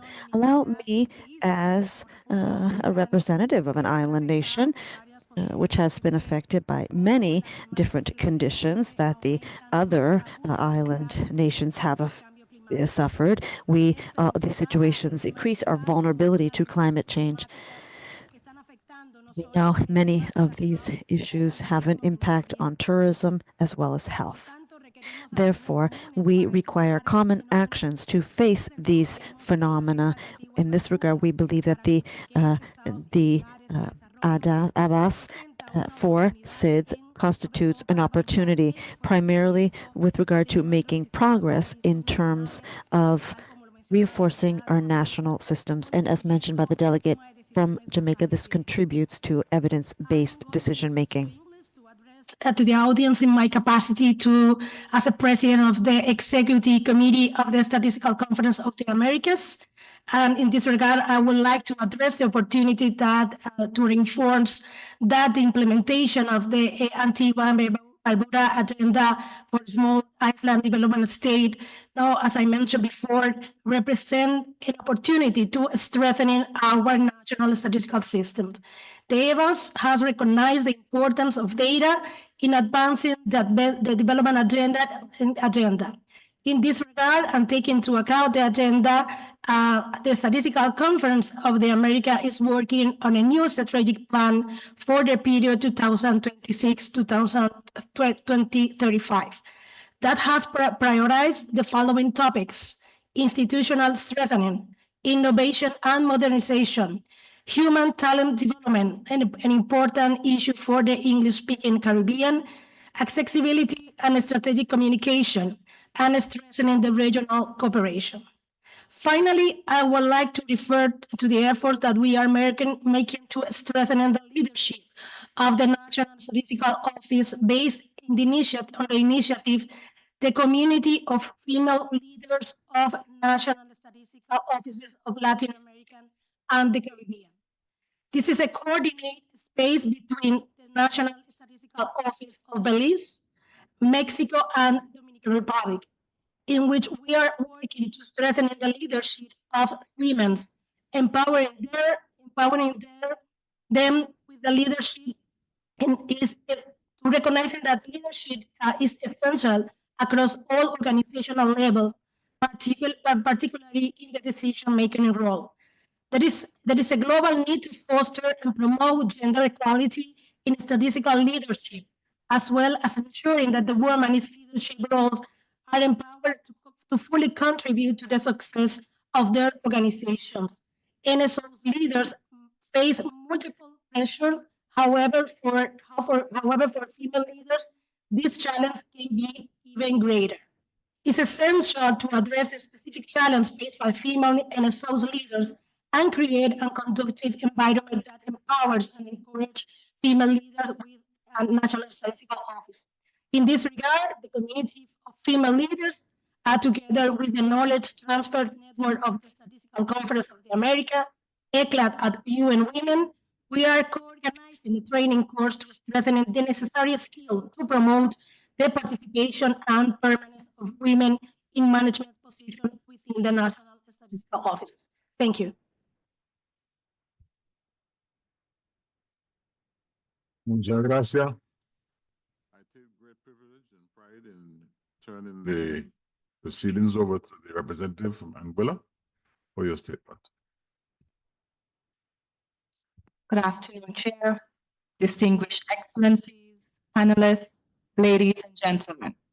I bring greetings from our newly elected first female premier in Anguilla, who sends her apologies for not being present.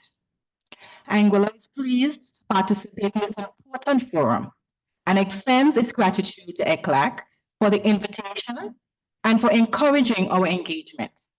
We acknowledge the relevance of these discussions for sustainable development in our region. The presentations thus far have been timely, reflecting our shared realities and the persistent uncertainties that continue to challenge our aspirations for sustainable growth. This panel has underscored the critical need for greater synergy in advancing Caribbean development, and I can echo the challenges and sentiments highlighted by the panel member from Montserrat. As an overseas territory and an associate member of the Caribbean Development and Cooperation Committee of ECLAC, Anguilla faces unique constraints, particularly in accessing financing. Having graduated from overseas development assistance, and given the nature of our political status, our options remain limited to aid in our advancing of the Sustainable Development Goal targets by 2030. We appreciate the valuable support that the government of Anguilla will be receiving from ECLAC's regional headquarters for the Caribbean in developing our long-term National Sustainable Development Plan. This will deliver a timely paradigm shift to a more effective mechanism for sustainable public policy planning and implementation. We hope that ECLAC, under the leadership of the Executive Secretary, Mr. Jose Serenat, I hope I pronounced that correctly, will continue to provide technical assistance to Anguilla, not only for the successful completion and implementation of the national plan, but also in addressing other priority national needs. We anticipate greater multilateral engagement within the entire UN system to build stronger relationships to ensure that progressively over the next 5 years, we can get closer to achieving the SDG targets. Thank you.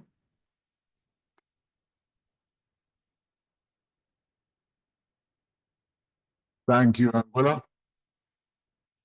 La última palabra voy a pasar a la República. Mexico has been recognized. Thank you, Chairman, Moderator. Good afternoon to all of you. It's a pleasure to be taking part in this session. First of all, on behalf of Mexico, we would like to thank you for the opportunity to talk about the situation and collaboration with regard to implementing the 2030 Agenda and the ABAS. We believe this forum is a phenomenal opportunity to share the various challenges we face and to talk about collaboration among all. Specifically, we'd like to thank Jamaica and the Dominican Republic for their remarks. I'd like to reiterate that this is an excellent opportunity, as well as the opportunity, the fourth conference on financing for development. We clearly are facing a decisive moment with regard to the 2030 Agenda. We're facing an urgent, alarming challenge. As we've heard, we see that there's a $4 billion gap with regard to financing for development, and this jeopardizes progress with regard to poverty reduction, economic stability, and climate actions. They're all threats that primarily affect the Caribbean nations. So as a result, require urgent transformative actions in the international financing system. That's why the fourth conference on financing for development, in our opinion, is so relevant. Mexico is a co-facilitator of the FP4 with Nepal, Norway, and Zambia, recognizes the importance of having consensus with regard to an ambitious but pragmatic agenda. And I believe that American Caribbean is very well positioned as a region to have a joint position at the fourth Congress. The results of the outcome document rather, provides us with an opportunity as well for us to imagine a different financial architecture so that we may shape a different international financial architecture that would be more comprehensive and fair, and that would allow us to duly tackle the 21st century challenges, to provide greater regional capacity to support the small island developing states. The Financing for Development program needs to address the various complex challenges that we have been listing off over 2 days. If we do not have proper financing for disasters, the progress towards attaining SDGs will be quite fragile.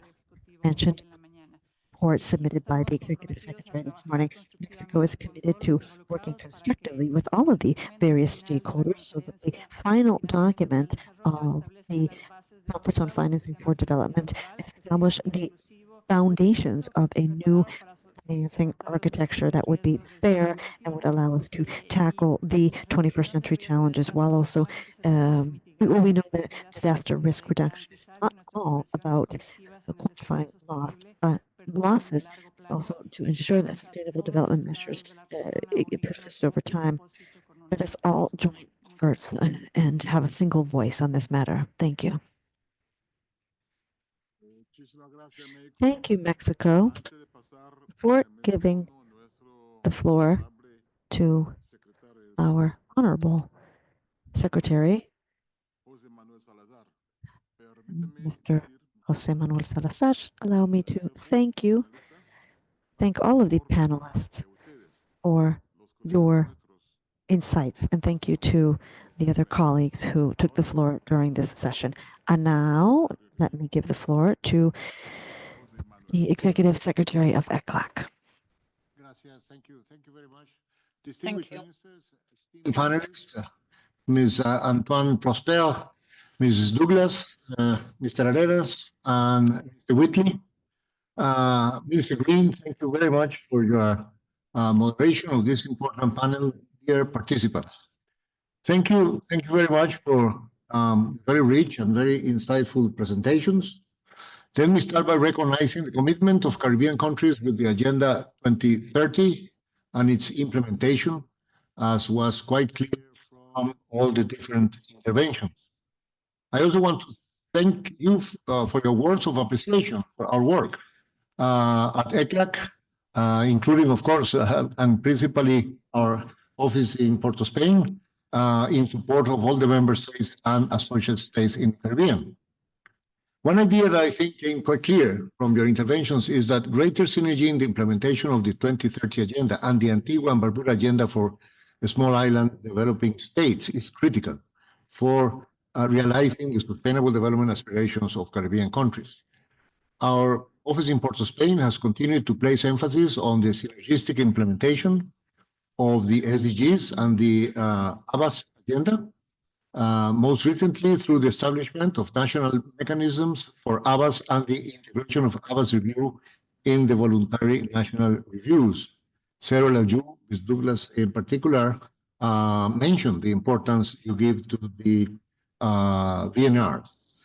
Our office is currently providing technical assistance to St. Lucia and Suriname in the preparation of their second VNR, which will be presented to the ECOSOC High-Level Political Forum on Sustainable Development in July this year.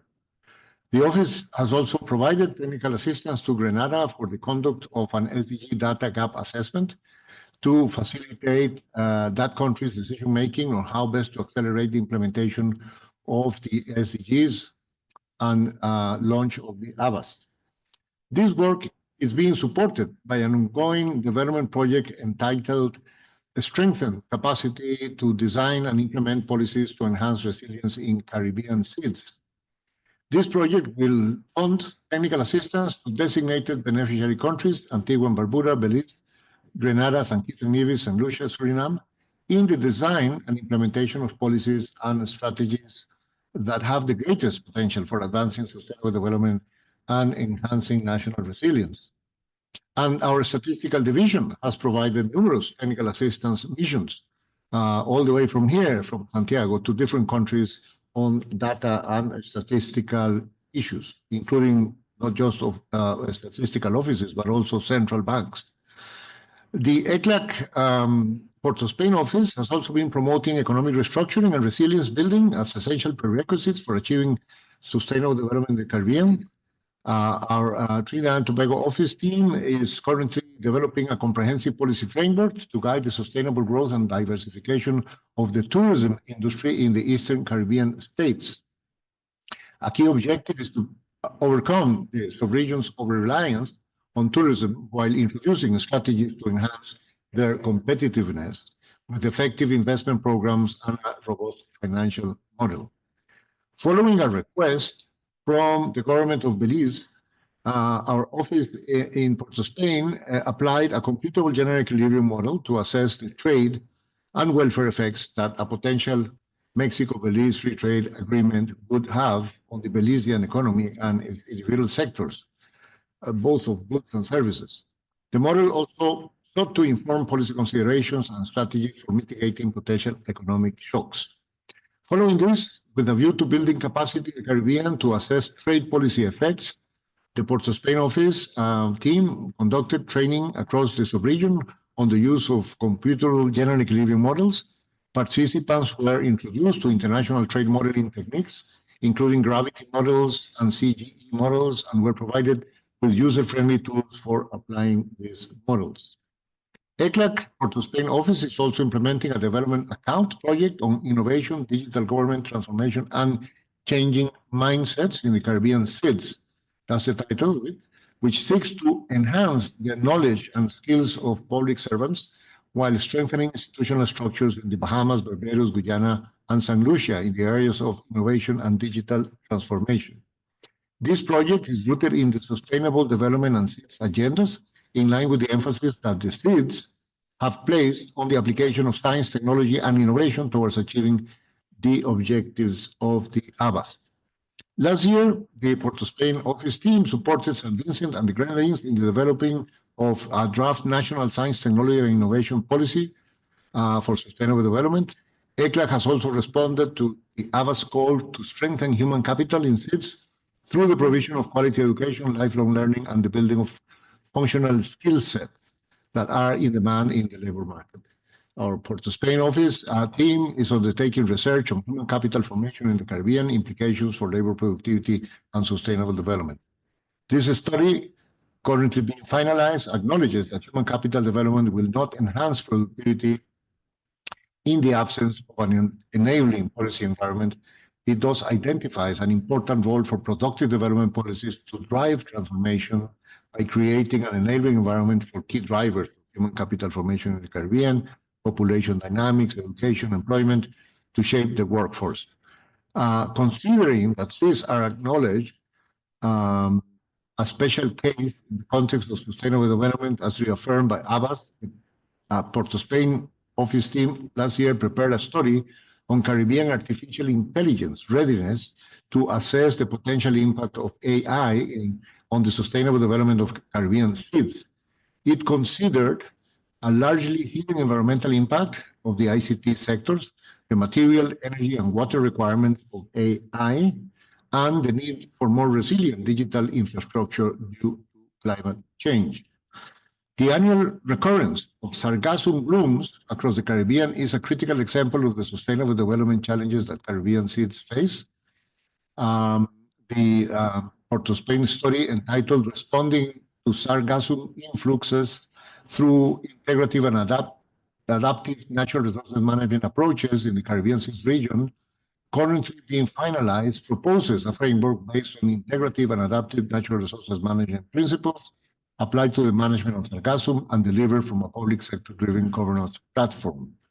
ECLAC has also offered important training and capacity building opportunities to member states towards the achievement of the ABAS and the SDGs, for example, in the context of the implementation of the joint SDG fund project on modernizing Trinidad and Tobago's statistical ecosystem through enhanced SDG data development. The Port of Spain team organized a masterclass in data and statistics for decision making for the Parliament of Trinidad and Tobago, highlighting the importance of quality data and statistics in informing decision making for sustainable development and underscoring the role of the parliamentarians. The Abbas highlighted the need for CIS to produce high-quality spatial data to enhance evidence-informed decision-making, particularly the use of geospatial technologies and data.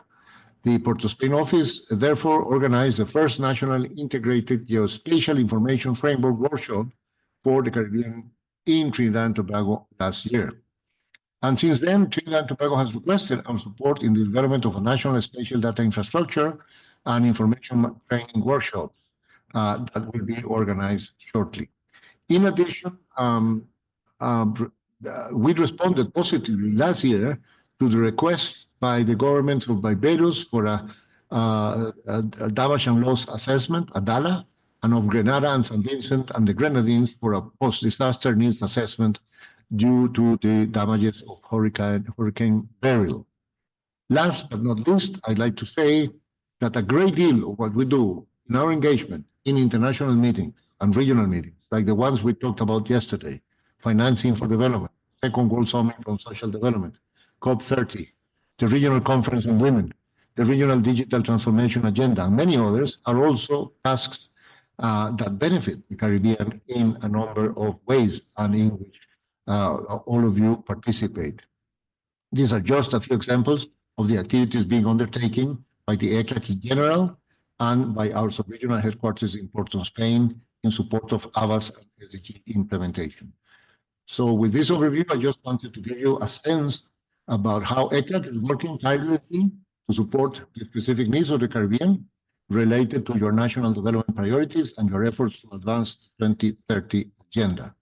Let me finalize by reiterating our commitment to work with our Caribbean member states and associate members on your development and resilience needs and in your challenges in the context of the 2030 agenda. Thank you. Thank you very much.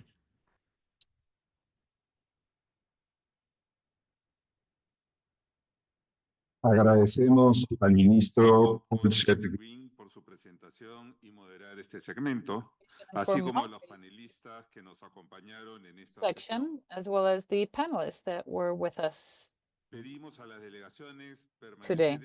We would like to ask the delegations to stay in their places while we change the table